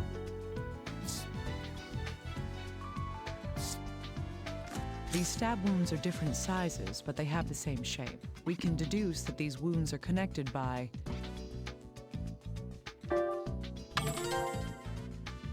Yes. These two wounds were caused by the same strike, piercing all the way through her He body. was killed by the boomerang. If that's the case, the entry wound was... Indeed. If something is pierced all the way through by a sharp implement, the entry wound must be at least as large as the exit wound. If these wounds were caused by the same strike, it would have to be 20 centimeters or longer. Here's 15 centimeters. So... that big? That must have been heavy. This isn't enough to identify a weapon, but it does get us one step closer. Imagine it had to be heavy if it's gonna penetrate that cleanly.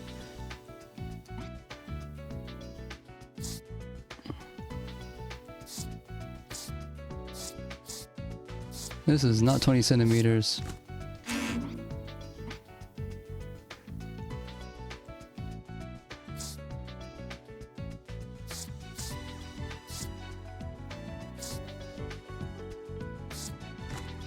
Dr. Kimishima, do you need an analysis? Well, I'm not here to ask you out on a date. Just look at these. Okay. Are these bloodstains? Yes, they were on the victim's left sleeve. That's odd. This blood isn't the victim's. What do you mean? Well, the results say that only the H-type antigen was detected in this blood. That makes this blood type O. The victim has type A blood. What about her husband? He's a suspect. He has type O. Does this mark him as the culprit I don't know what type I have. Let's not start jumping to And, conclusions. maybe I should figure it out if I'm to go traveling. First, let's check to see if the husband is injured. Just in case I need an emergency transfusion. If this blood came from him, he must be wounded.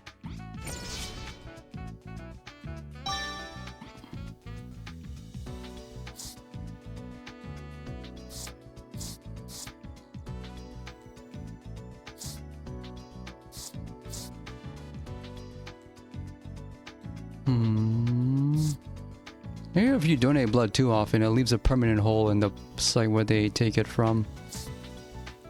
It just looks really disturbing. I say I heard, I've actually seen it happen.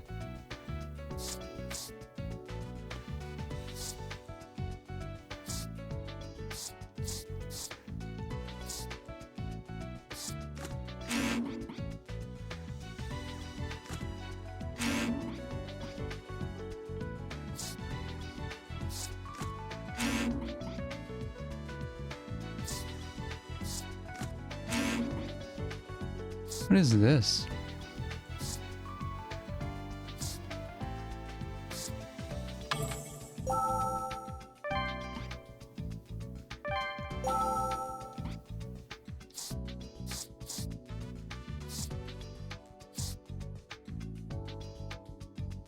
Yeah, I don't get to reveal this information to anyone until after I solve the case. Single reds.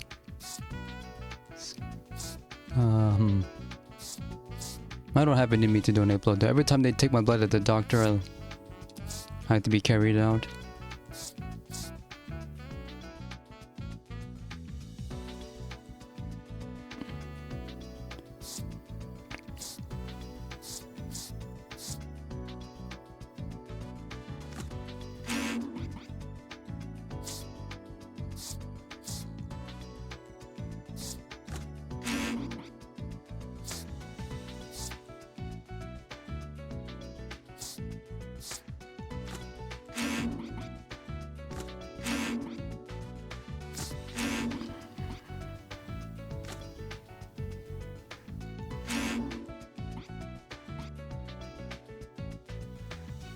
Little guy, can we determine the shape of this weapon? It's not intuitive what I need to feed to the informant. I think so, yes. I'll need some information, though.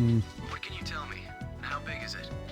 Well, it's at least 20. 20 centimeters. It's shaped It's like just if you've been paying attention. a cross shape. Does that help? Yes, thank you. We'll have the results in a moment. I see. This isn't a cutting tool like a knife. It's like a spike or a spear. Something meant for piercing. So, Oh, a stabbing. that's probably what happened then. There's like a like the hole looks of right this. here. I have to not look at it. Not look at it directly. Right. This isn't your usual murder weapon. This isn't a usual murder.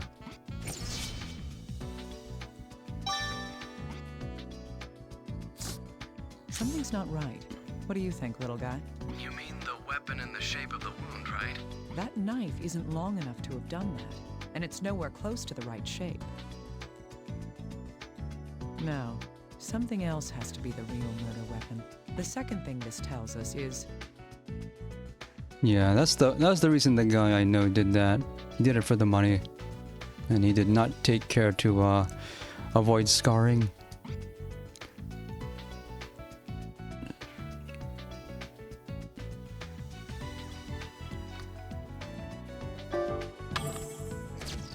Why was he trying to cover up for the real murderer? I agree. The husband's definitely lying to us about Because, something. even in this game, everybody lies. In any case, we know for sure that the knife isn't the murder weapon. However, we still don't have a clue what the real weapon was, or who the killer is. take it easy. We just have to think about all of this. A sharp weapon, like a spear, that can go through a human body. We'll have to find out what it was. And where? Where can you find something like that in this country? What have we got?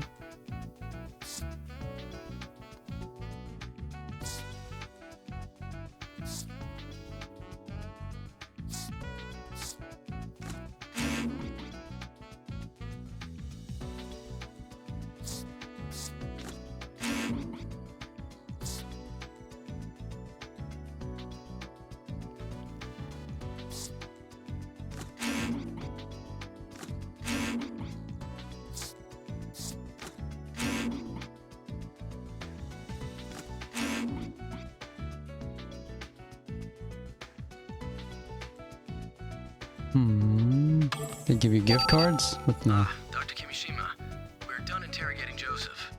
Joseph? You mean the victim's husband who confessed to the murder?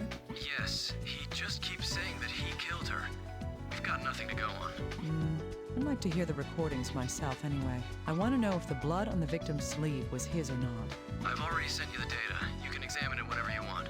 Yes, I'll do that. Thank you.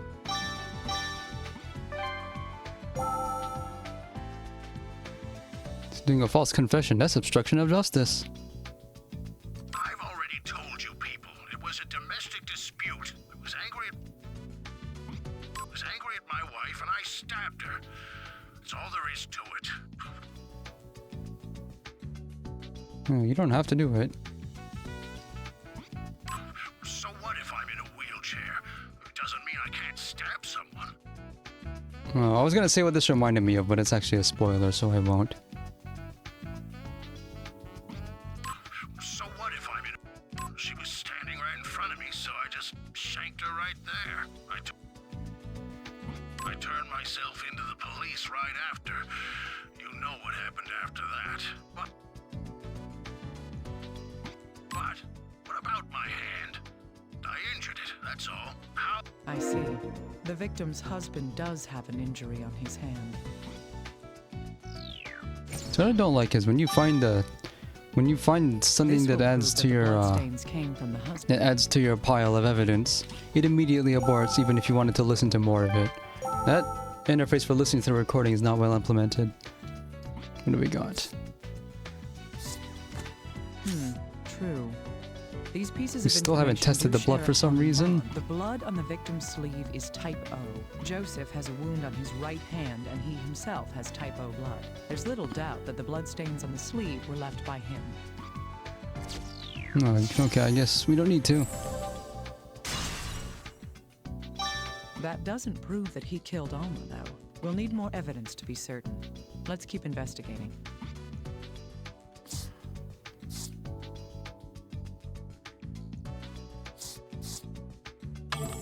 This is one bizarre case. There's so much about it that's hard to believe. You don't think the husband did it, Dr. Kimishima? Who knows? Anyway, let's put the facts we know so far in order. The reason why it's doubtful that the victim's husband is the murderer is because... If his hand is injured, he wouldn't have been able to do it. I wouldn't have been able to do it. No. That's careless. He's concealing the real murder weapon too. Yes.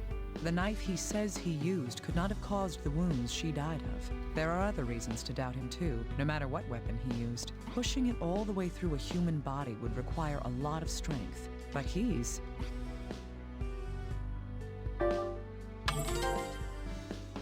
Indeed. He is wheelchair-bound and cannot stand under his own strength. Would he be able to kill someone like this while sitting in a wheelchair?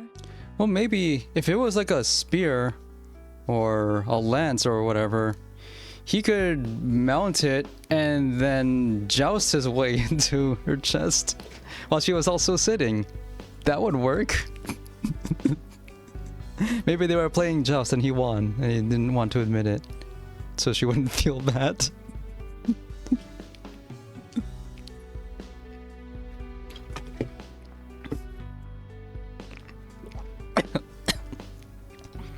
His hospital records make it clear that he can't stand up at all. Yes. The shape of the weapon and the details of the death make it unlikely that he's the murderer. Wheelchair joust. It's like probably a side thing in Happy Wheels or something. Still, he insists that he's the one who killed her. I don't get it. Usually people lie to avoid being blamed for a crime. Huh. You have a lot of experience with lying, Mr. Investigator? Hey, we agreed not to bring up the past, didn't we? We didn't see what this past was. But why would he want to make himself the criminal? All I can think of is that he's defending somebody else. Either that, or covering up an even bigger lie. That doesn't change what I need to do at all. Contact HQ about the inconsistencies we've discovered and interrogate the husband again. I'm going to the crime scene. Tell them that, too. Understood. I'll get authorization immediately. Yeah. Passage of time in these adventuring segments is really, really weird. Even weirder than normal for this.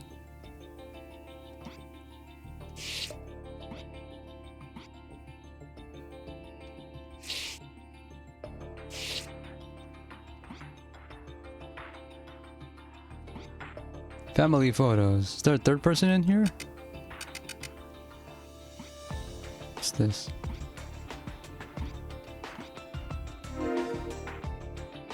What is this? There's an inscription on this clock. To my loving father and mother from Abby. A gift from a family member? Huh. Why does this decoration look familiar?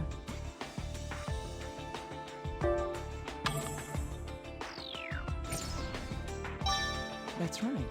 It's the same as that star-shaped bruise on the victim's head. The murderer could have struck the victim with this clock.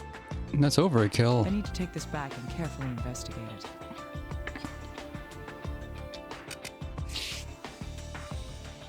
What's this? It's a shard of glass. What could that be from? Supposedly, only Joseph and the responding police officer were at the murder scene. If that's the case, then...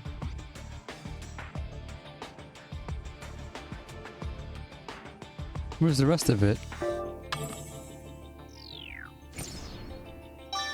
Yes, there were no other shards of glass in the area. The police wouldn't be so foolish as to contaminate the crime scene. I'm beginning to wonder if someone there had cleaned up the other shards of glass. I could send this shard to analysis. We might learn something about it. Chopsticks? Oh, it's probably a fork and knife.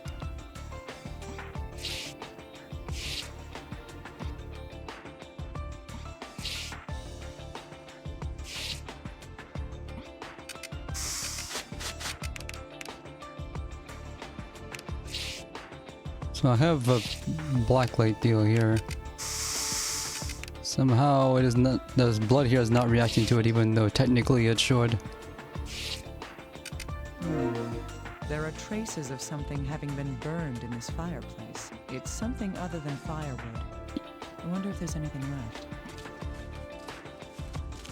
Huh, I've got something. What is this? There's something else here, too. Is this... fur? What is this doing here?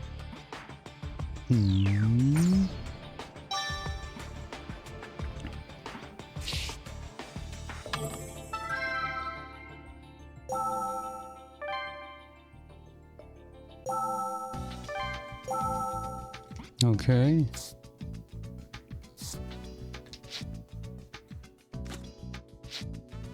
Huh. The decoration on the clock matches the victim's head wound, but this couldn't possibly have been the fatal blow. Yeah, it'll sting and it'll leave a mark, but it won't kill. I need to know exactly how this wound would have affected her.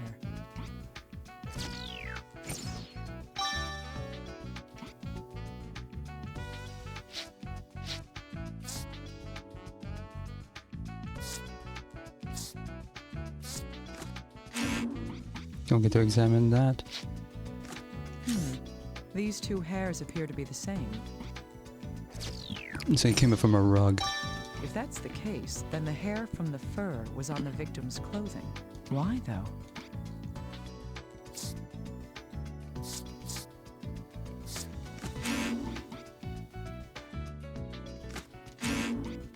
Oh yeah, I need to have this looked at. Hey, little guy. Your turn. Yes, what is it? Oh, you need something analyzed? Just one moment. There's some kind of compound on the concave surface here. Any details? It's wine. Yep, no mistake. So, there's wine on the inside of this piece of curved glass. Let's see, wine glass, cross-shaped wounds. This is looking more and more like a Belmont was here. That's probably right. Then again, there could be some oddballs who drink wine straight from the bottle or something. Perhaps. Let's assume for the moment that it's from a wine glass. A little more investigation may provide us with more information.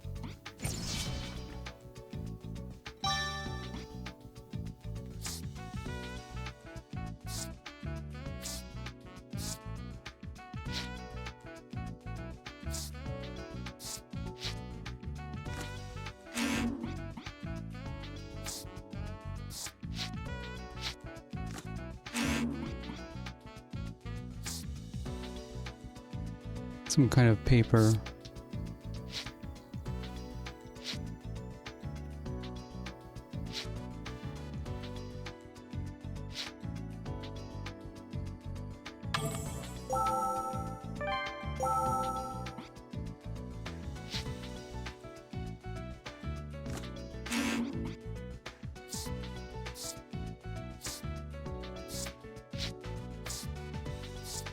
Little guy, could I bother you for a moment?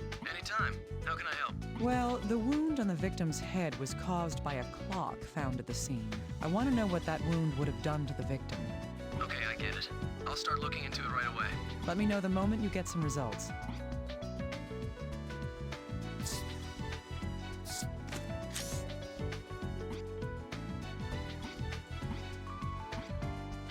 Sometimes it's voiced, sometimes it isn't.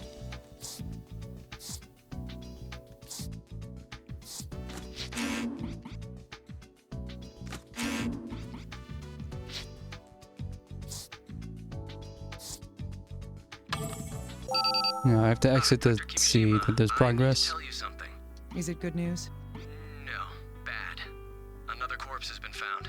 Give me a break. I'm already in the middle of investigating a case for you. Well, the thing is, it might be related to the Alma Parker case. Same stab wound? What do you mean? A female corpse was discovered in a warehouse at the harbor. The victim is identified as Abigail Parker. Someone has it out for the Parkers. She's Alma Parker's daughter. What? Yes, it's not just Alma now. Her daughter's been murdered as well.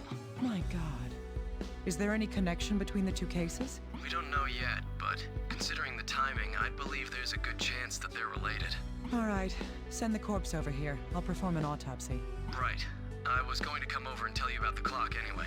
I'll load all the information that we've confirmed onto the computer, too. Huh. A man who comes to visit bringing a dead body as a present. Sounds more like a cat. You're the worst guest ever. This kind of thing tends to upset people, you know. Hey, come on. This is my job. I'm joking. I'll have a room ready. Yes, that would be helpful. I'll see you later then. Multiple autopsies at once? 2 days. The daughter of Alma Parker, the first victim, Abigail Parker.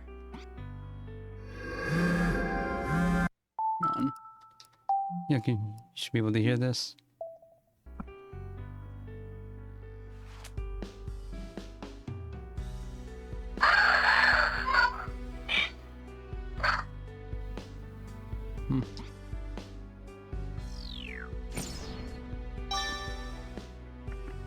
These were her last words. I'm not making any It's not as dramatic as the last time. But I've heard your words. Okay. What are you about? This is a cut. It seems like it was inflicted intentionally. That's a really big cut. I feel like I've seen a similar wound somewhere before.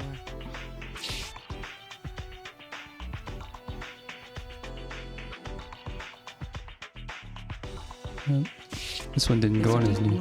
Yeah, I'm gonna watch it at the end of this playthrough. I think I'm gonna need like 4 or 5 more streams to finish this game though, because HLTV says this is about 25 hours, which is way longer than any previous game. They put a lot of money into this, and then they quit. This is the last game in the series. This stab wound has an odd shape. I've seen this. Were they wait, were they stabbed at the same time? Like a shish kebab? Yeah, Atlas believed in this. They went all the way with it. Cause Trauma Center was only ever popular in America. After the first game on DS, every single Trauma Center game that came out in America first and then Japan. You ever look at somebody, you can just tell their cell phone screen is cracked without looking at it? Oh, this is the cell phone that Abigail was carrying. It won't turn on. Is it broken? This should be sent in for analysis. It may have some useful information. Check the SD card on that. This is 2010. Would they have had SD cards in phones at this point? LOF free me. Yeah, this is probably a Erickson.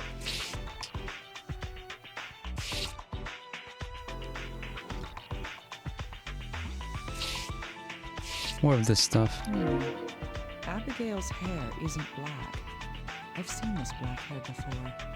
It's...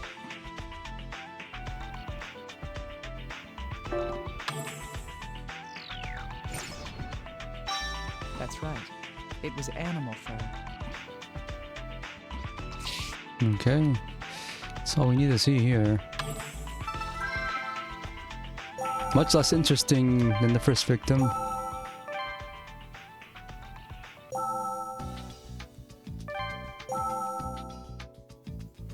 All my phones from this era of phones before smartphones, so they were all from Motorola.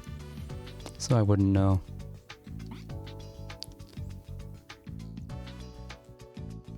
Just as I thought, these two hairs are identical. So we know that the hair from the fur found in the fireplace at the murder scene was on both of the two victims. From this, we can deduce that...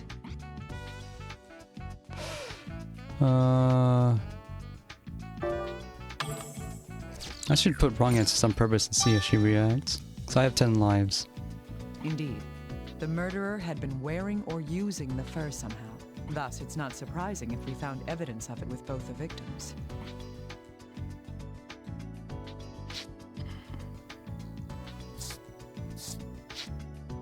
It's just still being analyzed. These murders are too similar for us to dismiss the possibility that they're related. The wound on Alma's hand wasn't caused by external trauma, while Abigail's wound was obviously made using a sharp tool. At first glance, these may seem to be completely unrelated. However, if we consider any similarities or connections between the two corpses, these wounds may indicate some hidden link that we haven't discovered. Who is she talking to?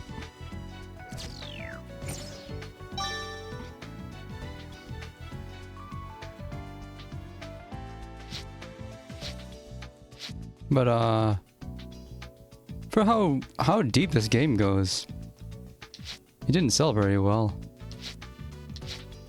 I still think they should have made a Wii U game and used not only its touchscreen oriented vertically, but its microphone.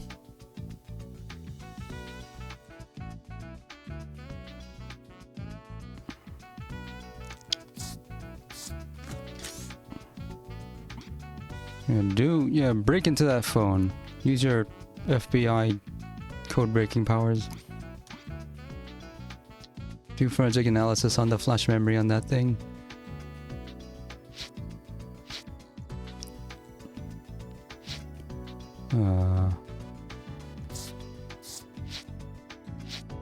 Where is...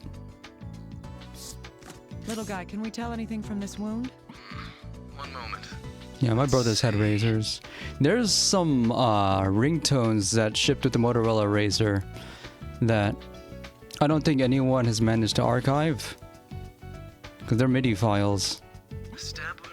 There's like that, there's that one account that gets ringtones from old phones, but they haven't yet posted the ones I'm looking for. Is that so? My hunch was right. This proves...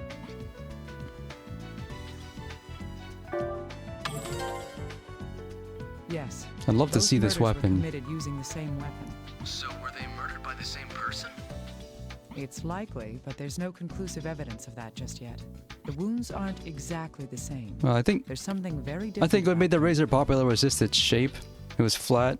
It fit in your pocket more easily than any Nokia phone at the time, and it actually had a decent camera for the time. I think that was the other big one. It had the camera on the back end. Where? Probably only 160p. It's... Yes, the depths aren't the same. Couldn't that just be coincidence? They weren't killed by a machine after all. Yeah, for all we know. I can't rule that out as a possibility either. Still want to believe it was a joust. Still, Alma's stab wound pierces all the way through her body and out her back. And she's older, so it'd probably be a little bit easier to penetrate all that stuff. Abigail's wound barely reaches her heart. These wounds would require a vast difference in strength to inflict. I see. Is that so? Maybe, Killer was tired by the time we got to the second one. In any case, it's dangerous to make more assumptions than is absolutely necessary. Let's continue investigating. Yeah, we still have no motive and no suspects besides somebody who is lying to cover up the real one and isn't cooperating. There's a lot of evidence now. Let's see.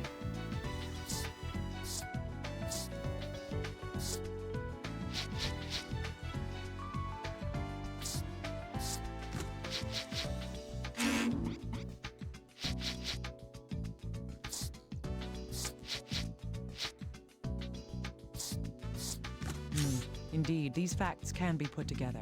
Alma and her daughter Abigail, the two corpses share one common thing. That is...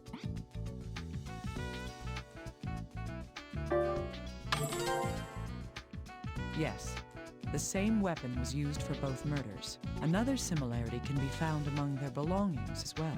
That is...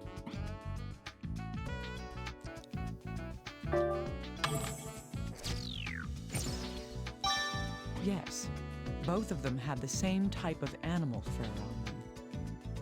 There's a very high possibility that these crimes were committed by the same person. I wouldn't try doing that. It seems risky. I would just find somebody to turn it into.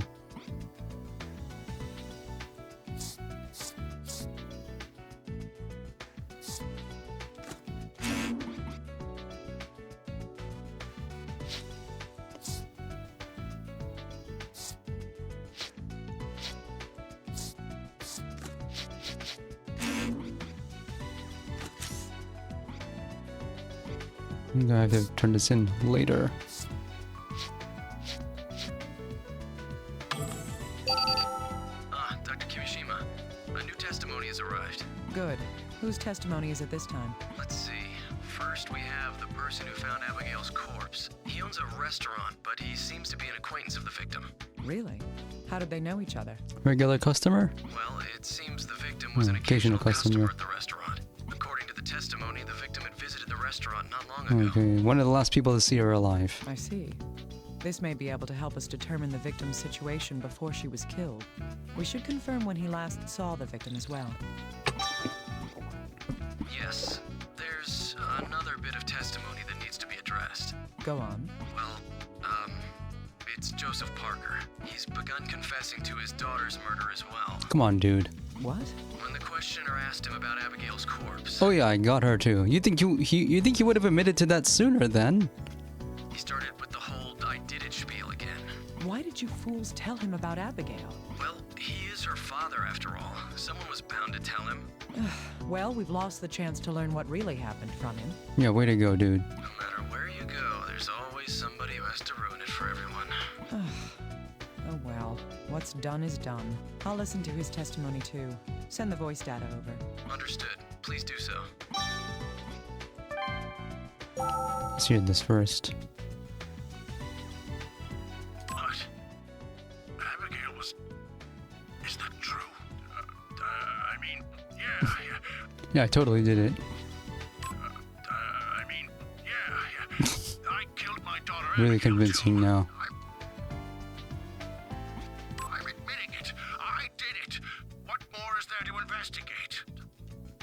Who cares about the weapons? It doesn't matter.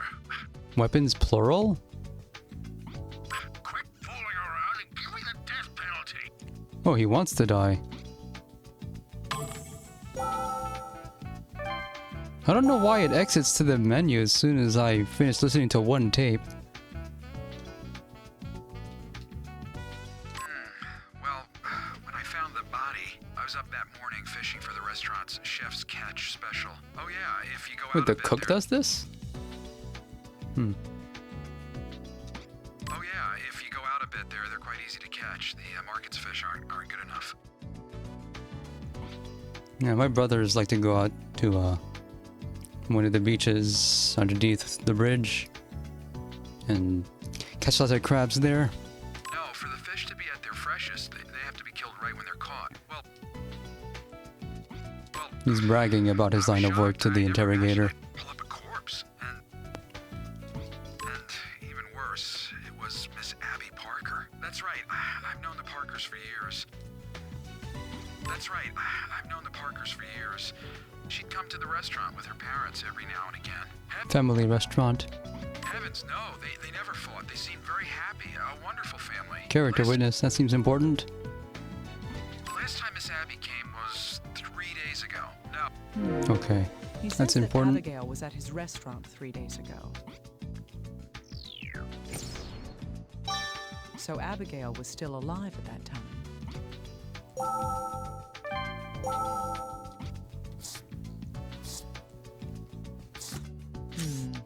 We can trace Abigail's whereabouts with these facts. So, she was at that restaurant, and that was one of the last things she ever did. Her corpse was found about 2 days since her death. The man who found her body last saw her 3 days ago. That means that when the chef saw her,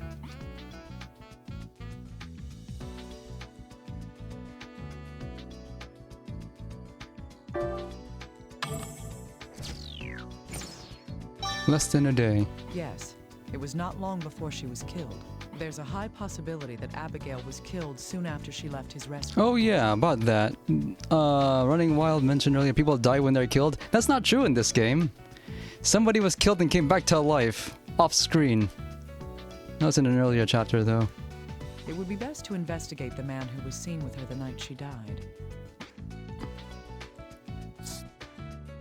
Who was she with?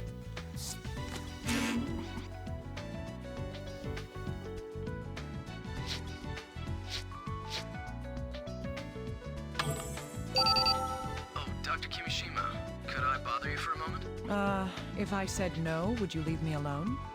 No. I definitely think you should hear this. All right, hurry up. Thank you. Well, HQ has made a move. The FBI has arrested a suspect for Abigail's murder. What's going on? Who knows? Maybe they're jumping the gun. I don't know what the higher-ups are thinking. The man's name is Sean Bowen. He was Abigail's boss where she worked. His wife, Carolyn Bowen, was also taken in for interrogation. They're both at HQ now. Huh. Is there any evidence that he's the killer? It seems that this was found at the scene where Abigail had been murdered. What's this? A lighter? It's an expensive lighter made in France. It's a custom order with his name engraved on it. That looks like one of the parts of the golden gun. Sean Bowen. Well, there's no mistaking that. So you managed to kill her in one shot.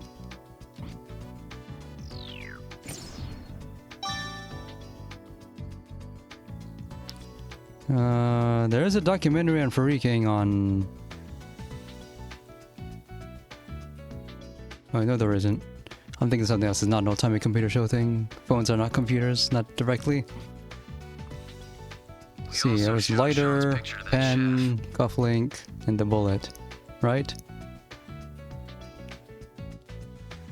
For the golden gun? I know there's more. He confirmed that Sean was the man with Abigail at the restaurant the night she died. I see. Let me guess. Here's what the FBI thinks happened. Abigail was having an affair with her boss. The situation got complicated, so he Yeah, I killed heard what freaking was a long time ago, but didn't really understand it. It's just to cheat the phone system. Bingo, Dr. Kimishima. That's exactly what HQ thinks. Having an affair? Hmm. What about Alma's murder then? Would he take the trouble to murder the girl's mother to hide his affair? Honestly, I don't think they're looking that far ahead. They'd rather believe this than think that Joseph committed either of the murders. I see. So Joseph is defending the man who killed his own daughter? Well, now that you mention it, that doesn't make sense at all. All right. We can't say for certain that this man, Bowen, isn't the murderer just yet. I'm sure he'll be able to tell us what Abigail was doing on that night as well. Can you get the interrogation recordings, little guy? I've already got them. I know my stuff. Nice of you to stay on top of things. Send me that data ASAP. Got it. I'll do that now.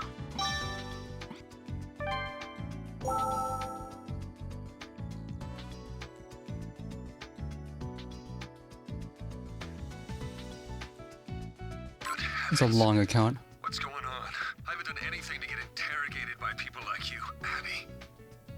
Yes, she did work for us. She was a very innocent and beautiful girl. You know the type, right? Look, I'm sure you figured it out for yourself, right? What we have is a relationship between two consenting adults. She's the one who asked me to meet her at the restaurant, but she got a phone call and left before the meal came. We're she went. How should I know? She said something came up, but who knows? Huh?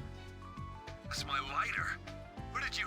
To the scene of the murder? A warehouse at the harbor? No! I've never been there. I don't even carry that lighter with me. I keep it at home, so what would it be doing there? I get it. This is a trap. Someone's setting me up to be the killer. Listen, that lighter's a custom-made, expensive piece. I keep it carefully locked in a showcase at home. The showcase, I would do the same thing. It's in my living room at my house. The only keys to the case belong to me and... Oh, don't tell me. Huh. Why did his testimony end there? Oh, that's when his lawyer arrived. And they took measures so he wouldn't say anything self-incriminating, I take it. That's all right, though. I learned something important that I hadn't been expecting. Huh? You got some useful information from that recording? You weren't paying attention. If that man is telling the truth, then Abigail's cell phone has an important clue. That is... Yeah, she made the call, right? Oh, she got the call.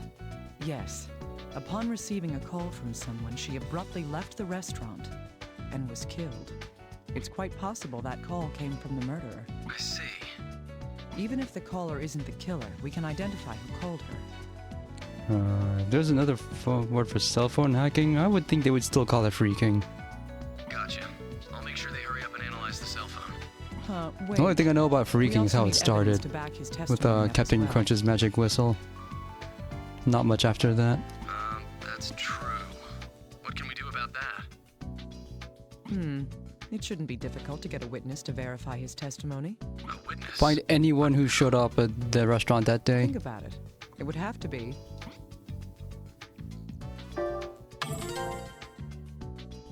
Right. You did remember seeing Sean and Abigail at the restaurant that night. You think he might have more to say about how they were acting then? Yes. Can you go talk to that chef one more time? No problem. I'll ask him for more details about that night. There's also that lighter to consider. It's most likely that it was removed from Bowen's house by...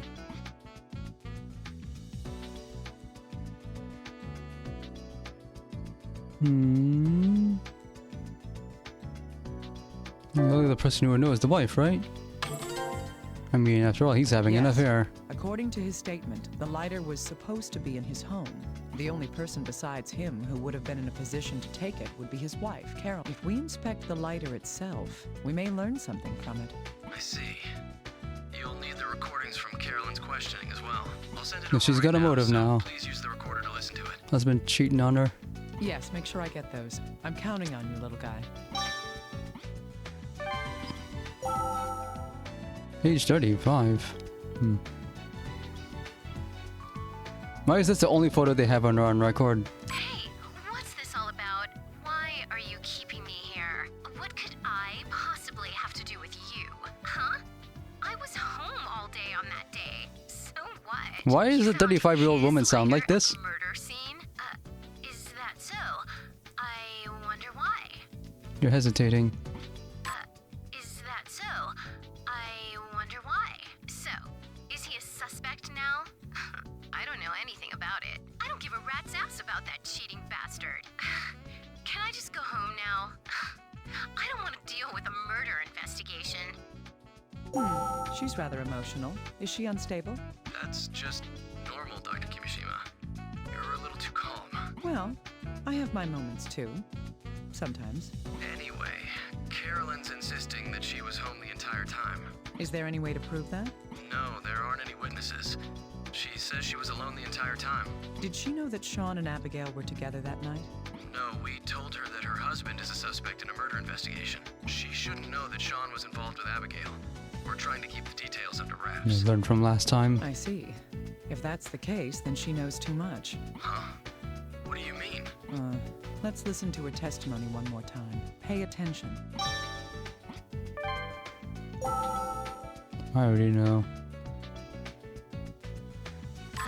Is that so? I wonder why. So, is he a suspect now? I don't know anything about it. I don't give a rat's ass about that cheating bastard. That bit at the end. Why did she call 'Cause him a she cheating knows. bastard? Maybe he's cheated on her before. He looks like a player. Yeah, have you seen his shirt? And the fact that he has an expensive one-of-a-kind lighter? That could be a possibility. But what if there was another reason? Like what? Well, for example...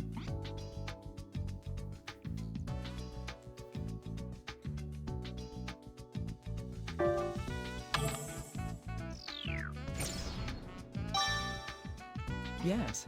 What if she had seen Sean and Abigail together? That would explain her And hostility. someone younger than her, too. How could he? If that's the case, then she did witness what happened to the victim that night. This might lead us to something even more important.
Am I missing something?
Anything else I can do?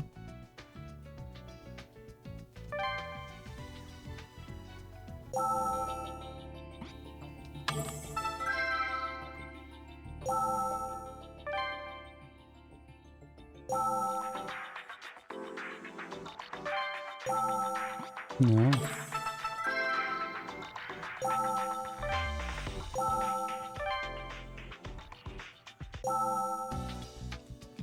Guess it has to be here.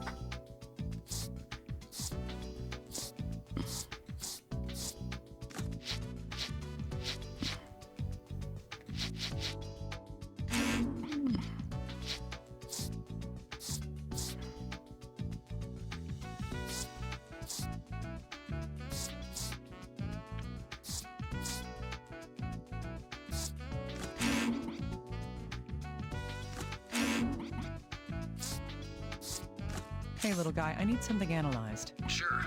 Is it the lighter that was found at the murder scene? Yes, I just need you to find any fingerprints on it. Fingerprints. Just a second. There seem to be a lot of them. Oh, wait. They're all the same set of prints, repeated over and over. If that thing was behind lock and key, there better be only one set of prints on them. Can we find out whose they are? Let's see. These are Carolyn Bowen's. Bingo. So the one who left this lighter at the scene was... Right. Sean's wife, Carolyn, left How is the that even lighter a at the murder question? scene.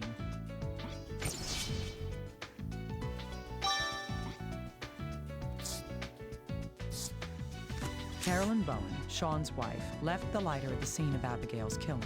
Her interrogation suggests that she saw her husband together with the victim. Does this mean that Carolyn is behind both the murders in this investigation? Not yet. We have a lot of other info to look through. Even if she had a reason for killing Abigail, she had no motive for Alma's murder. But she may be able to provide us with information regarding Abigail's murder. I need a little more information from her. That's the little guy's job.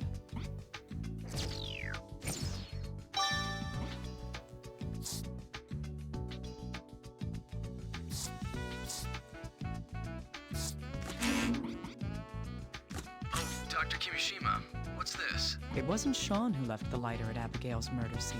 It was Carolyn. That makes her our most probable suspect now. Really? I wonder what HQ's going to think when they hear this. How did HQ not notice this sooner? I don't care. I'm not interested in your office politics. I know that. So, what do you think? Honestly. I find it most likely that she's not the killer. Still, she may have witnessed something. If she finds herself our main suspect, perhaps that will loosen her tongue a bit. I see. I'll use this info when I speak to her then. You're going to talk to her yourself? So we lost that card. We don't get to see it to the end. It takes a liar to catch a liar. I'm good at this kind of thing. We've all got secrets, don't we? I'll be counting on you. Right. Oh, by the way, Abigail's cell phone has been repaired. Yeah, they found some guy at the mall to replace the screen. Great. Were the records of received calls intact? She did receive a call during the time we believe she was at the restaurant. However? Let's see. Unknown caller. We've traced the call to a nearby payphone. Yeah. I see. I wonder if this information will lead us anywhere. We're going to ask around the area if there were any witnesses near the phone, but we don't expect much. Still, there's no doubt that that was the last call made to her cell phone. I see. So there's a good chance that call came from the murderer after all. Abigail was called out from a public phone, and then she was killed. We'll continue looking into the deal with the payphone. Oh, we spoke to the chef again, too. Check out the recorder when you have time. All right, I'll listen. Maybe that's why some countries they have they require payment with special phone cards instead of coins, so the cards themselves can be traced in case they're used for a crime.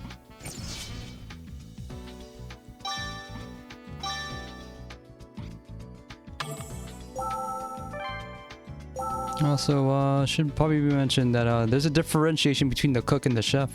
Chef is a title. How'd she act? Let me think. I remember that she was talking on her phone.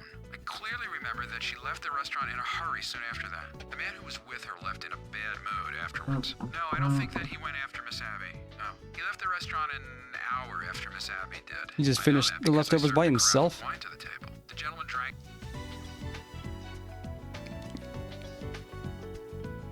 What's a carafe? I wouldn't know.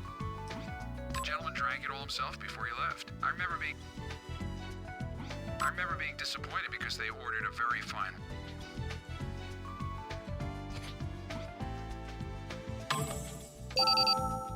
Dr. Kimishima, we've received a recording. More questioning? Who is it this time? Carolyn Bowen, Sean's wife. Once they confronted her about the lighter, she started talking. I see. I'll check it out. Tell us your opinion of what you witnessed. It's a long one. She's got something to say. So what if my fingerprints were on the lighter? That's got nothing to do with... Huh? Why am I a suspect? No, I'm telling you it wasn't like that. That skank. I didn't report it because I No one calls them that anymore. Yes, that's right. I happened to be out that day and saw them dining together. They looked like they were having the time of their lives, and I lost it. I was going to charge in there and slap both of them. I was totally gonna bop him one and then someone got in the way.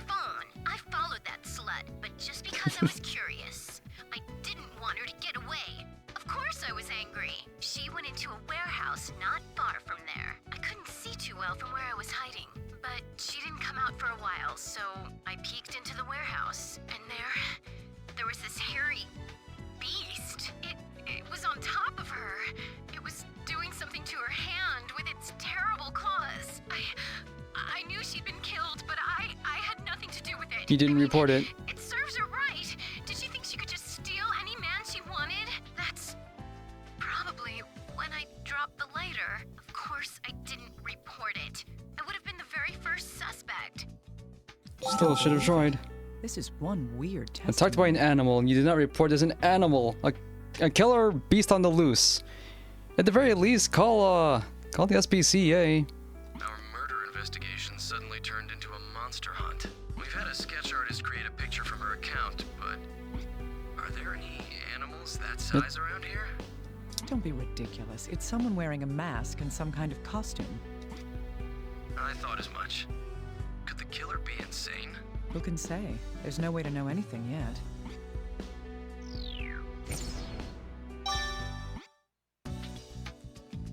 Okay. There was something else. This thing.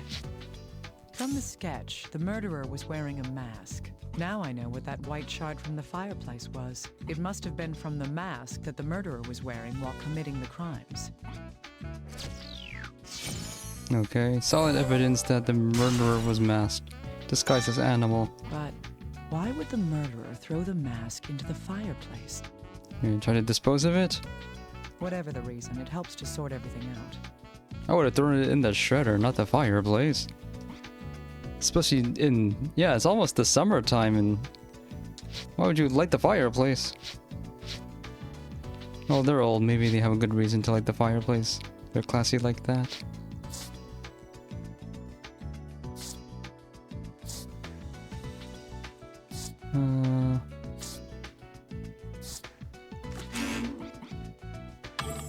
Okay, I need to sort out the information I have on hand. My main concern right now is the costume worn by whoever killed the two women. How did it end up in the fireplace in the Parker residence, where Alma was murdered? The most logical reason that can be considered at the moment is... Yes, putting it in the fireplace could be an attempt to destroy it. And if that is the case, something strikes me as odd about how Joseph, Alma's husband, was acting. That is... Yes, he confessed to Alma's murder from the very beginning.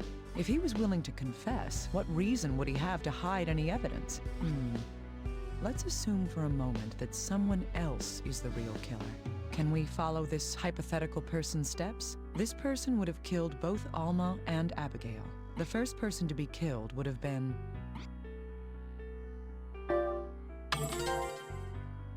Right, Alma's corpse was found first, but Abigail had been killed before then. In other words, the killer wore a costume to kill Abigail, then killed Alma the next day, after which the costume was discarded into the fireplace. Yeah, they just, they figured they had to do no more killing after that.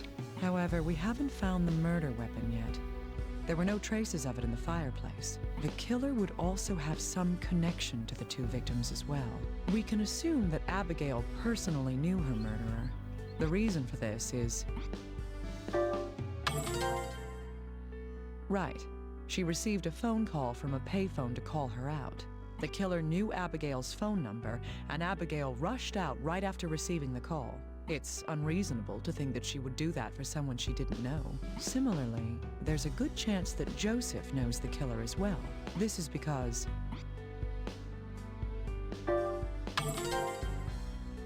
Yes, if that wasn't so, Joseph would have no reason to defend whoever killed his wife. So, is the killer someone that the entire Parker family would be acquainted with?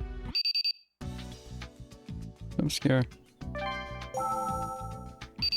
Dr. Kimishima, sorry to keep I don't know why I have to answer some of these manually when I'm interrupted most of the time. We've taken a look at the clock we recovered from the Parker house and...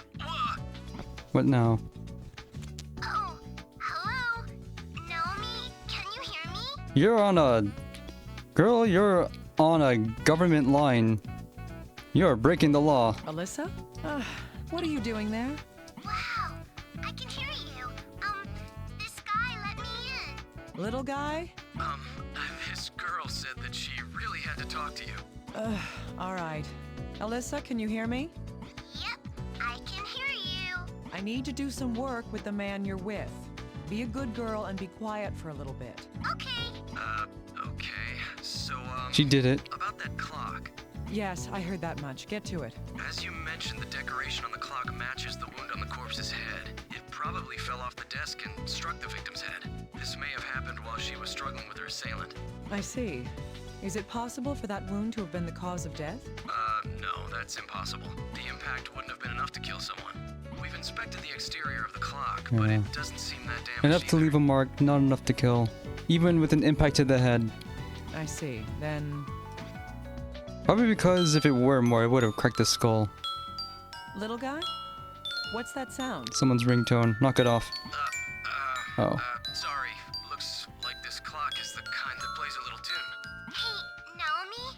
Alyssa, you said that you'd keep quiet. I'm sorry, but that clock is broken. Broken? Where? I mean, I know how this song goes. Oh, evidence. Testimony. This one part sounds all weird. Huh? Little guy, has anybody looked inside the clock? 1 second. Dr. Kimishima, there's something inside. Chopsticks. We may have found just what we're looking for. Well, that's Thank you, lucky. Alyssa.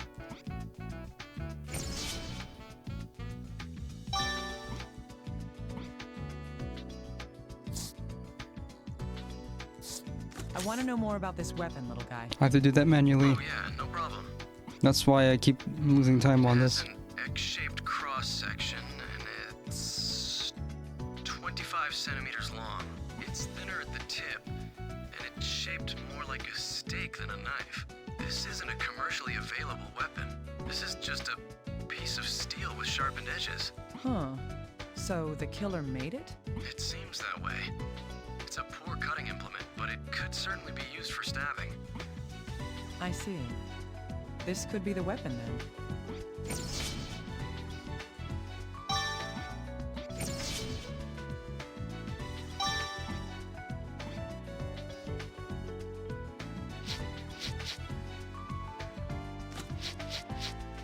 Yes, if we put these together, it should be easier to identify the weapon. The victims, Alma and Abigail, they both died from being stabbed in the chest by a weapon with the same shape. Their wounds match the shape of the weapon found inside the clock. The two of them were killed with the same weapon, this handmade stake.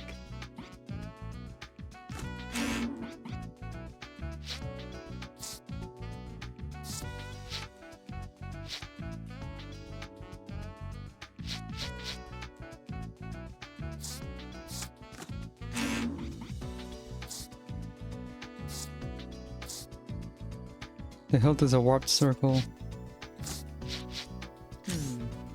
The shape on the end of the weapon's hilt appears to match the bruise on Alma's hand. This bruise could be from Alma pushing her hand against the hilt of the weapon. If that's the case, then the person who used this weapon would have to be...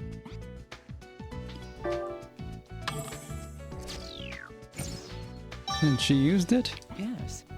If the weapon is used by thrusting forward while applying pressure with the palm, Applying so much pressure that causes an internal injury. then the only way Alma could get this bruise is if she was the one wielding the weapon.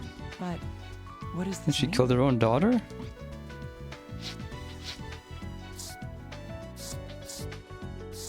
Abigail was killed by the stab wound in her chest. The shape of her stab wound perfectly matches the shape of the weapon found in the clock.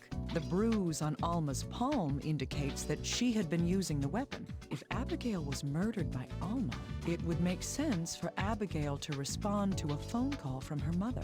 There's also Abigail's final words to consider. Ron, who's running? Huh. Why would she say that?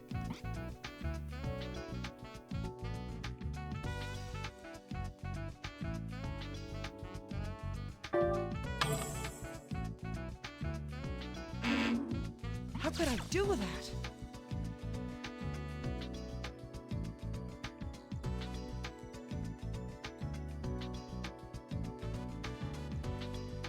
Oh, she didn't know. She was masked. That's right. The killer was wearing a mask and covered in fur at the time. Even as Abigail lay dying, she had no idea that her killer was her own mother. We have no motive, though. That's why she called out, to warn her mother away. From the phone call, she would have assumed that her mother, Alma, was somewhere nearby. But if Alma is the murderer, How did she end up killed by the weapon that she had been using? And how did she manage to put in that much force? Dr. Kimishima, the results of our analysis have come in. Good. Which analysis was this? The wine glass. Something else was detected in the residue. Well, what is it? We've detected traces of benzodiazepine in the wine. Benzodiazepine? Isn't that used in sleeping pills and anti-anxiety medication? Isn't it also used to steady the hands when you're sniping? That's right. It seems to have been mixed in Oh, with she was dorked. Little guy, was there any benzodiazepine found in Alma's body? No, why? The results of the drug test came up with a negative on that. That's all right. I just wanted to make sure that she wasn't the one taking it. Okay.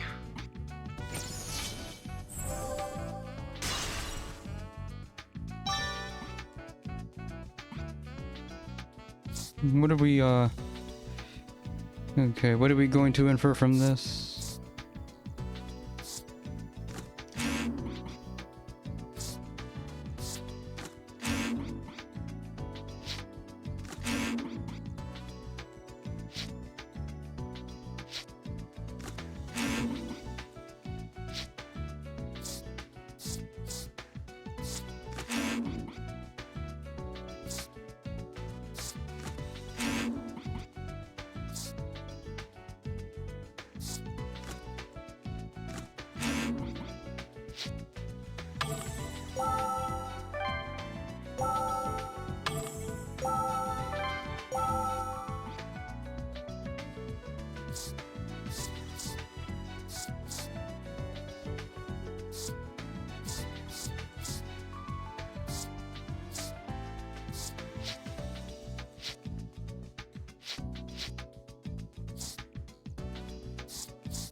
When was she last seen before she died?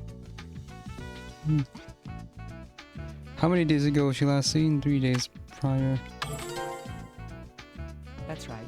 She was seen at a restaurant that she was a frequent customer at. The one with her at the time was... Boss she was sleeping with? Correct. She was witnessed there with her boss. Afterwards, she left the restaurant alone. The reason she left was... She was threatened. She wanted to fight her. Yeah, settle accounts. Take it outside. That was careless. Yes, a phone call caused her to leave the restaurant immediately. But where did this call come from? Indeed, the payphone near the murder scene. It's most likely that the killer called her from the public phone, then waited for the victim to arrive and ambushed her. That would be what happened on Abigail's last night in this world.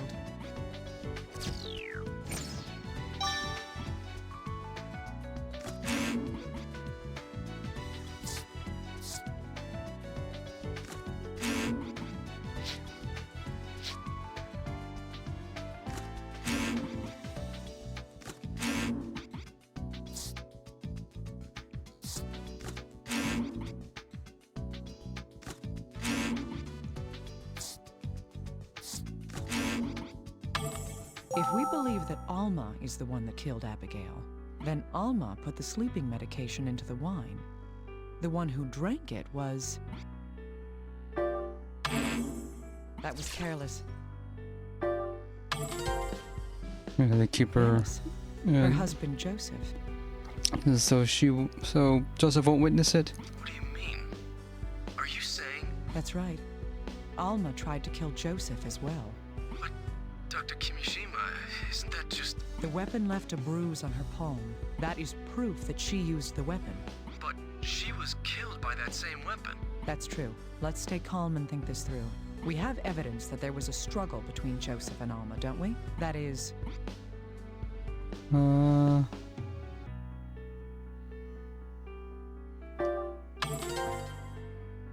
Indeed. The bloodstains are quite likely from when Joseph was injured and grabbed Alma's wrist during the struggle. We're gonna have to watch this at the end. It's gonna be uncomfortable. Then, did Joseph kill Alma during that fight? I'm just saying that this is one conjecture we could make. But there's no motive. The family reportedly got along well. Little guy, where is Mr. Parker right now? Huh? He's still being detained. Good. Tell him something. Tell him we found the weapon Mrs. Parker was using inside the clock. Let's see how he reacts. I'll do that. Where are you going, Dr. Kimishima? I'm going back to the murder scene. I want to find Alma's motive.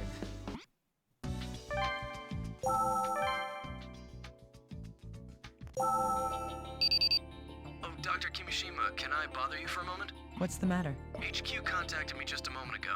It seems Joseph Parker has a message for you. The victim's husband? But why? I don't know. I'll send the recording over to you right now. This message is for whoever is investigating my case. Turn off the console right now. I don't know who you are, but I'm impressed by your skills. Go to my house and check above the fireplace. My wife's diary should be behind the stones. He's giving the answer away. You must already know that I can't stand.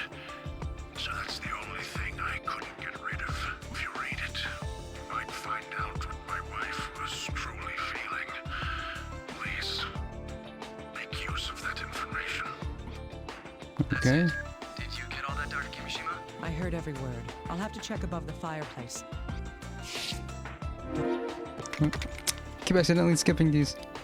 Alma's diary is in here?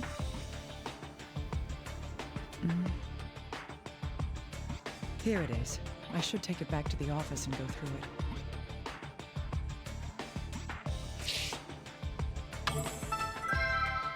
She left it up there. Probably specifically so Joseph can't destroy it. Oh, Dr. Kimishima, can you spare a moment? I do if it's about the case. Of course it is.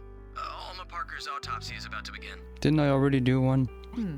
Good. I hope they find something. Yes, and regarding the results from the auto-imaging scan, a tumor has been found in Alma Parker's prefrontal lobe. Oh. Okay, she was hallucinating then. A tumor? Yes, it's about 5 centimeters in diameter, and That's it huge. seems to have been causing CVD. Cerebral vascular disorder. If that's so, then... Yes, well, even if she hadn't been killed, she didn't have much time left. That seems to be a theme here. That's not the point. Tumors in the prefrontal lobe cause visual and auditory hallucinations. And once again, they haven't been treated. There's the chance that this may explain her strange behavior. Wait, so you think this is related to the case? I found Alma's diary above the Parker's fireplace. What? Then Joseph was... He was telling the truth. Reading this may tell us more. Okay, what do you I got? write this diary giving thanks to the mountains and to the flowing waters. My headaches continue today. That bruise seems to have gotten bigger, too. Should I see a doctor? Yes. A bruise. What is she referring to? On her hand.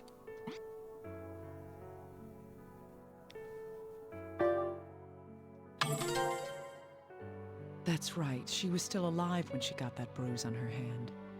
I write this diary giving thanks to the mountains and to the flowing waters.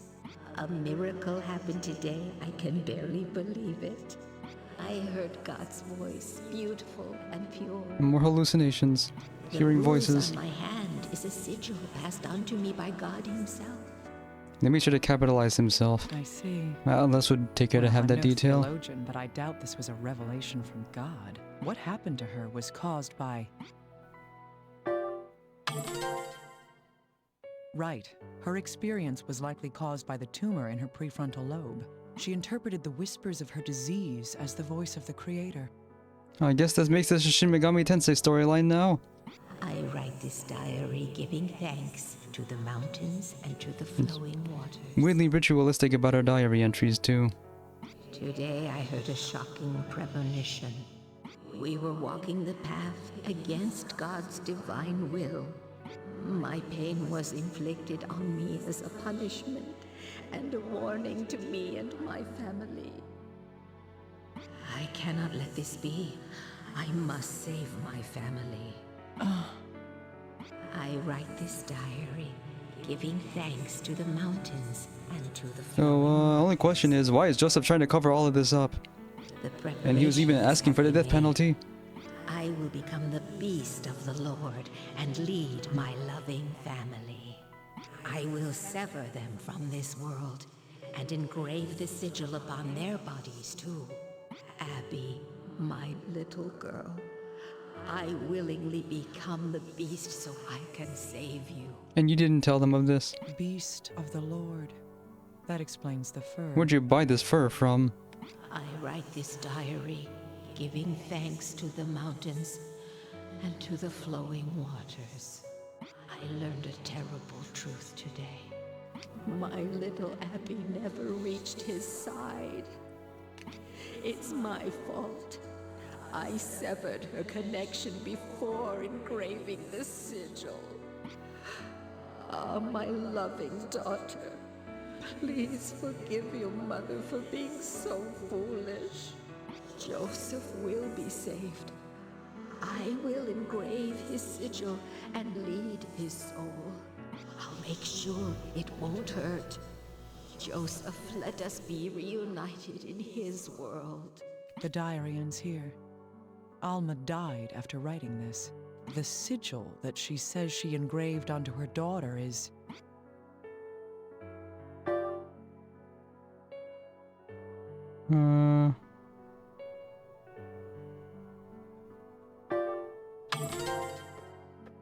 That's right.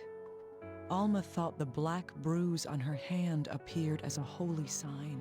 That's why she thought she was saving her daughter's soul using the same pattern.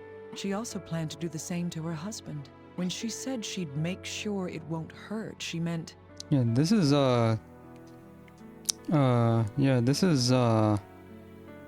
what's the term? Criminally insane. Indeed. This diary answers a number of the questions we've had regarding this case. Everyone involved in this case is dead.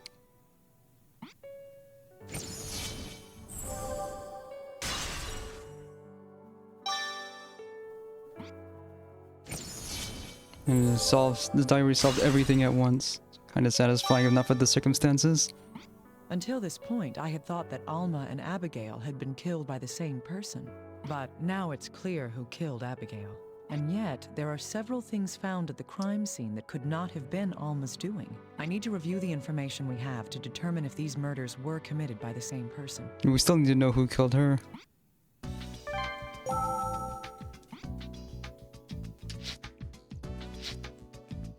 I have nothing left to match this. Hey, little guy, I have something else that I need you to analyze for me. You do? I thought we've already been through everything. It's more that I want you to sort through what we know. Alma wore the mask and the fur when she killed Abigail. However, Alma couldn't have done everything herself. For example...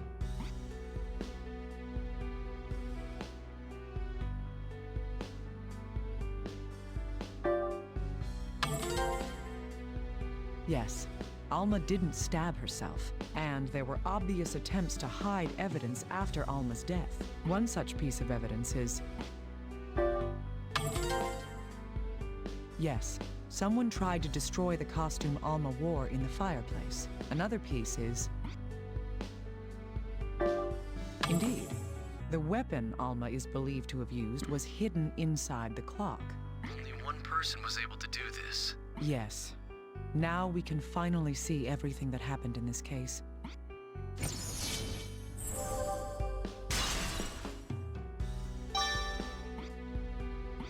Same killer is now other killer. And these are completed now.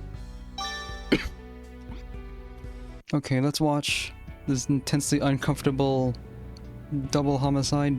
The dead shall speak. Let's put together the truth of what happened here. In a way, you could say Alma Parker is the first victim. She had a gigantic tumor within her prefrontal lobe. The conditions caused by the tumor changed her. This card has the evidence of that.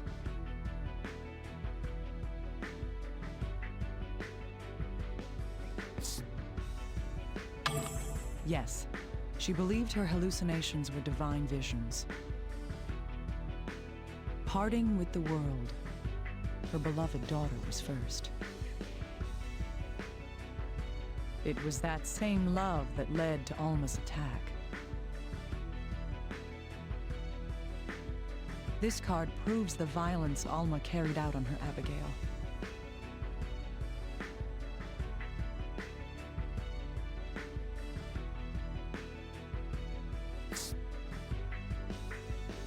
I can't mess around anymore. It's time to get serious.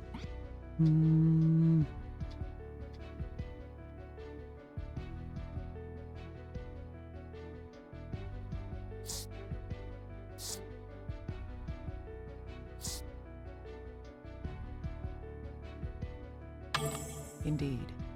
She put on a mask and fur, then killed her. Curious where she got the details of this That's from. why Abigail Maybe she failed to just hallucinated all of that recognize too. her Instead, she kept screaming in order to warn Alma away. Abigail's last words are proof of that.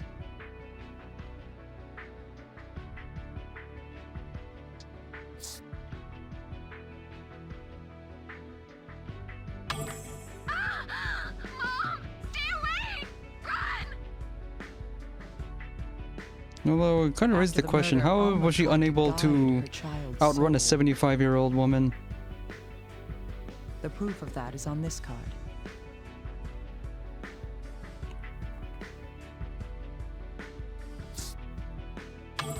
This is likely what Mrs. Bowen witnessed. But Alma thought she had failed to save Abigail's soul. In order to guide the soul to its rightful place, Alma thought the sigil needed to be applied before death. So she made careful preparations for Joseph's murder. The evidence of that is shown on this card.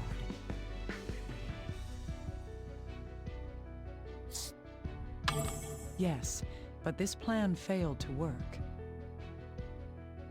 Joseph woke from the pain and struggled with her in a panic.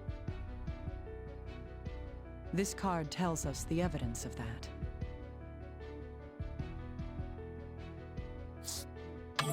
Alma wore the mask and fur again to kill her husband.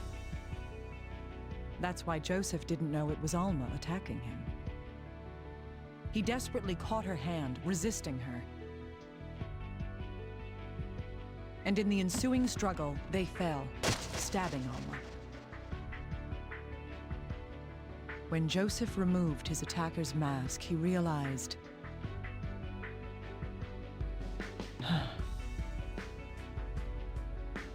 It was first thought that both cases had the same murderer. But with so many mysteries solved, I know that can't be. This is the card with proof of the reason why that is.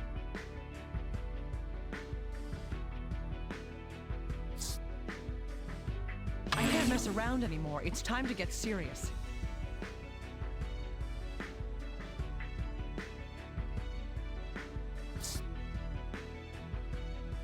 I cannot make any more mistakes.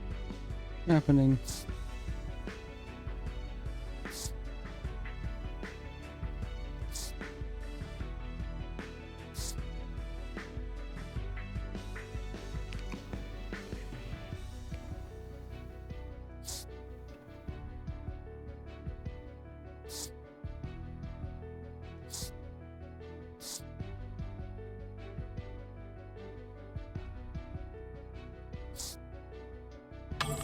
Yes. After Alma's death, someone erased evidence of her guilt. No matter how it was done, it couldn't have been Alma. And so the truth of this card is brought to light. I didn't save.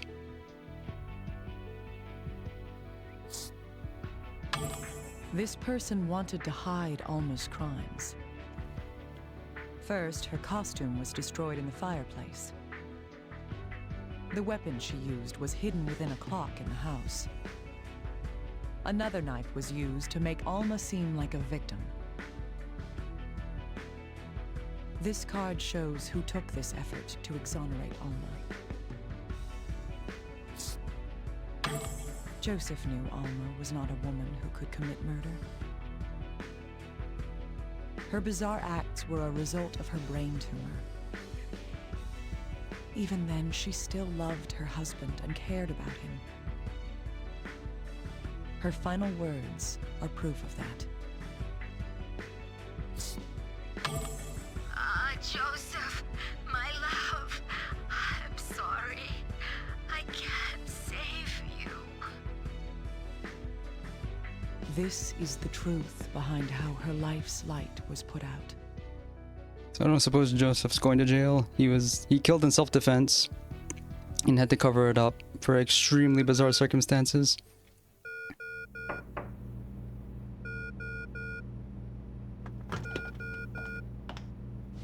Naomi, you have a call from Mr. Parker. Yes. I was just thinking about visiting you. All right. I'll be there soon.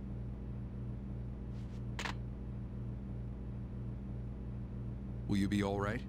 If you think there's any danger. Chief, what do you think love is? A true love in which each thought of the other to the end.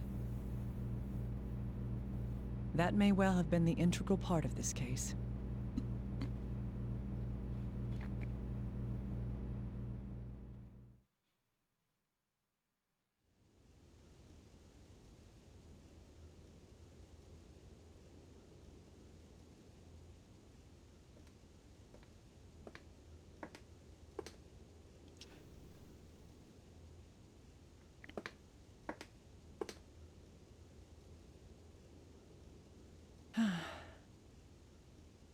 I can't guarantee it's any good.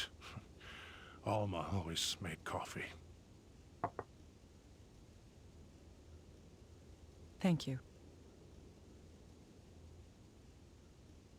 My wife, she was the best companion a man could hope for. Even when I was stubborn or angry, she still loved me. Mr. Parker, it's my duty to uncover the truth. I understand. You loved her. Even if you'll be misunderstood and branded a killer, you wanted to hide the fact that Alma tried to kill you.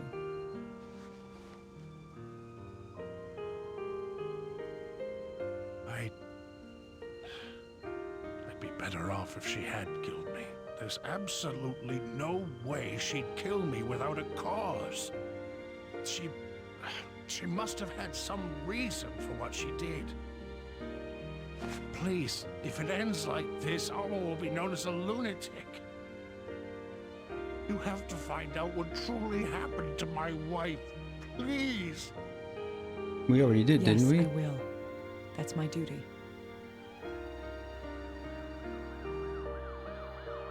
Didn't we already figure it Death out? comes to everyone. I'm a little jealous. Because she was a lunatic. She killed her own daughter.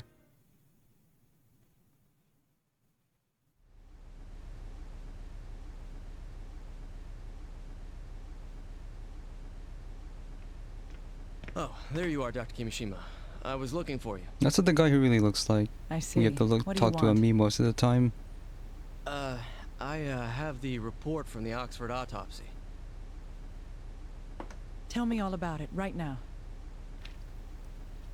Right. Her brain tumor was kind of, well, strange. Strange? Could you be any more vague? Were you actually present at the autopsy? Well, yes, but it was a condition I've never seen. The tissue around the tumor was black. Nobody knows why. There's a link. Black? The same as with Veronica. Something is happening Remove with all that these tumor. characters. I'll have a friend at Resurgam check it. And I want the death certificate made by the end of the day. You want me to do all that? No excuses. Get to it right now. I'm on it.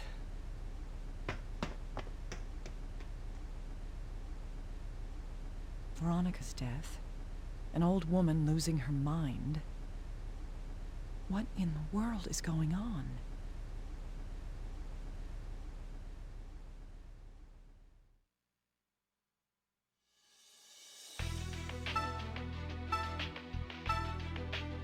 I'm gonna stand up for a few minutes. Okay, how far are we from the end? I can't imagine they're gonna do another one in between that.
And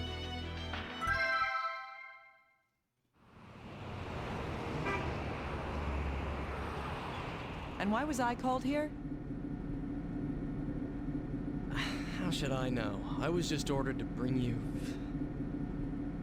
It's been a while since I was last at an FBI office. If anything happens to me, I'll make sure they know about you. Dr. Kimishima!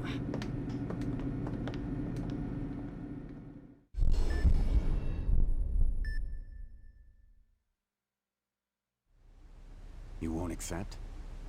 No matter what? I refuse. I'm a doctor, not one of your little agents. You're a master surgeon who can't operate anymore.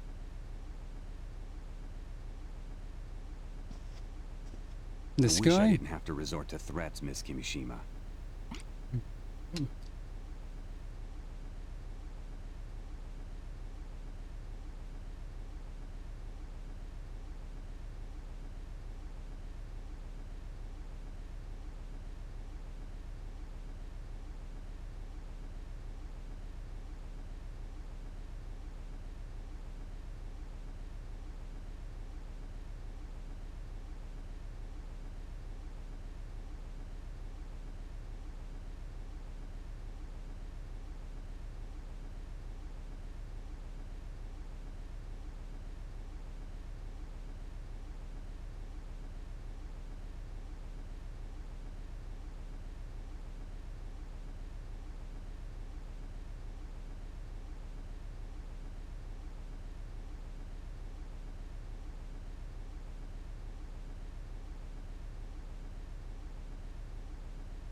Let me remind you that you are only free on plea bargain.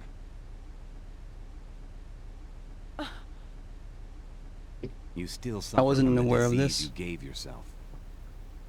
Or this. You don't have that many cards left to play at this point. The affected areas that were inoculated have been extracted. But please don't forget. The genes imprinted in your cells will remain with you. Oh, she was... I'll come up with a plan too. Please, stay alive till then. Who's talking?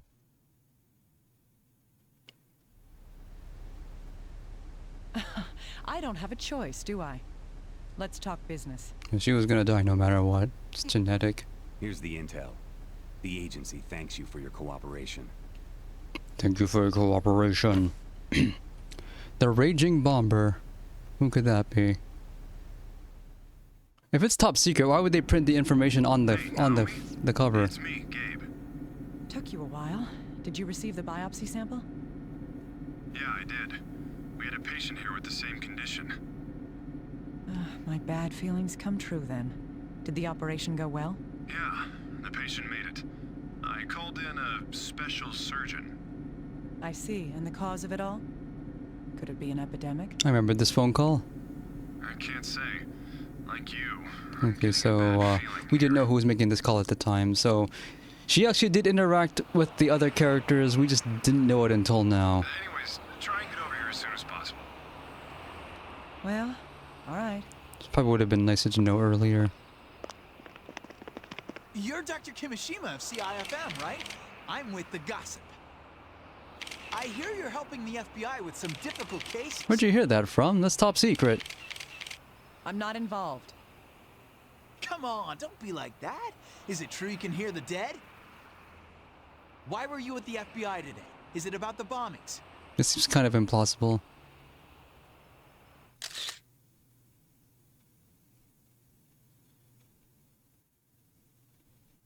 What a mess. The media doesn't know what discretion is.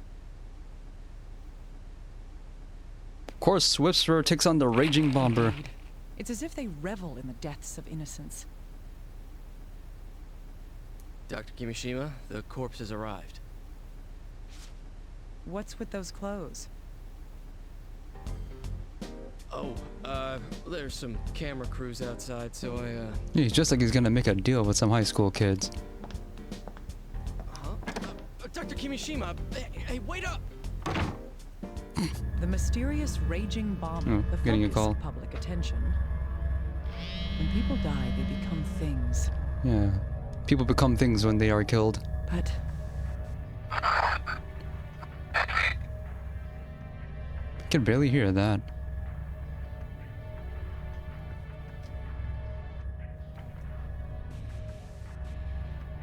It's pretty cool how this all stages start the same way thematically. he was cut off. The dead has bad Didn't he reception even this have a time. chance to see his death coming? Not everyone is so lucky. A death like this must leave you unsatisfied. All right. I'll find the malice lurking in the dark.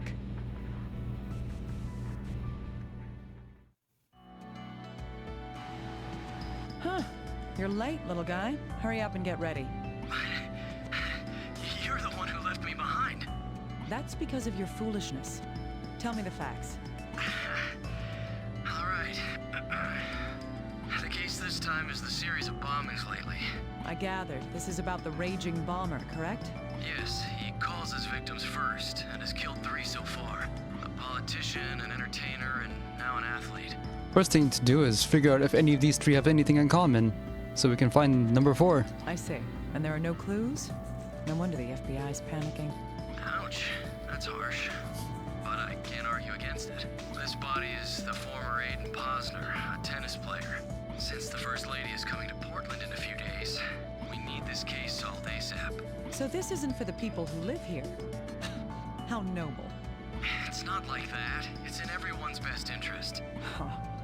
In any event, what do we know about the case? We have items left at the scene and his manager's testimony. We also have a record of the call before the bombing. Right. Let's check everything. We might find a clue. I'm not going to sympathize or have pity on you, but I will see that you get the farewell you deserve. Yeah, for all we know, you might suck. Let's begin. Show me how your flame was extinguished.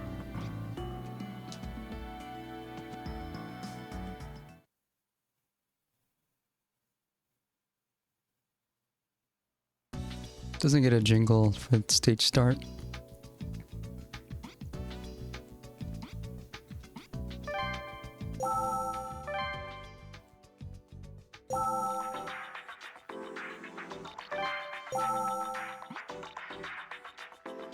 If I was here for a bomb victim, the body looks weirdly intact. What's this thing?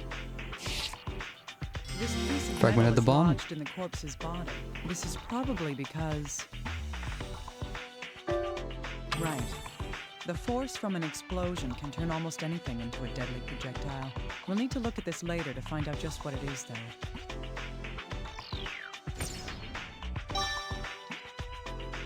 This wound is likely from the impact of the explosion. It's the body of a true final boss. Studying the pattern of these wounds may help us determine how far the victim was from the explosion. I'm gonna guess not very. That's how deep these cut. And probably infer where the bomb was. Chest level? Maybe on a table? And then it exploded in his face and it did not reach his face.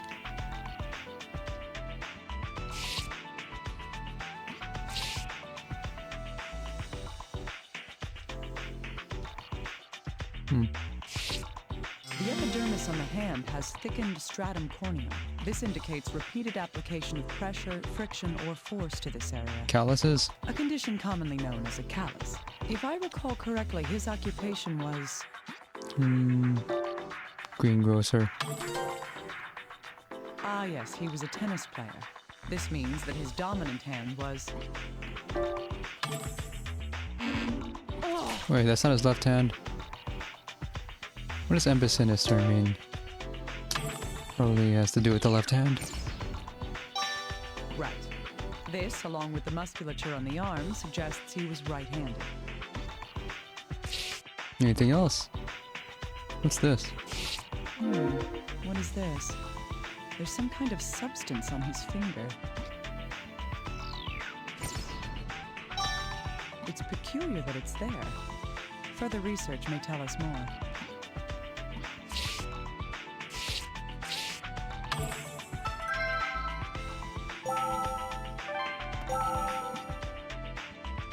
We got busted up something good.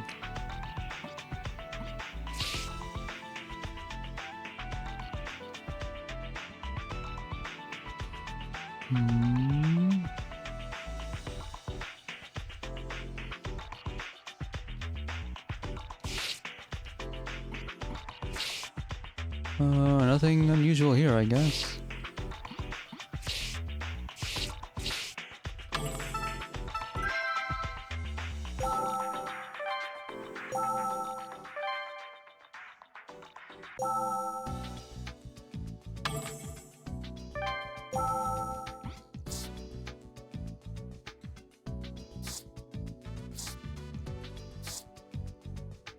Can I bother you, little guy? I want to know more about these wounds. Sure. The wounds spread in a radial pattern. That must mean the bomb was a sphere. Looking at the angles, it seems that they're Maybe the centered on the abdomen. maybe the bomb was a rigged tennis ball. In an explosion, the shockwave travels in a sphere from the point of origin. Of course, parts of the bomb and the surrounding materials are caught up in the shockwave. The wounds on the body indicate this radial pattern. If the bomb did in fact cause these wounds, the bomb must have been...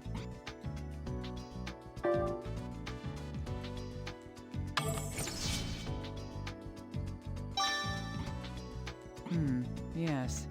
It would have been very close, within a meter. Yeah, and the fact that it's cut off at the waist means probably not even a meter. Right next to him would be my guess. But actually, if it was, it would have torn his skin completely off. In other words, the bomb was right in front of the victim when it went off. Yikes. I'd never want that to happen to me. What's this substance, little guy? Give me a moment. I'd assume it's something that was carbonized by the blast. No, wait. What's the matter? Well, this isn't soot or a remnant of something that had been burned. Then what is it? If I were to make a decision based on what I see here, it's carbon dust. Carbon dust? Why would something like that be on the victim? I thought you'd ask that, but, well, I don't have a clue. Tell me why they hired you again? Hey, people don't just run into carbon dust in their daily lives. Using it as a component in a bomb is unusual too. Carbon dust is inert. Honestly, I just don't know. Oh well. Let's just keep this fact in mind for later then. This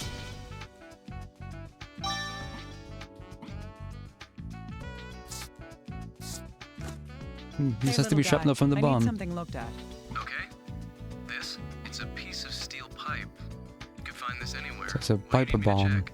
It was lodged in Aiden's corpse, probably propelled by the blast. I see.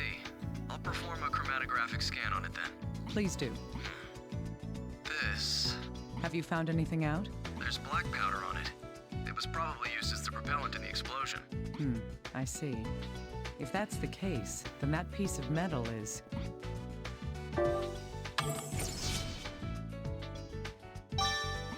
Yes. It's most likely part of the bomb that killed the victim. Black powder and a steel pipe.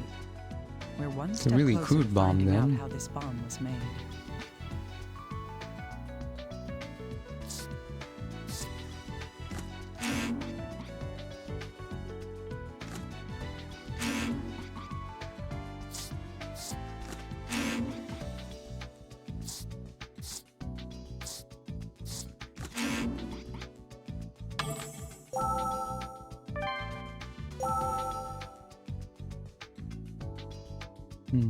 I don't remember hearing about this.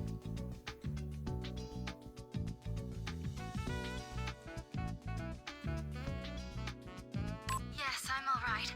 I've calmed down now. Yes, I'd heard that the next target would be an athlete, but I never imagined Aiden would be murdered. We just had the security on his home increased, after all. He didn't want to do it, but I convinced him. Yes, the more famous you are, the more danger you're exposed to.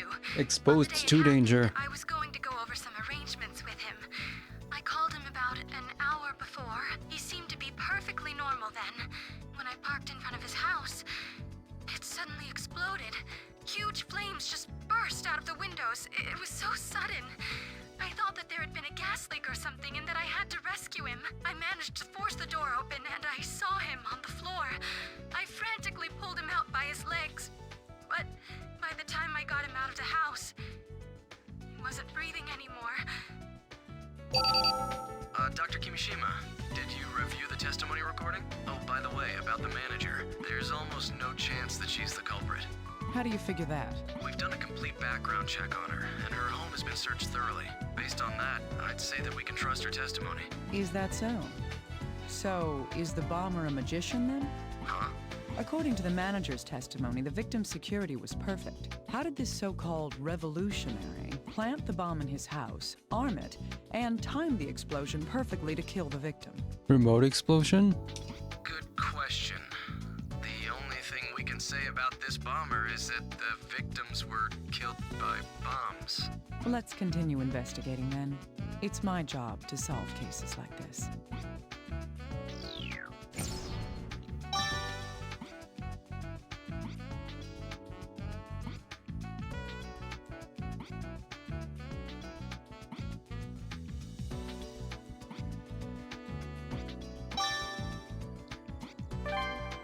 What do you call the revolutionary? I thought he was the raging bomber.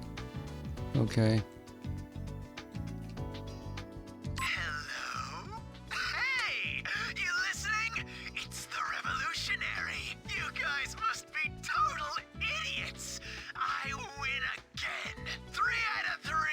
So ridiculous. Seriously, the police here are a joke. But still, now the big boys are listening, yeah?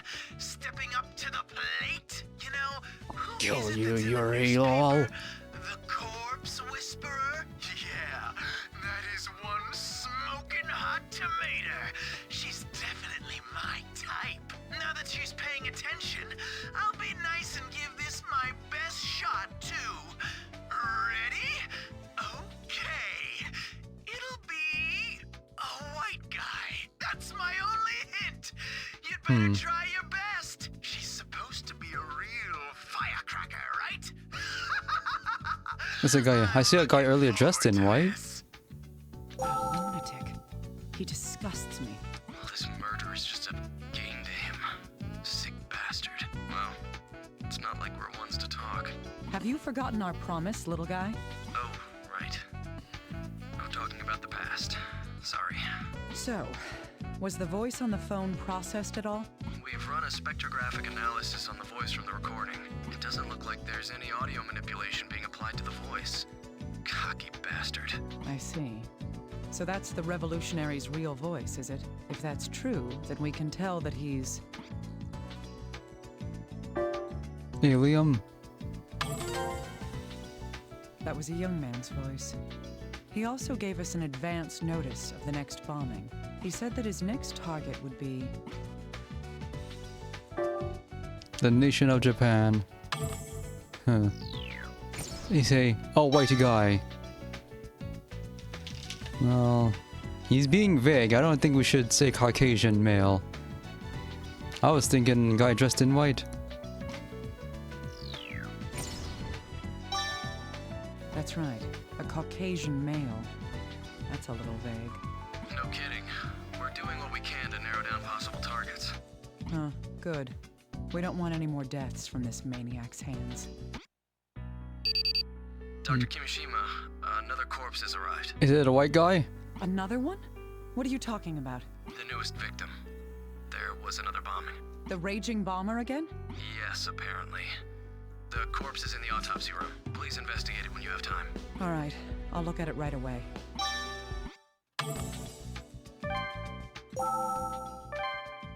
Who is it? The fourth one. How many more will there be by the time this is all over?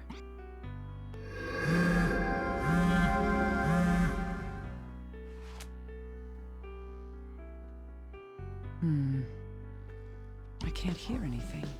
Bad signal? So he died before he was able to say anything about his death. No last words. Okay, well, it definitely looks like a white guy. Same pattern. The corpse has obvious lacerations and burns caused by the explosion.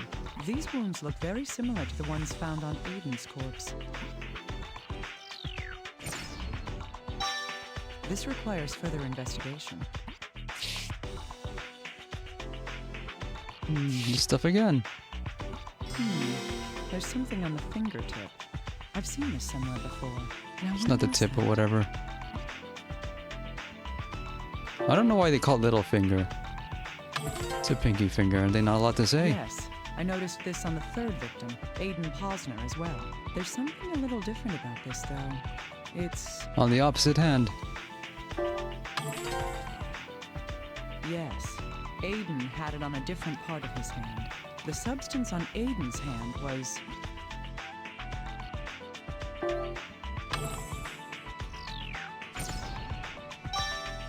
That's right. It was on the little finger of his right hand. I should have these compared to see if they're the same substance. No shrapnel this time. Anything?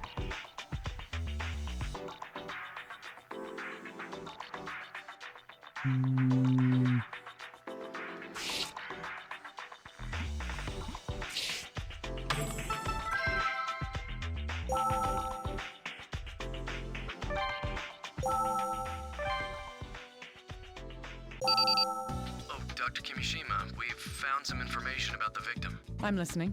Let's see. The victim is Stephen Eldred. He's 20 years old and is a student at a local college. And a Caucasian male, as in the bomber's warning.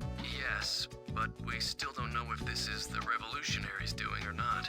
Well, finding out shouldn't make us any happier. It's another life lost. Right, right. This might sound a little morbid, but we got lucky with this explosion. It didn't cause any fires or structural damage, so the crime scene is more or less intact. This gives us a better opportunity to find out who did it, no matter who it was. Huh, that's true. The more information we can get, the better. Investigating the crime scene and the corpse may help us progress in the investigation. Right. I've sent all the information we have right now to your computer. I'll have HQ get us a recording of the original bomb threat, too. Please do. I'm going to continue investigating.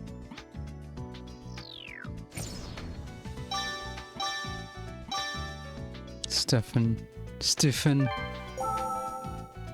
Okay.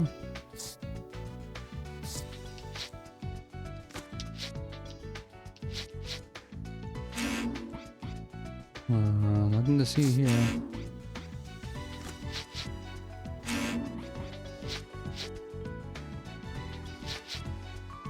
Oh, Dr. Kimishima, do you need something analyzed? What's this? This was found on the fourth victim's corpse. Can you see if this is the same substance that was found on Aiden's hand?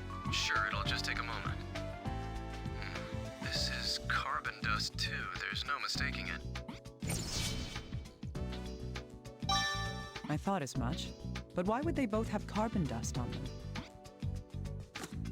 I need these wounds analyzed, little guy. Okay, let's see. Radially expanding wounds. It's very similar to Aiden's injuries, though the explosion itself seems a little smaller. If the wounds are the same shape, the reason why should be obvious. These wounds can tell us that...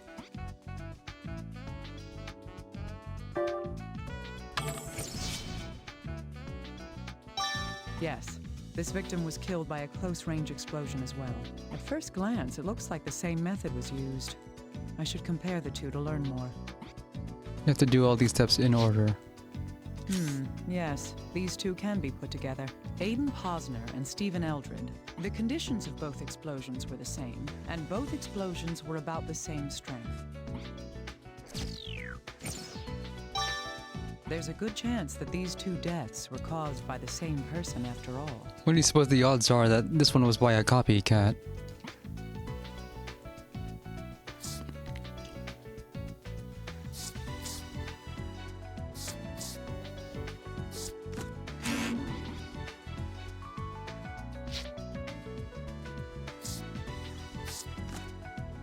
Hey, little guy, there's something I want to ask you. Yes? What is it?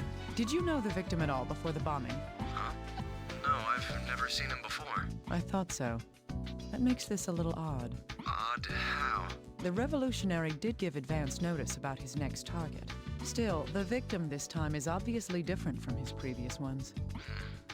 What's different about him? He's just some 20-something nobody. No fame at all. And he was targeted. Probably to throw off the pattern. It's...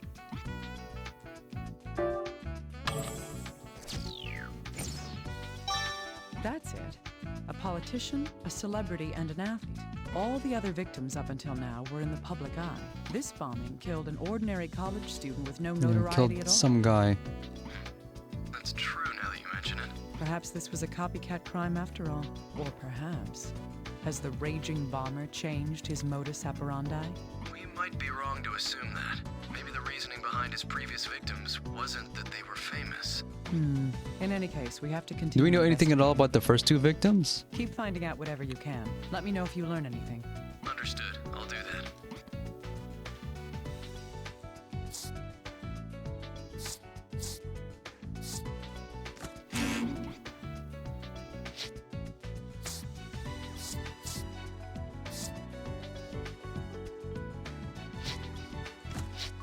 Huh.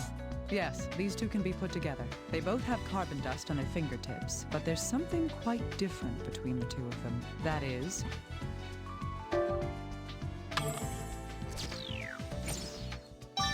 Yes.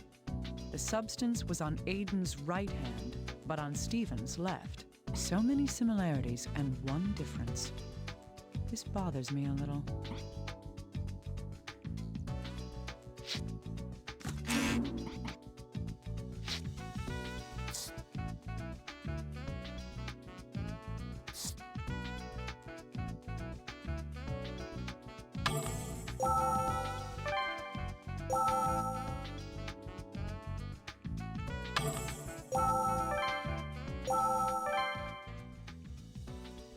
This room belonged to the fourth victim, Stephen Eldred. The explosion was concentrated on the right side of the room. The left side is almost untouched. Huh? What's that sound? Oh, so that's what it was. Old-timey telephone in a college room. Hello? Excuse me, but isn't this Mr. Eldred's residence? How'd you know I would be here? That's correct. And you are? Michael Lang. I'm from Loan and Taxes. If you are aware of our business model, then you must know why I'm calling. Huh. You're a loan shark. Does that mean Stephen Eldred has a debt? I will not divulge How did you know someone would be here? Please let Mr. Eldred know that we're trying to contact him. Well, looks like you're gonna have to put that debt on somebody else. Michael Lang from Loan and Taxes. What a weird name to call your company. Was that really a call from a loan shark?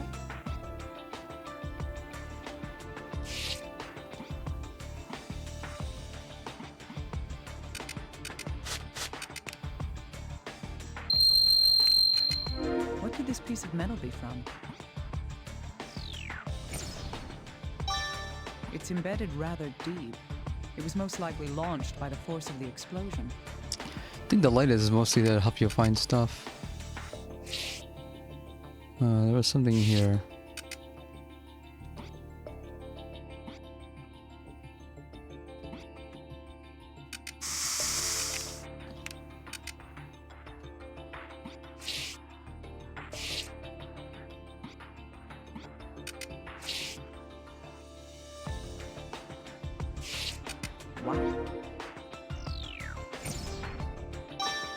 It seems to stand out compared to the rest of this room. You're just taking it with us?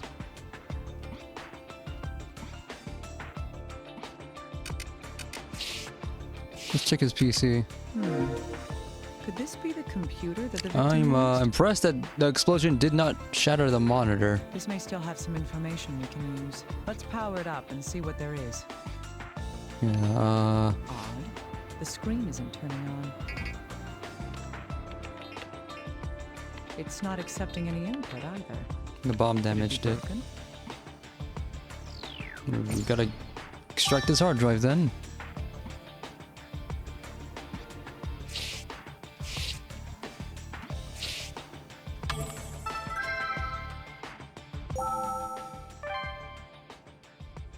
Hey, little guy. I need some help from you. What are you up to now? I'm insulted. There's somebody I need you to look into. Is that all? That shouldn't be any problem. Good. His name is Michael Lang. He's a loan shark.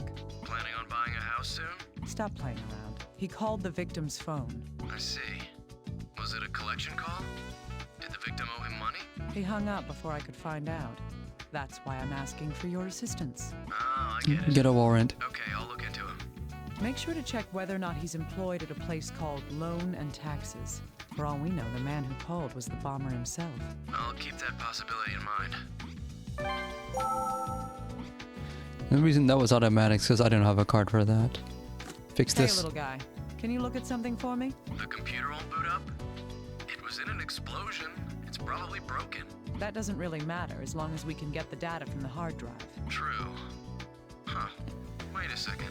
Did you find something? Yes. The computer's fine. It's not starting up because it's locked. There's a password in it. Of course there would be. Is there any way to unlock it? Well, we could try to force our way in, though there's a chance it'll wipe itself and we'll lose the data. It seems the victim was using voice authentication software. Uninstall it then. Voice authentication. So it'll only start up using the owner's voice. Yes, but it belonged to Stephen Eldred. So it'll never start up again.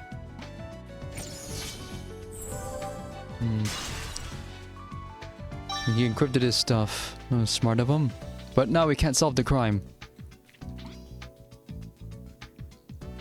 And there are no recordings of him. We don't have. Yeah. He was being careful not to say anything he didn't want to. Because he chose to use biometrics to lock his own PC. Look where it got him.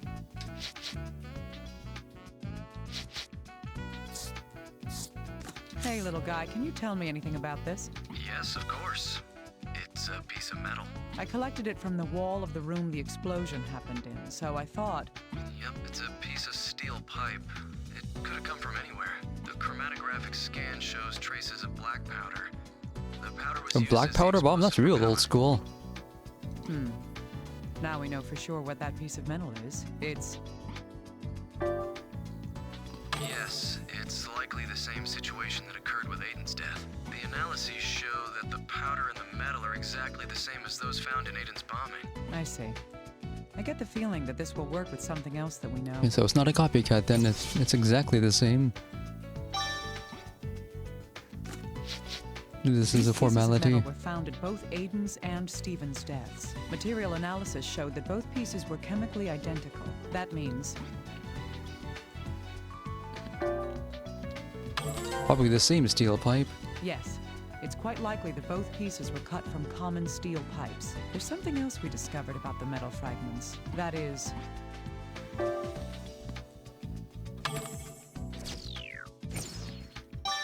Indeed. Black powder was used as the propellant for both explosions. The same components, the same metal casing. The bombs in these cases are the same type of explosive.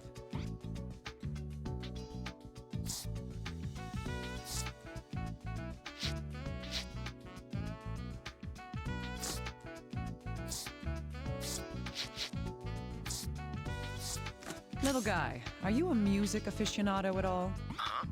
Why? Well, I know bits and pieces. Maybe you might not know either. I need you to analyze this guitar. Oh, this thing's pretty nasty.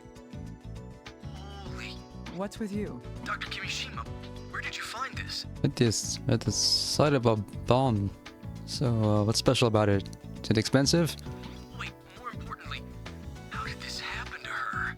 Her? It was in the victim's room. Stephen's, that is. Then, the neck was broken in the explosion? Probably, yes. So what? Son of a bitch. The raging bomber's gonna pay. Hey, calm down. What's wrong? Wait, I can't calm down.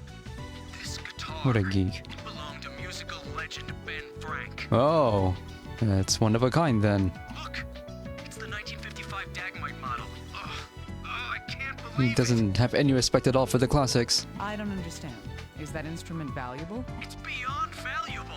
Finding this is a miracle. So why did he have it? Normally I'd have it sent to the museum immediately for safekeeping, but oh, damn it! Oh, what? Doesn't this get to you, Doctor?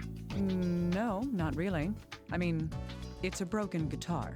Oh, you don't understand. Listen to me. If this was ever on the market, it would go for $70,000 to $80,000. I make that amount in a year, so what? I wouldn't be surprised if bids went over $100 grand. That's impressive. Now it's personal, Dr. Kimishima. We have to put this bastard, I mean this killer, behind bars. Yes. Well, I agree. In any event, a guitar worth more than $100,000. That's not the kind of thing an ordinary student would be able to afford.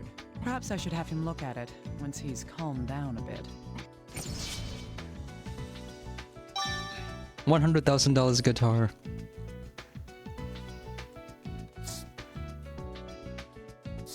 Little guy, Inspect can I it borrow you again. for a moment? Yes, of course. Do you need me to look at something? Can you take a close look at this guitar? Of course. I am a professional after all. I can be impartial. Please do, then. What can you tell me about it? There's not much I can say other than... Oh, wait a moment. Found something? Yes. It looks like this guitar was played by someone other than Ben Frank. So what does that mean? Is the guitar a fake? No, of course not. The scratches, the wear, everything says it's the real deal. But Ben Frank is right-handed, and this guitar has been said to be played by someone who's left-handed. The guitar's set for a left-handed player? The difference between right and left-handed guitars is... It'd have to be the string orders. Yes, the string order is reversed, depending on the dominant hand. I'm surprised you knew that, Dr. Kimishima. When the thinner strings are on the right, it's for right-handed players. It's the opposite for left-handers. The fourth victim owned this guitar. He stole it, there's no other way. I doubt that he would lend his $100,000 guitar to anyone else. That makes it likely that Stephen Eldred was...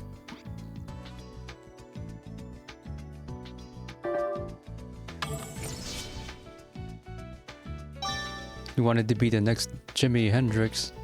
left-handed, right. That information could prove useful.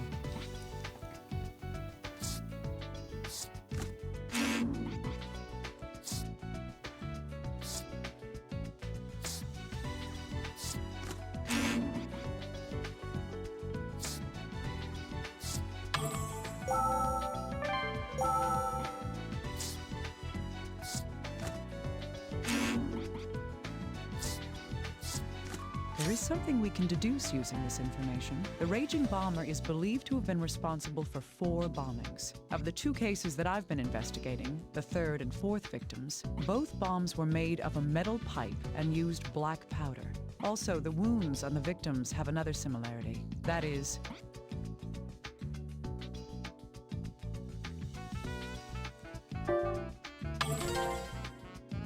yes, the wounds on the bodies help us determine the strength of the explosions. It turns out that both corpses had almost the exact same wounds. Materials, propellants, power. They all point to the idea that the 2 bombs were virtually identical. Another similarity in the 2 cases is the victims' distance from the bomb. Both Aiden and Steven had been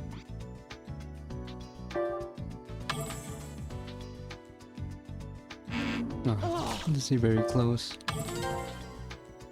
Yes, both of them were very close to the bombs when they went off. Same bomb, same delivery method. This all draws us to a logical conclusion that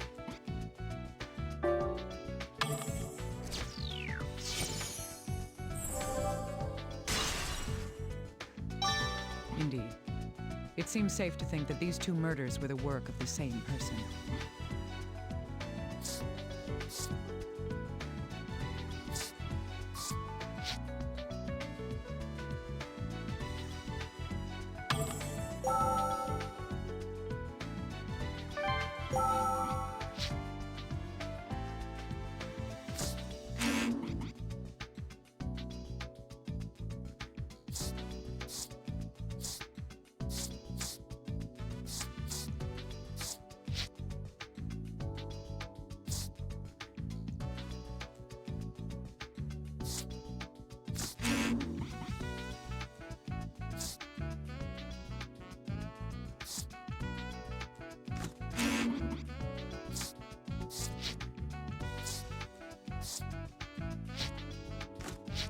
These 2 may lead us to learn something new. The 3rd victim, Aiden Posner, the callus on his palm is proof of his dominant arm. That would mean he was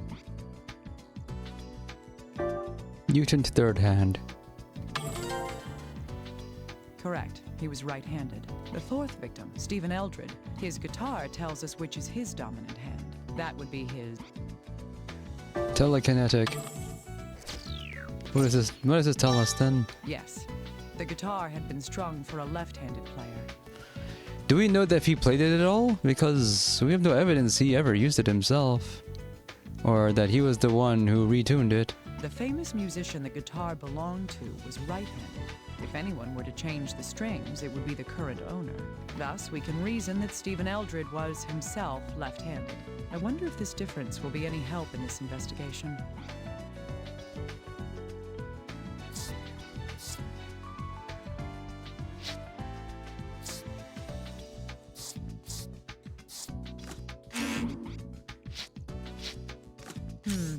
I think these may help us get closer to solving the mystery. Both the 3rd and 4th victims had carbon dust on their fingers, but the locations of the dust are the major difference between them. On the other hand, we've learned about a difference between Aiden and Steven. The 2 victims had different dominant hands. From these 2 facts, we can tell that the carbon dust was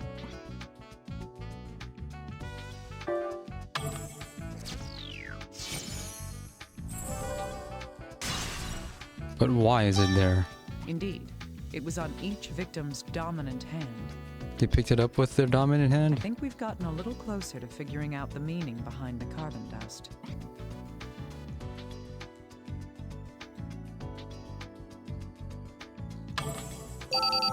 Dr. Kimishima, we've found out more about that man. What man? Who are you talking about? Oh, Michael Lang. He really does work for Loan and Taxes. So that is a real company. Is that his real name? Yes, though what he does is barely considered legal. Huh. If that's the case, is there the slightest chance that he's the bomber? I don't know about that. I'll send you the recording of his interrogation anyway. Please listen to it when you have time. Got it. Even if he isn't the culprit, he can at least tell us more about the victim. There's no reason to not listen to what he had to say. Age 37. Yes, that's correct. I'm his financial agent. He's dead. That's a problem. If that's true, our company will be gravely affected. It seems you don't know, but Mr. Eldred Took out a loan for $100,000 to buy a guitar. which he has paid $25,000, leaving $75,000. The Raging Bomber. Well, I've seen the name of the news. This will be problematic. We'll have to take on the dead then. We extremely regret having to hear about something like this. Yes, it's true that we issue unsecured loans. Still, there's no reason to loan money to people with no means of repaying that debt. In all honesty, Mr. Eldred agreed to make a down payment of $10,000 for the loan. Not only did he make that initial payment, he paid $5,000 the first month and another $10,000 the next. His source of income? I'm sorry, but our consumer financial group does not search within other people's private concerns. Yes, we did loan $100,000 to Mr. Eldred. This was based on the assumption that he could repay the loan. We killed Mr. Eldred? You must be joking. If we killed off our customers, we'd never reclaim what was owed to us. I'd say that we take a much more pragmatic approach. What do you mean by that? Oh, Dr. Kimishima, I have additional information about Michael Lang. He's a veteran loan shark who's been working with loan and taxes for the past 12 years. I see. It looks like we'll need to do some investigating into the victim as well. You mean Stephen Eldred? Right. He doesn't fit the pattern of the previous bomb victims. For example...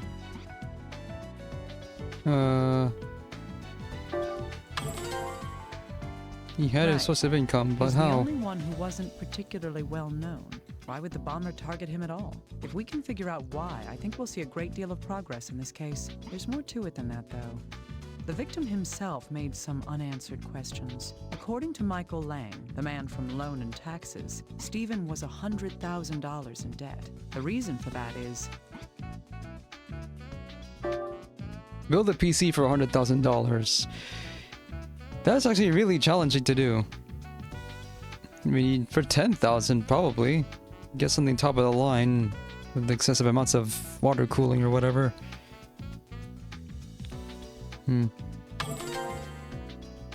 That's a likely possibility. Maybe The value $15,000 if you have two RTX 4090s and a Threadripper.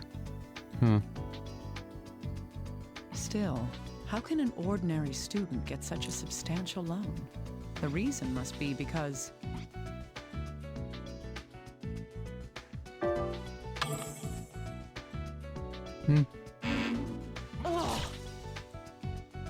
A mortgage, periodic income? But from where? Indeed, there was a deposit made to his account. A large one, of unknown origin. That was why the loan shark accepted his means of repaying the debt. This led to Stephen being loaned the $100,000. Maybe he won the lottery. The more we investigate, the cloudier the truth gets. Dr. Kimishima? Can you hear me? I'm listening. What is it? I've asked for another recording from HQ. A recording of what? That revolutionary guy. I thought it might be of some use to us. I ordered a copy of the announcement he made before Aiden Posner was killed. I see. I'll check it out. You have to go back in time now. Hey! It's me, the revolutionary! What? Am I being recorded? Oh man, this sucks. I'm embarrassed that you're taping my voice. Doesn't matter anyway, though. You'll never catch me. I mean, that singer died because you morons are so incompetent. You can't stop me. Do the ignorant masses out there hear that? Here's a little hint. Next up is an athlete. Who? Well, I can't tell you. Think about it yourselves. And, oh, never mind. Well then, good luck! He hesitated. Little guy. Yes? What is it? I've listened to the revolutionary statement. Did anything strike you as odd? Odd? Odd like... How did no one pick up on this? Oh, maybe I'm just imagining things. It just seems strange to me. Huh. I didn't notice anything. All right, I'll listen to it again and pay close attention.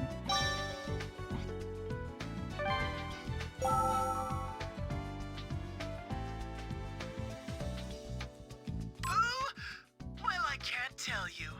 Think about it yourselves. And...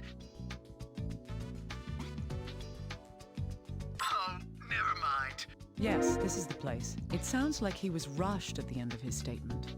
I wonder why. I wonder what was happening. We need to figure out what was going on at that moment.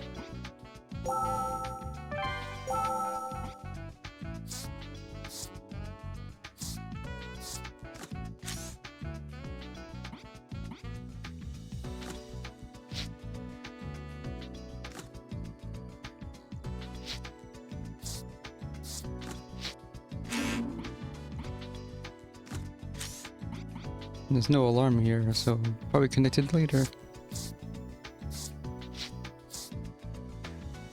Hey, little guy. What's your opinion on this? It does seem like something caught his attention and he wanted to finish quickly. Why would he do that? Can we think of any possibilities? Maybe someone interrupted him? Or he spilled coffee on his desk? There's no way to prove those, though. We need evidence of some kind. Well, let's check the spectrogram of the recording. I'll put emphasis on the background and reprocess it to make background noise easier to hear. Yes, that would be helpful. Send me the revised recording when you're done. All right. You'll find the data in the recorder. Good. Let's listen to it again, and be aware for anything going on in the background.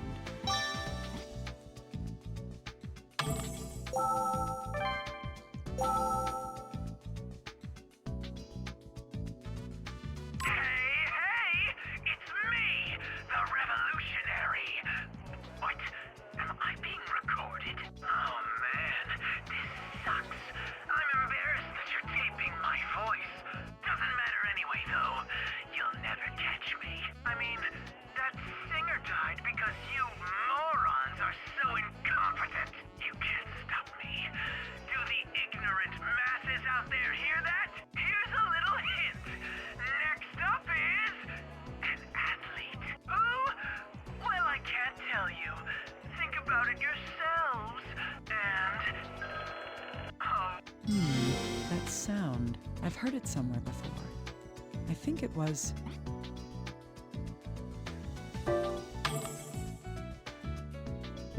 No? That was careless. That's right. That's the same sound as Stephen Eldred's phone. Oh. What does that mean, though? Why is the fourth victim's phone heard in the background of the revolutionary's threat?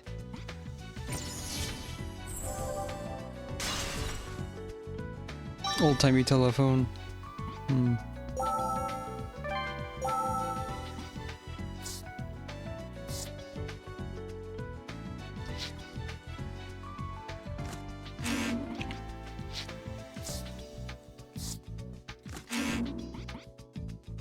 Guess we're gonna go back and listen to it.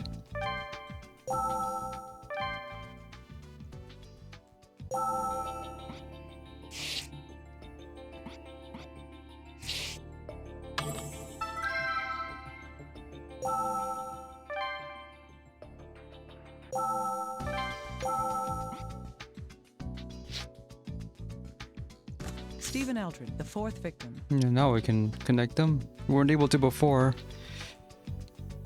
Even though it subtly hinted we would later. Had been periodically receiving large deposits from an unknown source. The voice we hear in the recording of the revolutionary was not digitally altered. A distinctive sound, like the victim's phone, can be heard in the background of the recording.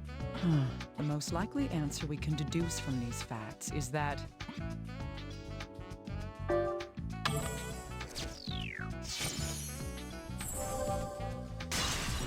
No one else has that phone? That's right. The fourth victim, Stephen Eldred, he was the revolutionary. Something that sounds like something out of Hitman.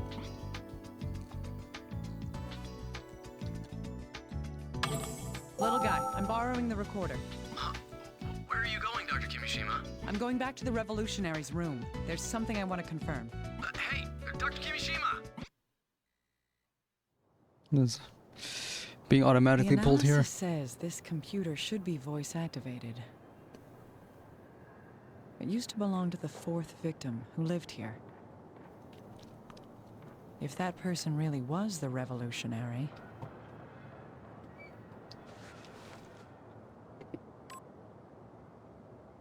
Hello? Hey! You listening? It's the revolutionary! Atlas. Is it Atlas BIOS? So it's true. Huh.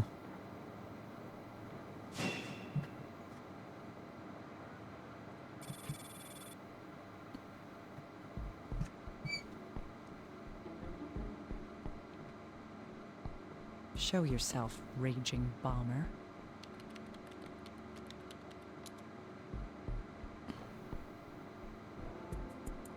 Yeah, it's probably the extra dialogue is subtitled in other languages.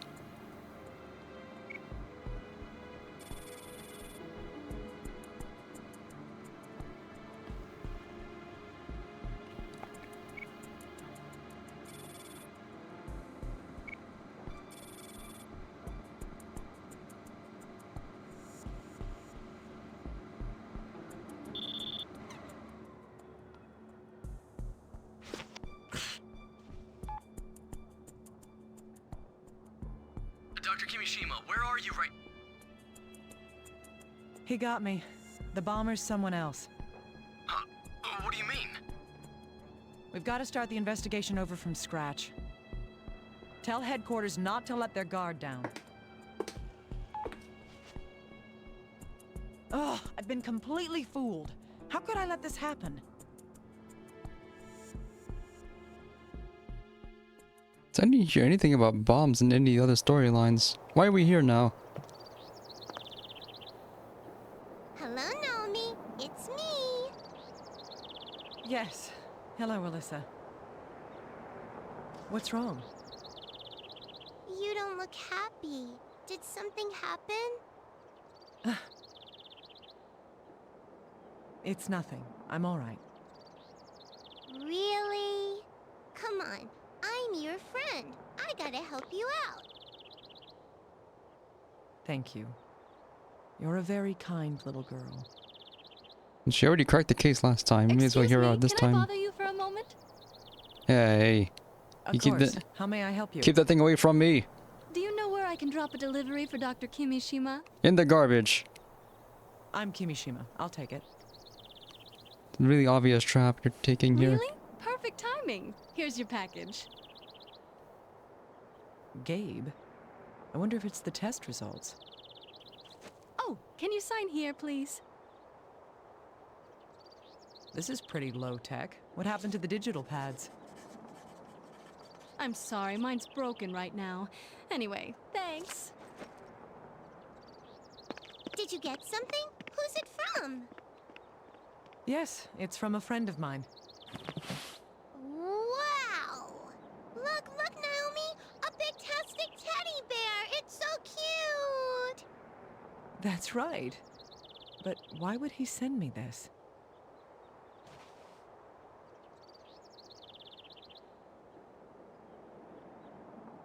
Carbon dust.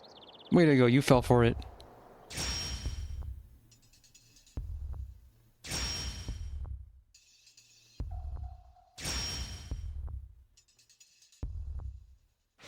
Don't tell me. Alyssa? And you just stole the thing without looking. No.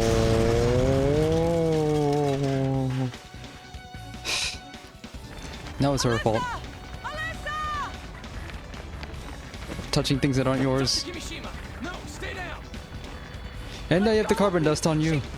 It's my fault!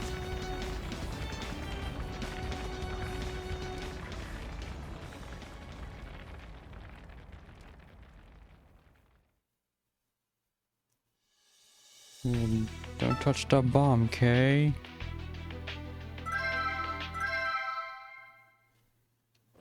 Damn it! Everywhere's full! Okay, She so won't last long. I don't care where. Just find a place. There's no choice. It's far, but I'm heading for Resurgam. Just a little while longer. Hang in there, Alyssa. wait, did we see her in any of the previous stages? I don't remember.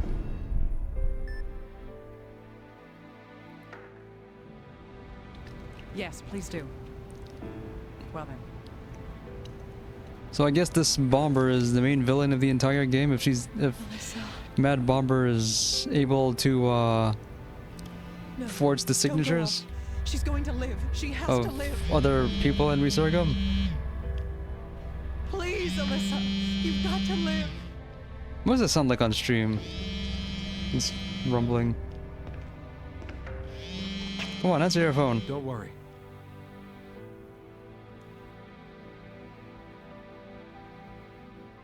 I promise that I'll save her. I don't remember this stage. Because, CRS-01 does not have healing touch. He certainly is an enigma, isn't he? Yeah, I don't remember this He only recently cutscene. arrived here. He's been through a lot. There's no need to worry. He'll definitely save Alyssa. Definitely? Yes. And we'll do our best too. Besides, if you keep looking so sad, Alyssa will surely laugh at you. Don't look that sad, Kay. Oh, Dr. Kimishima, where are you going? You're absolutely right.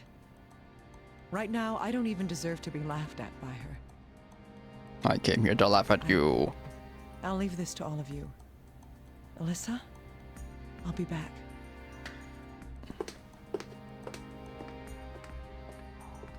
It's Naomi. Dr. Kimishima, are you alright?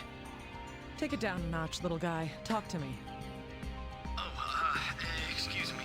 I was worried. It's okay. Has the FBI contacted you? I want information. Right, yes. I've made arrangements to have it sent to us.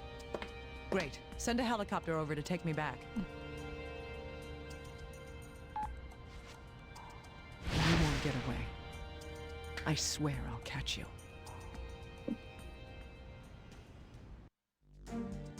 Dr. Kimishima, are you really alright?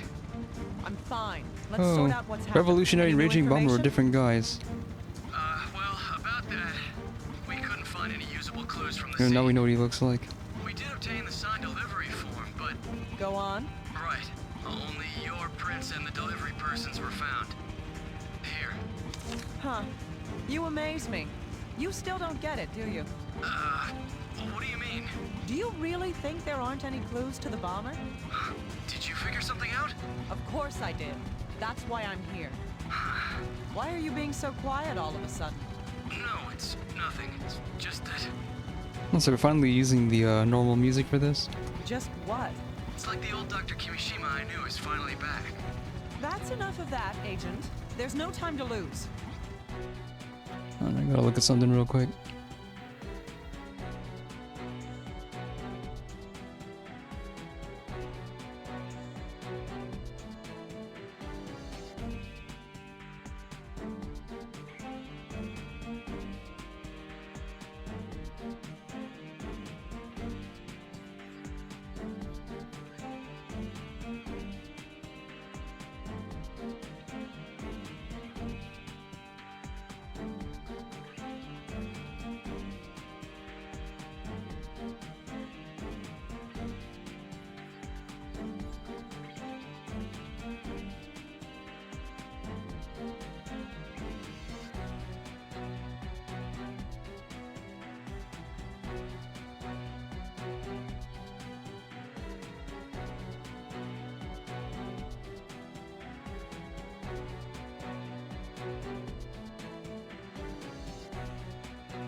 Little guy, let's go over the information that we have so far.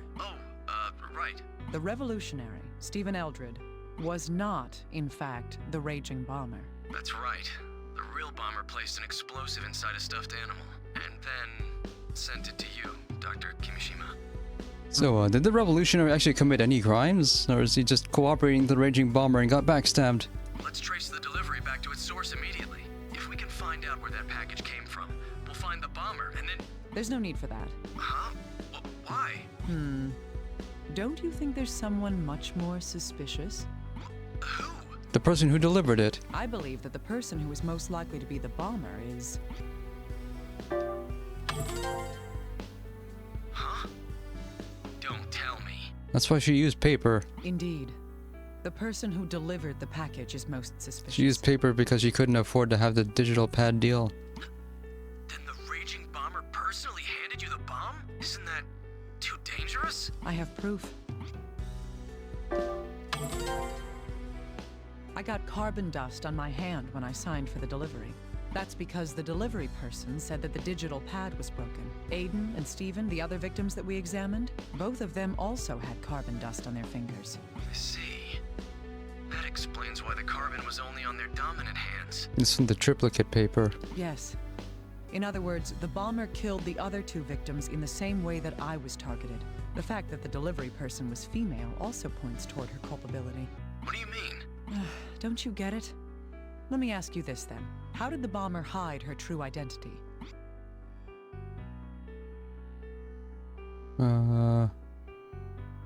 Yeah, they were cooperating. She hired Stephen Eldred to make the bomb threats for her, but even this was a trap. That's because... Yes, she let Stephen's voice go out unprocessed on purpose. What? So the bomber wanted us to think... Everything she did was an act, and we were fooled. We were all led to believe that the Raging Bomber was a young Yeah, man. there were cards that weren't, that I just had unresolved. I see. If that woman is the bomber, then it all makes sense. There might be yet a third person behind all this. Indeed. On the other hand, there's another mystery that we can't solve just yet. That is... Yes. The bomber was using the revolutionary character as a cover to protect herself. Why, then, would she kill him? Money. Little guy. Huh? What? What happened to Alyssa's house? Oh. Unfortunately, it completely burned. Then the building collapsed. It's useless as a potential crime scene now. I see. Then I'm going to investigate the revolutionary's room one more time. Again? Yes, but now I know what I'll be seeing. You look into those deposits.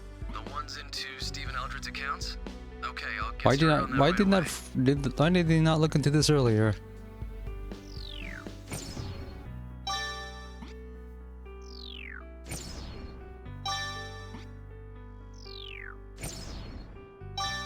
I'm going to catch her. That's my only way to atone for what So the happened. bomb somehow set her house on fire?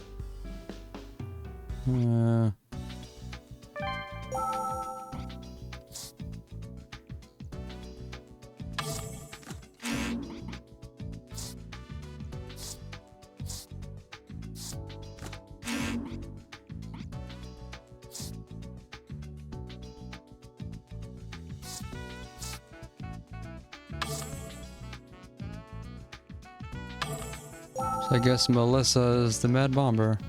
Raging Bomber. I've investigated this room before. I can't just rush around now and expect to find new information. What we need now is more information about the Raging Bomber. If the same method was used to deliver the bomb here as was used to get the other bomb to me, the area with the most clues would be... The front door. Here, there's a chance that this form has some important Keep evidence. double tapping. That would be...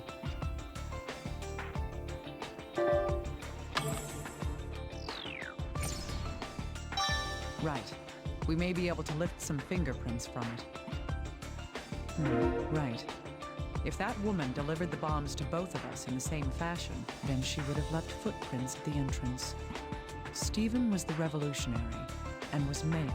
If the delivery person was female, her footprints would definitely be different. Let's look for footprints that differ from Stephen's.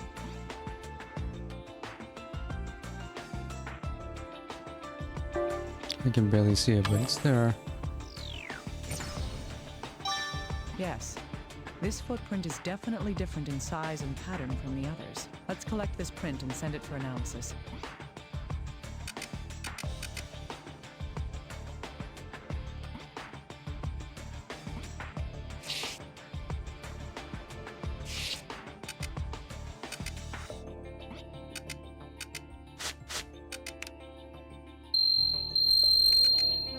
What's this? This is a human hair. It's about 40 centimeters long. Is that left behind by the bomber? No, it couldn't possibly be the revolutionaries. Not very thorough of the bomber. This needs further investigation.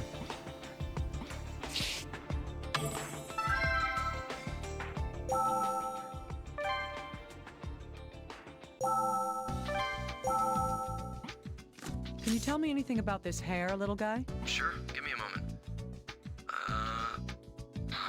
What's the matter? Well, this hair is dyed black, but it's actually a red hair.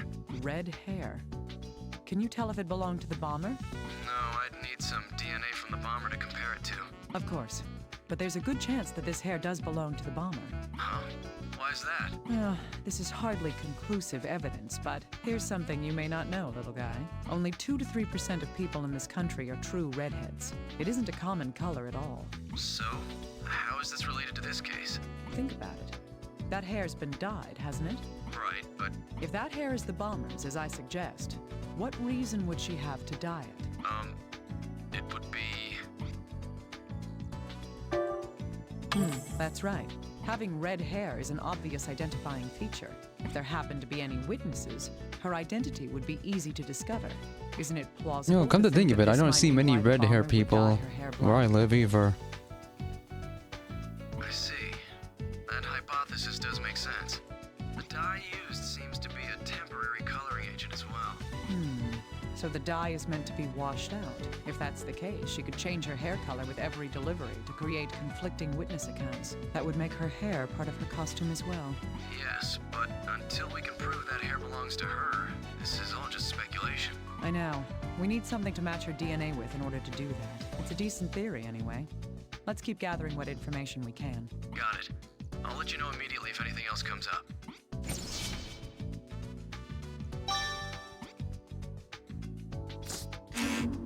Or they're not related.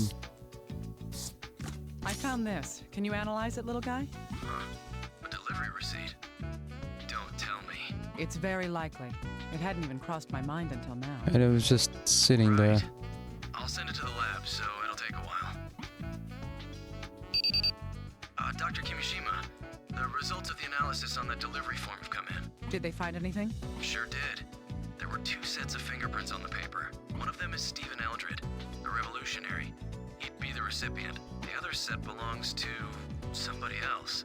Well, common sense dictates that they'd have to belong to... Let's not start jumping to any conclusions. We need to find out who left those fingerprints.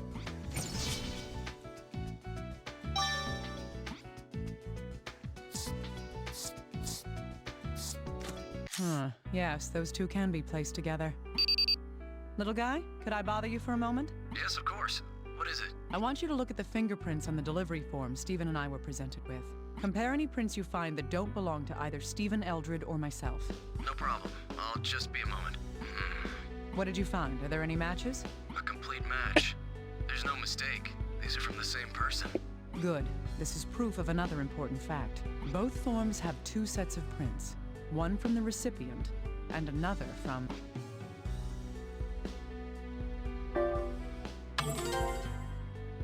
That's right. The other set of prints is from the person who delivered the package. If the fingerprints match on both forms, then the person who delivered the bomb to the revolutionary was...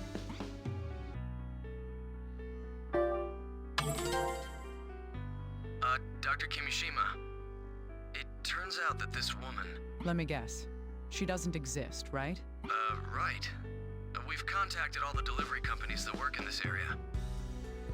None of them can confirm having an employee that fits our description. And of course, none of them have any records of a package being sent to you that day either. Do you think the woman making the deliveries is the Raging Bomber? I can't be sure yet.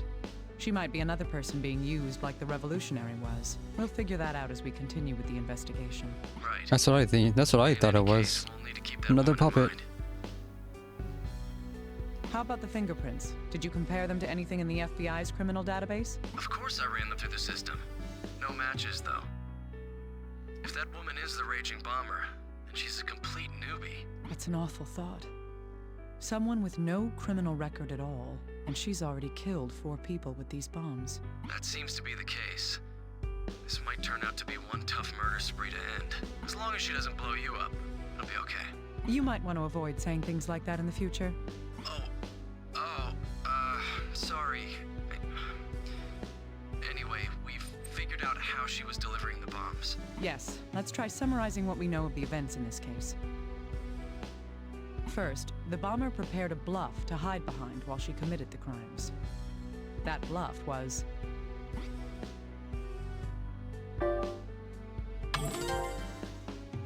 Yes, the revolutionary, Stephen Eldred. The bomber had Eldred make the bomb threats over the phone. She had him use his own voice with absolutely no processing to attempt to conceal it. Because of this, the bomber misled us into believing that the killer was male. On the other hand, the bomber used the names of people close to the targets to send the packages. She did that to make her targets feel less suspicious about the deliveries, right? Yes. All the bombs were set to explode in close proximity to the target. It's likely that what triggered the explosion would have been...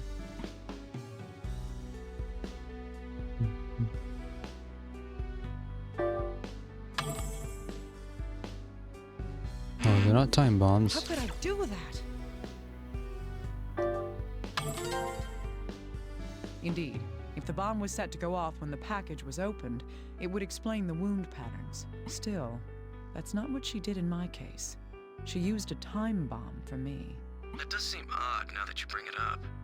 Why would she do that? It makes a lot of sense if you think about it. What's that supposed to mean? Don't you get it? It's because...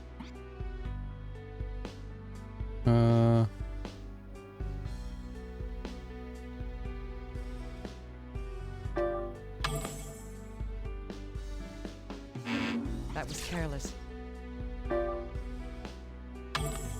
No? Ugh.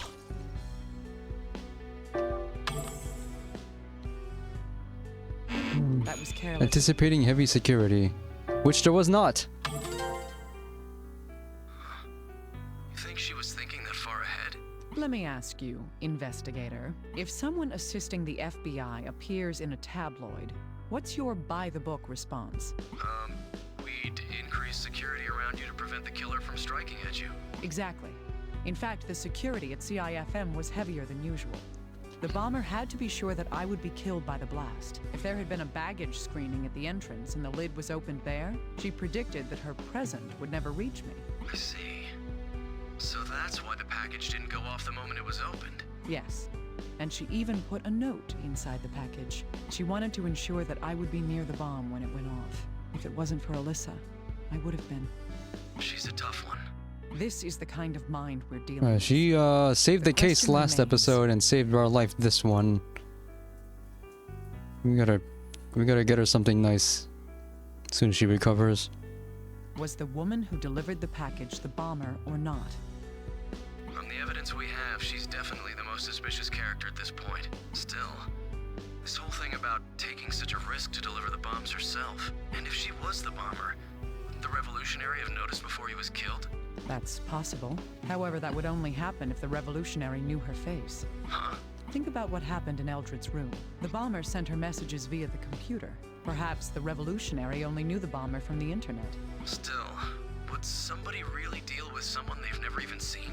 Our technology gets better and better, but people can remain as naive as the day they were born. But why did the bomber kill the revolutionary in the first place? Oh! I had something to report. I almost forgot. Can you not suddenly yell like that? Yeah, sorry. It's about the revolutionary.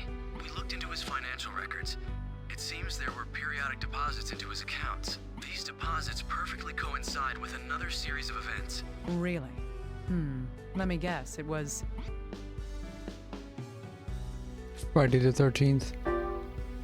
Absolutely correct, Dr. Kimishima. Of course I am. Continue. Oh, yes. There were a total of 4 deposits. All of them were made around the same dates as the bomb threats. $5,000 for the first 3 times, and $10,000 for the 4th time. The last one was double the others? Oh, yes, there's no doubt about it. Who is sending that money? After that deposit was made, the bomber targeted the one who made the threats for her. Could the change in the amount of money be related to the revolutionary's killing?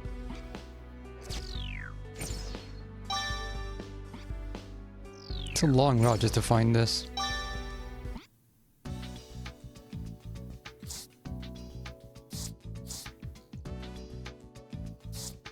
True. We might be able to deduce something from these. I don't like to conjecture much, but I could try making some inferences. The revolutionary was receiving periodic deposits of large sums of money. It's most likely that whoever was making these deposits was...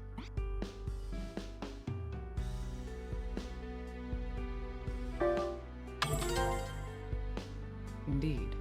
I believe that it would have been the bomber herself who was using the revolutionary. In exchange, the revolutionary performed a service for the bomber, which was... Yes. The bomber paid him in advance to make the phone calls to deliver the bomb threats. But, according to Little Guy's information, there were 4 deposits. The last deposit was very different from the rest. That difference was... Yes. The amount of money was double the previous deposits. Now, what could explain this sudden increase in the payment amount?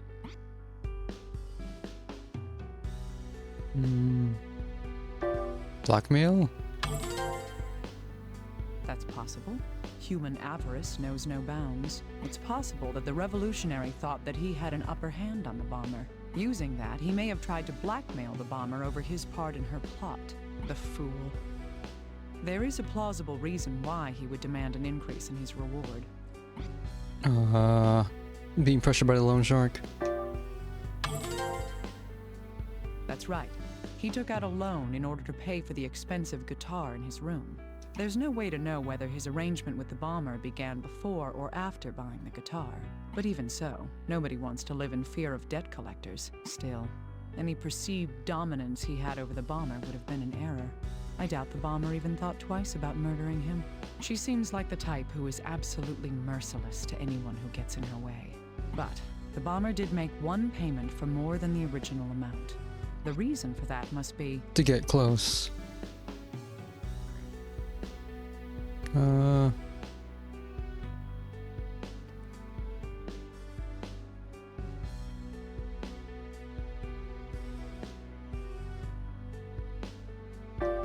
Yes. The revolutionary, after being paid twice his usual amount, made the 4th bomb threat. However, he wouldn't have known that he himself was the target of that threat. The bomber's clever. She had the foresight to make the 4th bomb threat before killing Eldred. Without that, HQ and I would have immediately noticed that something was different. She created this diversion to hide her intentions, making Eldred's murder seem like just another attack by the raging bomber. This is all starting to bring one more conclusion to light. It's Little Guy. Did he find something out? Oh, Dr. Kimishima. Thank heavens I could reach you. Calm down. What's the matter? We've made some progress into those deposits paid to the revolutionary. All 4 of them were made from a bank near Higgins Beach. Higgins Beach? That's not far. What about the security footage? Was the bomber seen by any of the cameras? It's no use. We've checked them all, but there's no conclusive footage we can identify. I see. It's all right, though. I know for sure that we're closing in on the bomber. We've gathered quite a lot of information now. If some of the facts we know are put together, maybe...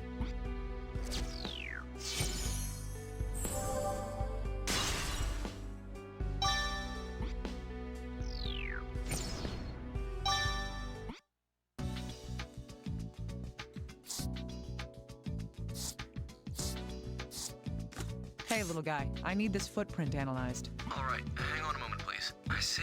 Did you discover anything? Yes, the footprint is 27 centimeters in length, so... Why are they using metric here? We should expect this person to be between 170 to 180 centimeters tall. The woman who delivered the bomb to me was about that tall.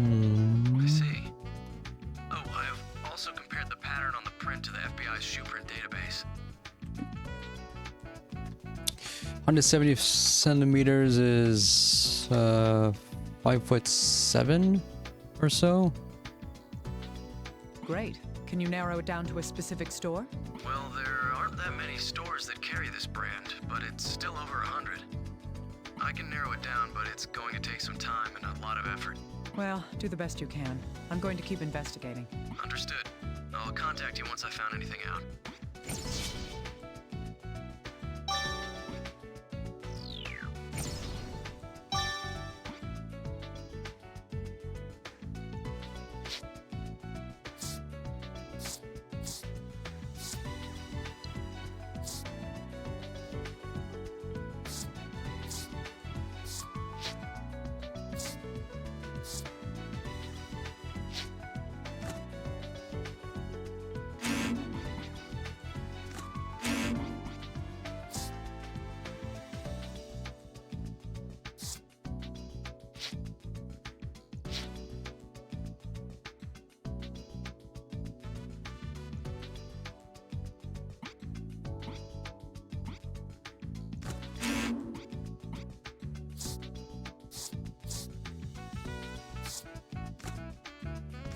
Yes.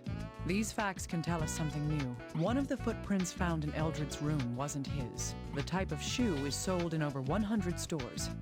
It'll take us time to narrow down where it came from. On the other hand, let's consider the deposits that we believe the bomber made to the Revolutionary. The 4 deposits were all made from a single bank near Higgins Beach. One fair assumption we can make based on these facts is that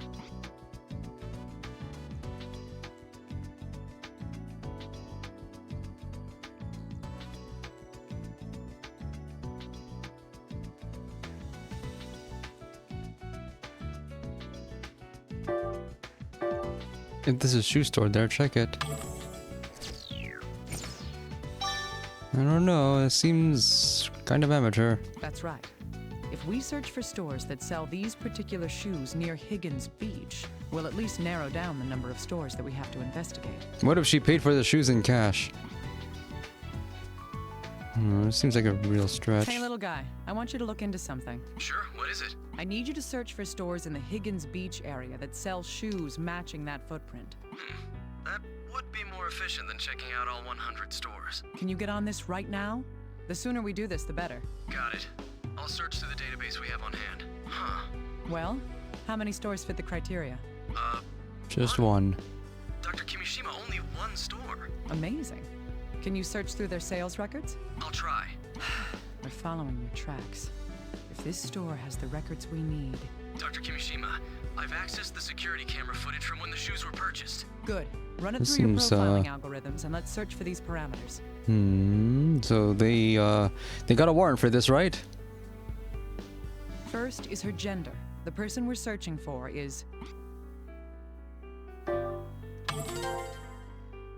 Right.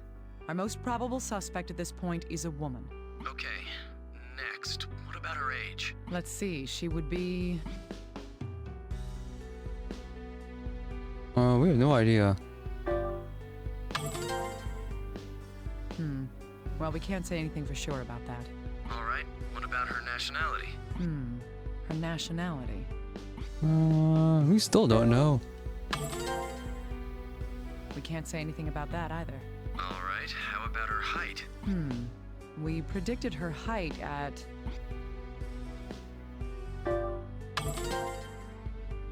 Right. We suspect that she's between 170 and 180 centimeters tall. Ah, I remember now. Were there any other distinguishing features about the person we're searching for? The characteristic that would stand out the most is... Ah, that's right. She supposedly has red hair. Okay then, I'll start searching for people under these conditions. But we don't have any substantial proof that the delivery person is the bomber. That's right. We're going to have to work based off of assumptions right now. If we're wrong, we'll learn why we're wrong. We just have to keep going, little by little. True enough. That's how I do programming. Something is clearly wrong, I do something that I know is wrong and then figure out why it's What's the wrong matter? and fix it from there. We have a hit, Dr. Kimishima. Well, that's lucky. Someone meets the search criteria? Tell me. Right, just a moment. Her name's Sandra Lieberman. She's 30 years old. She lives in Higgins Beach and bought the shoes with a credit card. Wow, way to go. Bingo. Send me her address immediately. Didn't. Aspiring serial killer who has access to huge amounts of money does not buy her wardrobe in cash. Way to go. I'm going to go and check myself. I'll know if it's her if I can see her face. Right. Dr. Kimishima, please be careful, alright? There's no telling that the bomber's not going to be... He's such a worrier. Still, I have to go there for myself. This is not solid evidence. This is still all conjecture. All been combined.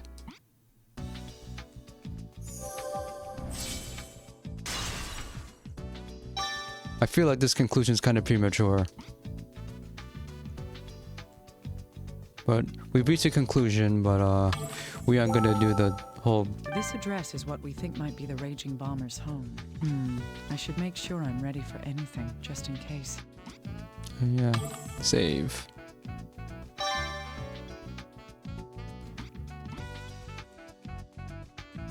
They're warning me.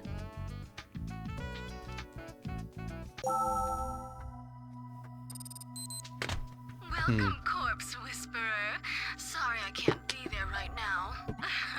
Still, since you've come all this way, I have to at least entertain you. You should see 4 bombs before you. They will all explode. Here's the bomb disposal I was hoping for. Of course, it would be a character from a game that had that. Calling the cell phone attached to each bomb will deactivate it. The numbers are 8 digits each. Of course, those numbers 8-digit are numbers? secret. How'd you manage to... Yeah, that's why the number entry is 8 digits. There are hints in the room you're in. Now, crawl on your knees in desperate search. If you can deactivate all 4 bombs, you win. If you don't, you die. I'm on my way to give a wonderful present to the world's most famous lady. You know what I'm talking about, don't you? I sent you the same present. And she knew that... Yeah, Alyssa was the target after all. Now, let's begin the game. The first bomb's hint is those letters nearby. Try to I think I turn know who this voice is too. JQ into an 8-digit number. Don't get it? Close the curtains and think slowly. Oh, I get it. This is our second dance. I'll be looking forward to the results. I can't believe I fell for that. The door's locked. Yeah, this is twice now you fell for something obvious. Of course, if I try to force it open, it's obvious what will happen. There isn't much time left. Even if I called for backup, they wouldn't make it. Dr. Kimishima, are you alright? I'm fine. I've determined the bomber's identity. Huh? Then it's... Yes, Sandra Lieberman is the Raging Bomber. I'll send for backup immediately. Hey, calm down, little guy. But... Put out an APB on her across the entire state. Set checkpoints on the major highways. Check all stores she might use and monitor her ID and credit cards. Right. What about you, Doctor? What are you doing? Little guy, a woman has to keep a little mystery. Huh? Okay. Don't worry. I'll head over there soon. Understood. Just try not Yeah, to do that's anything why. reckless. That's why she used the credit card so she can be found. So, and also she can play... Right. This. Now I'm alone with you. 4 bombs, 4 phones. Which one of us is going to come out of this the winner? The hint for the first bomb is KQJQ. Let's begin this ridiculous, fatal charade. We're not on the clock? Okay, let's do this one. This one's the easiest. Make KQJQ into an 8-digit number. Yeah, this is at 10 minutes. I thought we would be on the clock with this. All right, let's begin. An 8-digit number for KQJQ would be...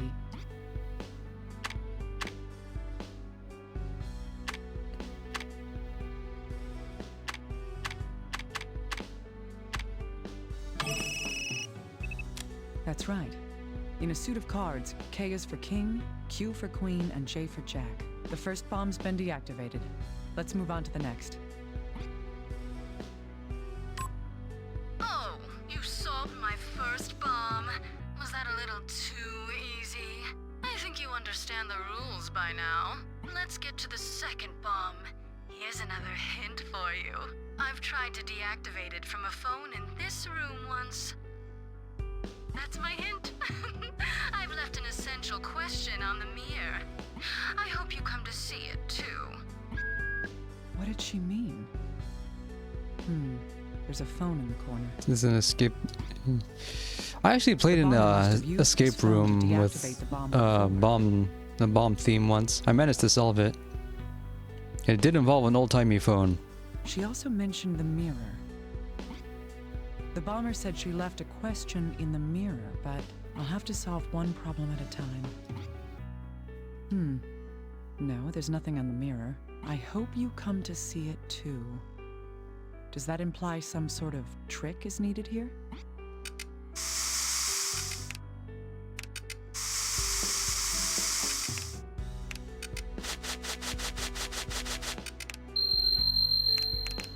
The bomber must have written this on the mirror with her finger.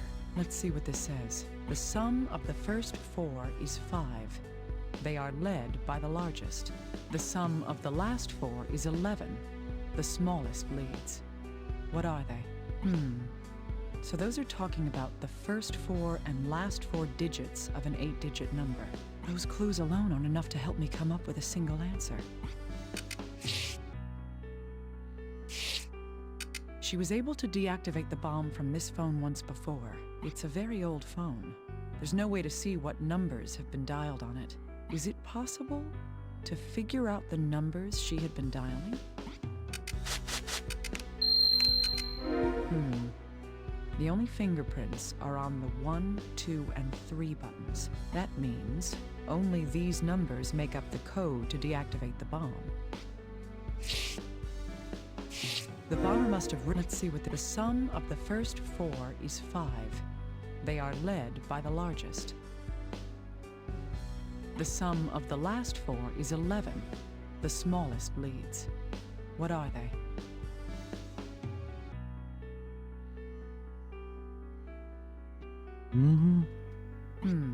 Those clues alone. The the sum of the first led by the largest. Sum of the Can't think I know what it is. Using the hint from the mirror and the fingerprints from the phone, do I know how to deactivate this bomb right now? All right. Then let's begin. Using the hints from the mirror and the phone, the number that deactivates this bomb is... And then some to 11. That's right. If I use only the numbers 1, 2, and 3, this is the only possible solution. The bomb has been deactivated. Moving on to the next. Wonder if an LLM could solve that. Good, you've deactivated the second one. The next hint is scattered about the room, like the stars themselves. Could you find all of them? Think about how they're arranged as well. Bye-bye. I wish you good luck. Scattered about the room, like the stars themselves? What is that supposed to mean? This isn't going to be easy. What about the this? Hints are scattered across the room, like the stars themselves. This poster seems to have been put up recently. There must be some reason for it. Yeah, I had to look at these symbols when I played Atelier Lydie and Sewell. I wish I could have gotten a true ending in that game.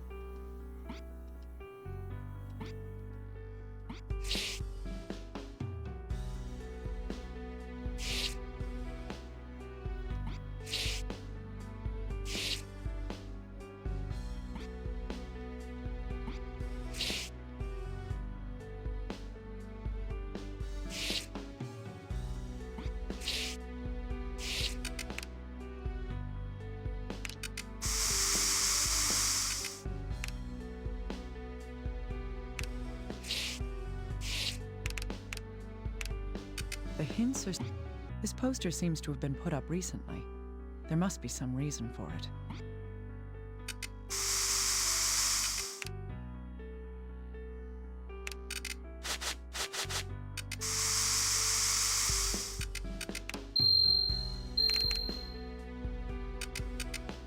Scattered across the room means only on one wall, because they're not allowed to turn around.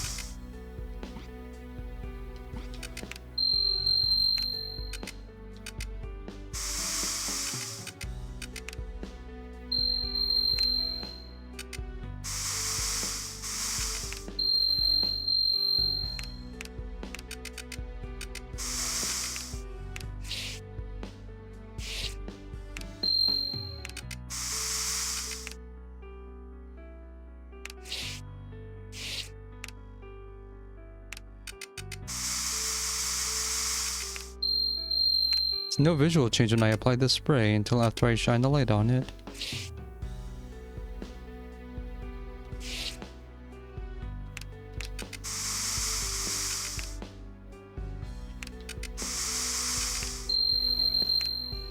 On the carpet?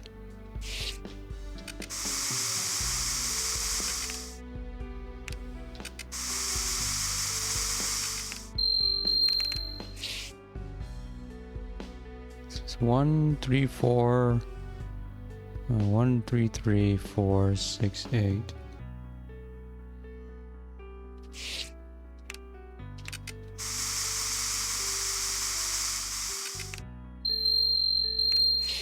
Five.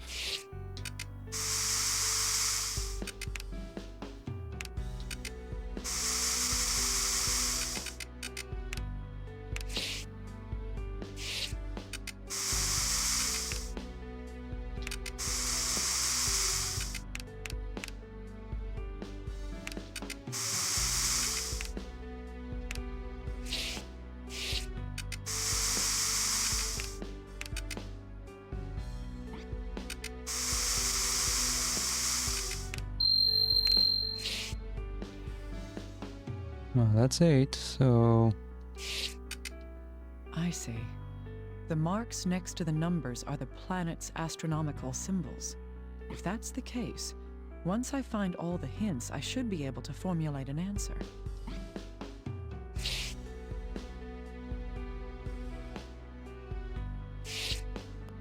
I see. If that's... So, let's see, 3... I see. If that... 3, 4, 1, 5... I see. The marks, if that's the case... I see. If that... 8... I see. If that...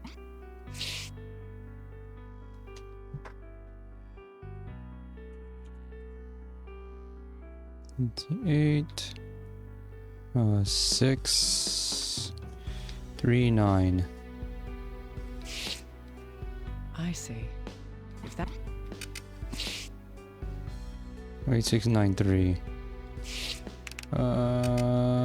yeah.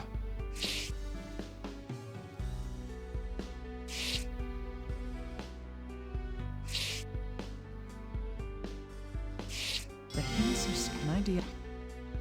All right. Then let's begin. The numbers scattered around the room should be lined up in the order of...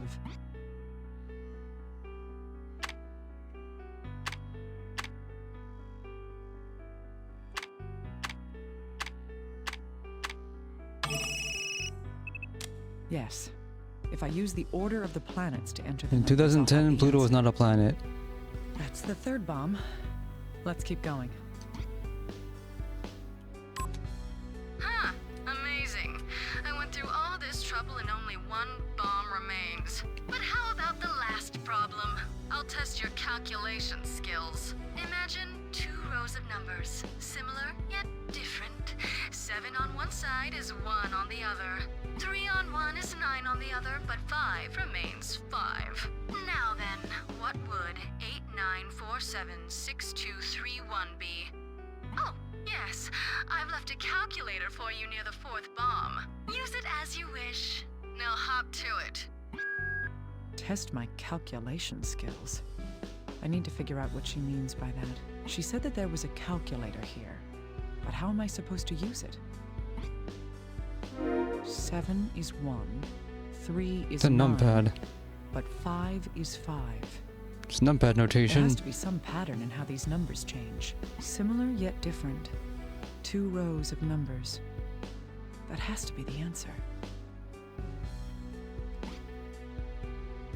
7 is 1, 3 is 9, but 5 is 5.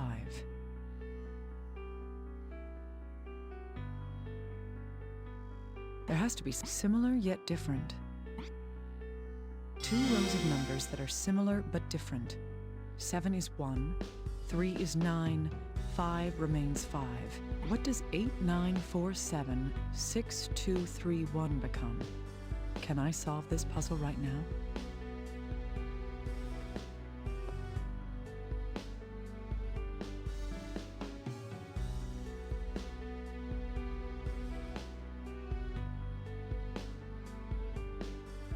Two rows of numbers?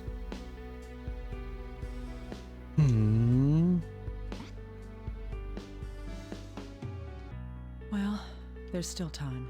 I should make sure I'm ready before I try to answer this riddle.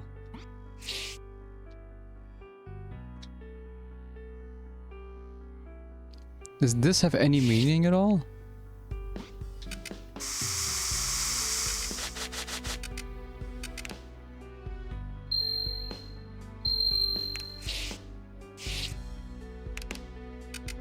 Seven is 1, 3 is 9, but 5 is 5. I'm looking at the rows of numbers. They're referring to columns.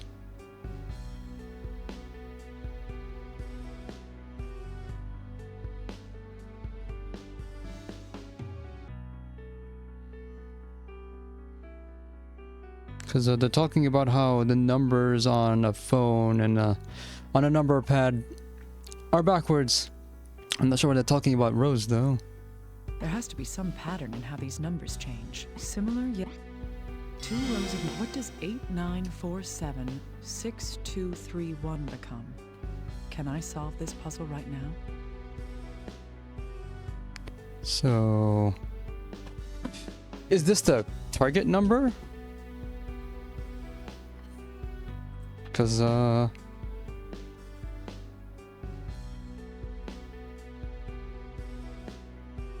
if it's a calculation skill, I assume the calculator number is the source and the phone number is the target. That would make it... let's see...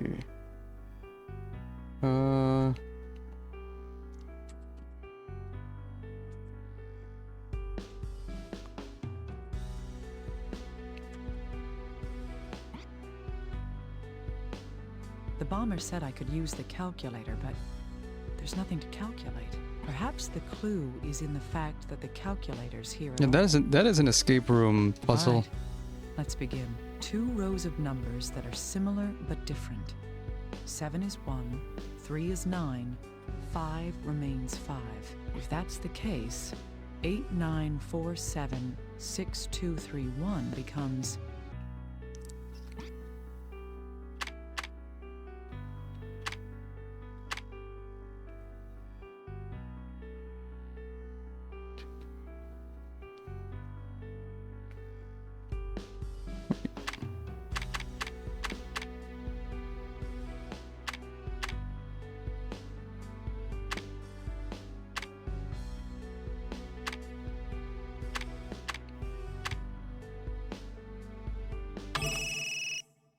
Yeah. That's right.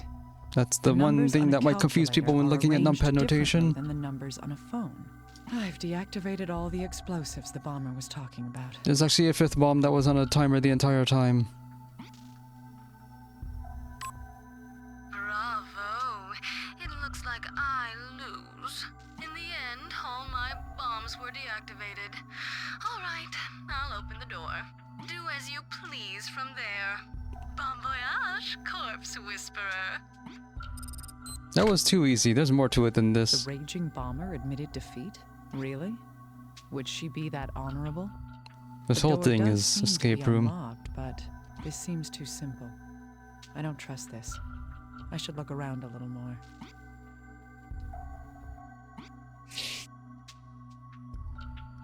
Look at this stuff.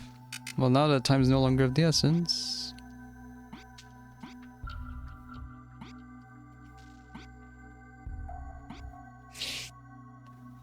What's all this?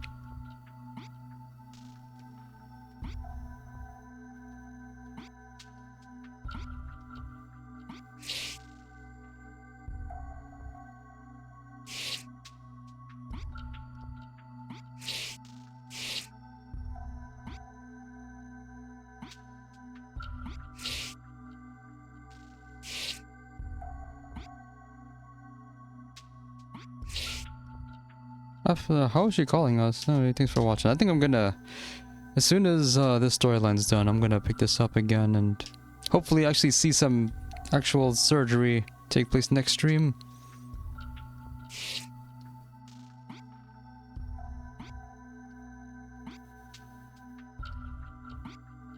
So what am I looking for?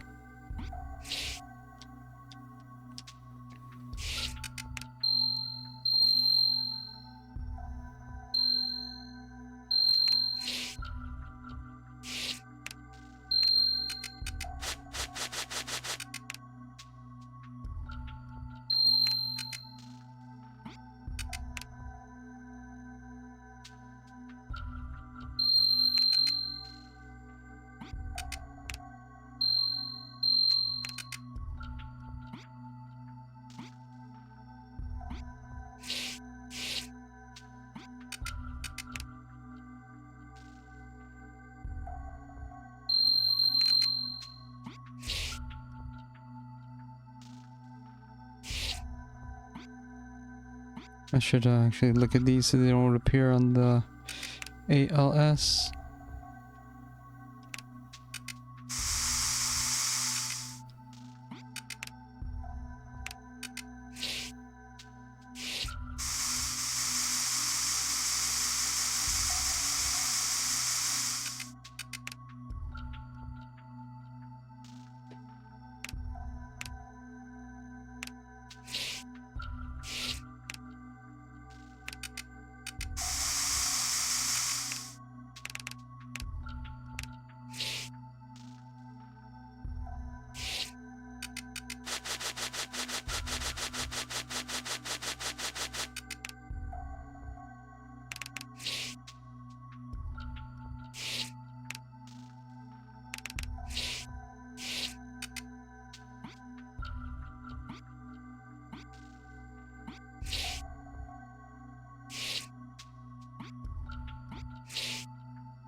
I don't even know what it is I'm looking for.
Oh, this. This one stood out. For some reason, I had to click on this exact the same thing. kind of bear that was in the package meant for me. It looks bigger than the last one, though. Anything interesting inside of it? I A thought bomb. as much. I know you all too well, Bomber. If I'd just opened the door right now, I'm sure that bear would have exploded. On the left is a transmitter, and on the right, the bomb. It goes off when it receives a specific signal. If I can separate the transmitter from the explosive, the bomb will be deactivated. The question is, which cable do I cut to deactivate the bomb? Only one cable reaches the bomb. That means that the rest of them are decoys. I'm playing Suzuki Bakuhatsu now. Cutting the correct line will disconnect the bomb. If I make a mistake, it's all over. There's a note underneath. It looks like a pattern regarding the cables. This is the last battle of wits between us, Raging Bomber. Let's start this.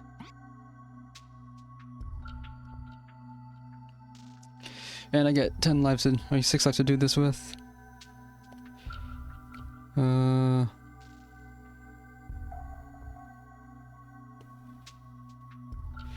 I gotta go do this in reverse order.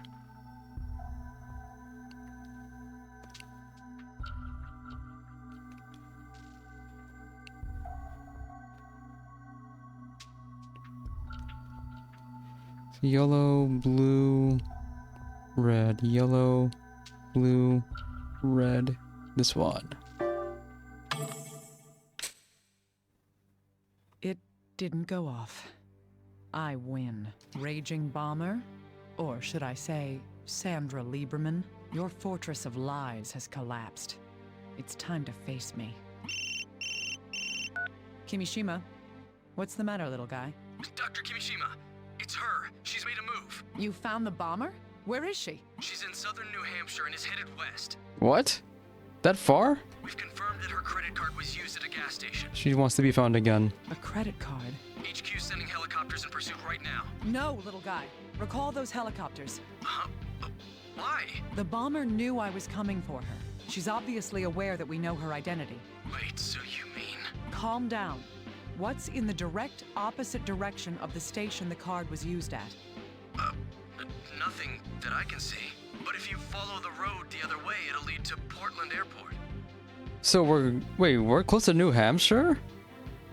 Where is there a Portland anywhere near New Hampshire? Portland Airport. That's it. Huh? Hey, little guy. Wasn't the First Lady scheduled to visit Portland soon? Huh? That's right. When is she arriving? Tell me. About an hour from now. I knew it!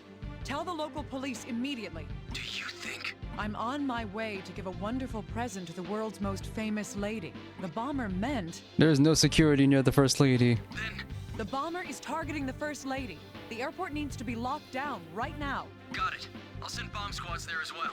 I'll need a helicopter here, too. I'm going to that airport. Yes, ma'am. Raging Bomber. How many people have to die before you're finally satisfied? The airport's locked down. The EOD squad's handling the bomb. Where's the bomber? Have they caught her yet? Not yet. She's holed up inside a gate with a hostage. She's got explosives. This could turn into a catastrophe. There's several dozen places called Portland in the USA. The target is armed with explosives. Do not engage. I repeat, do not engage until we've arrived there.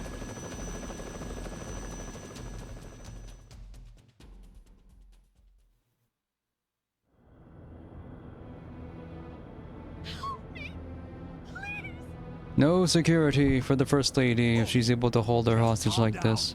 Don't do anything stupid. And Everybody stay back, okay? We don't want any messy surprises. Mitsuru's gone rogue. Tell me what's going on. Any change? It's not good. She's not willing to negotiate. She's got the whole plane hostage. This is going to be tough. Oh, is that you, Corpse Whisperer? Why is she targeting Corpse Whisperers? Because of the news. Did you like my present? Was it fun? I sure was excited. These puzzles weren't very I challenging. heard the little girl took your place. Blasted into cute little bits. Wish I was there to see it. You crazy bitch, listen to me! Unfortunately for you, the girl is going to be saved. And you will be arrested. That is how I'll atone. I'm not going to be stopped by someone like you. Look! It's Rosalia. Rosalia will kill everyone. Me, you, everyone here will die! Yep, I knew that voice. I know it anywhere. Wait, what is that?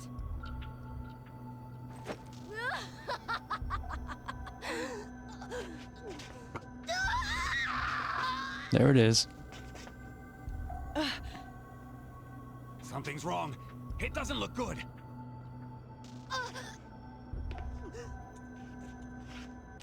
Rush her! Capture her! Okay, First Lady's safe, I guess. No. Dead man switch. No.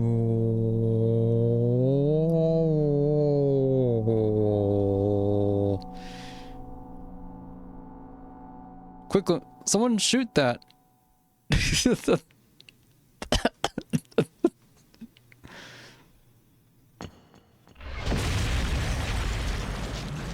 This wasn't so hard, it blew away the vignette.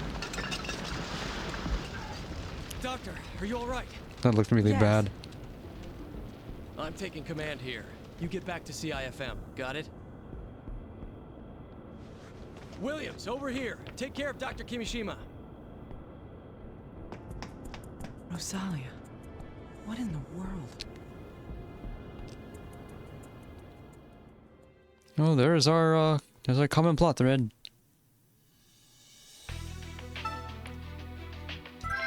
Okay, let's finish up this route. The bird said to the princess, "I'll help you escape." And then, what happened to the princess? The princess said, "Please, you have to get me away from here before the moon appears 30 times." She's able to survive a bomb at close proximity those other guys couldn't.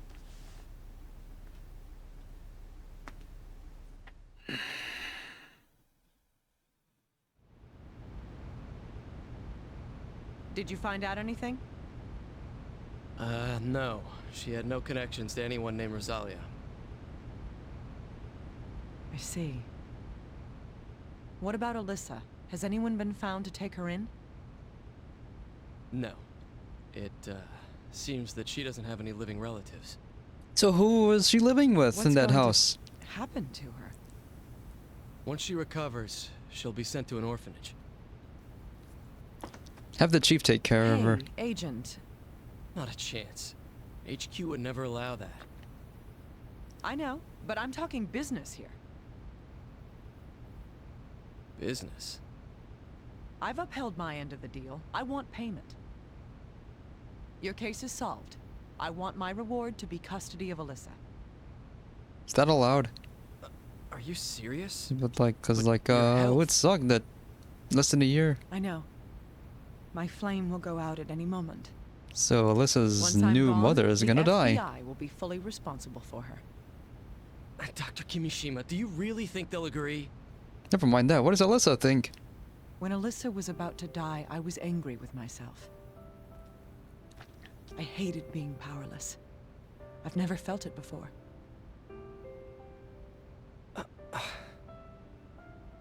I'm human. A human with That strange girl powers. is the one who finally made me realize it. I'm human. I dragged her I'm to human. this. I owe it to her to make her happy. For but a moment until she dies.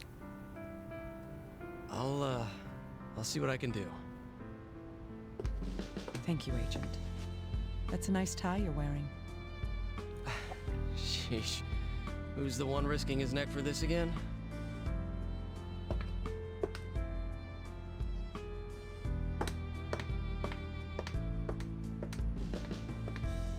We didn't get cards I've for always this been wrapped case. around your little You finger. know, such a big deal at the last few.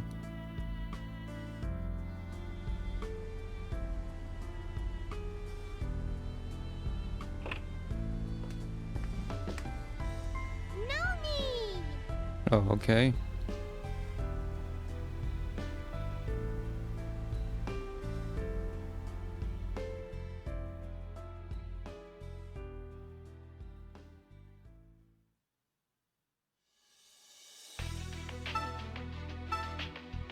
That's open. I have confirmed that all episodes for every doctor have been completed. Now Ronnie has to be the one to inform us of this? The episode Patient Zero is now available for play. Okay. We'll look up Patient Zero next time. Thanks for watching. Should be about halfway through.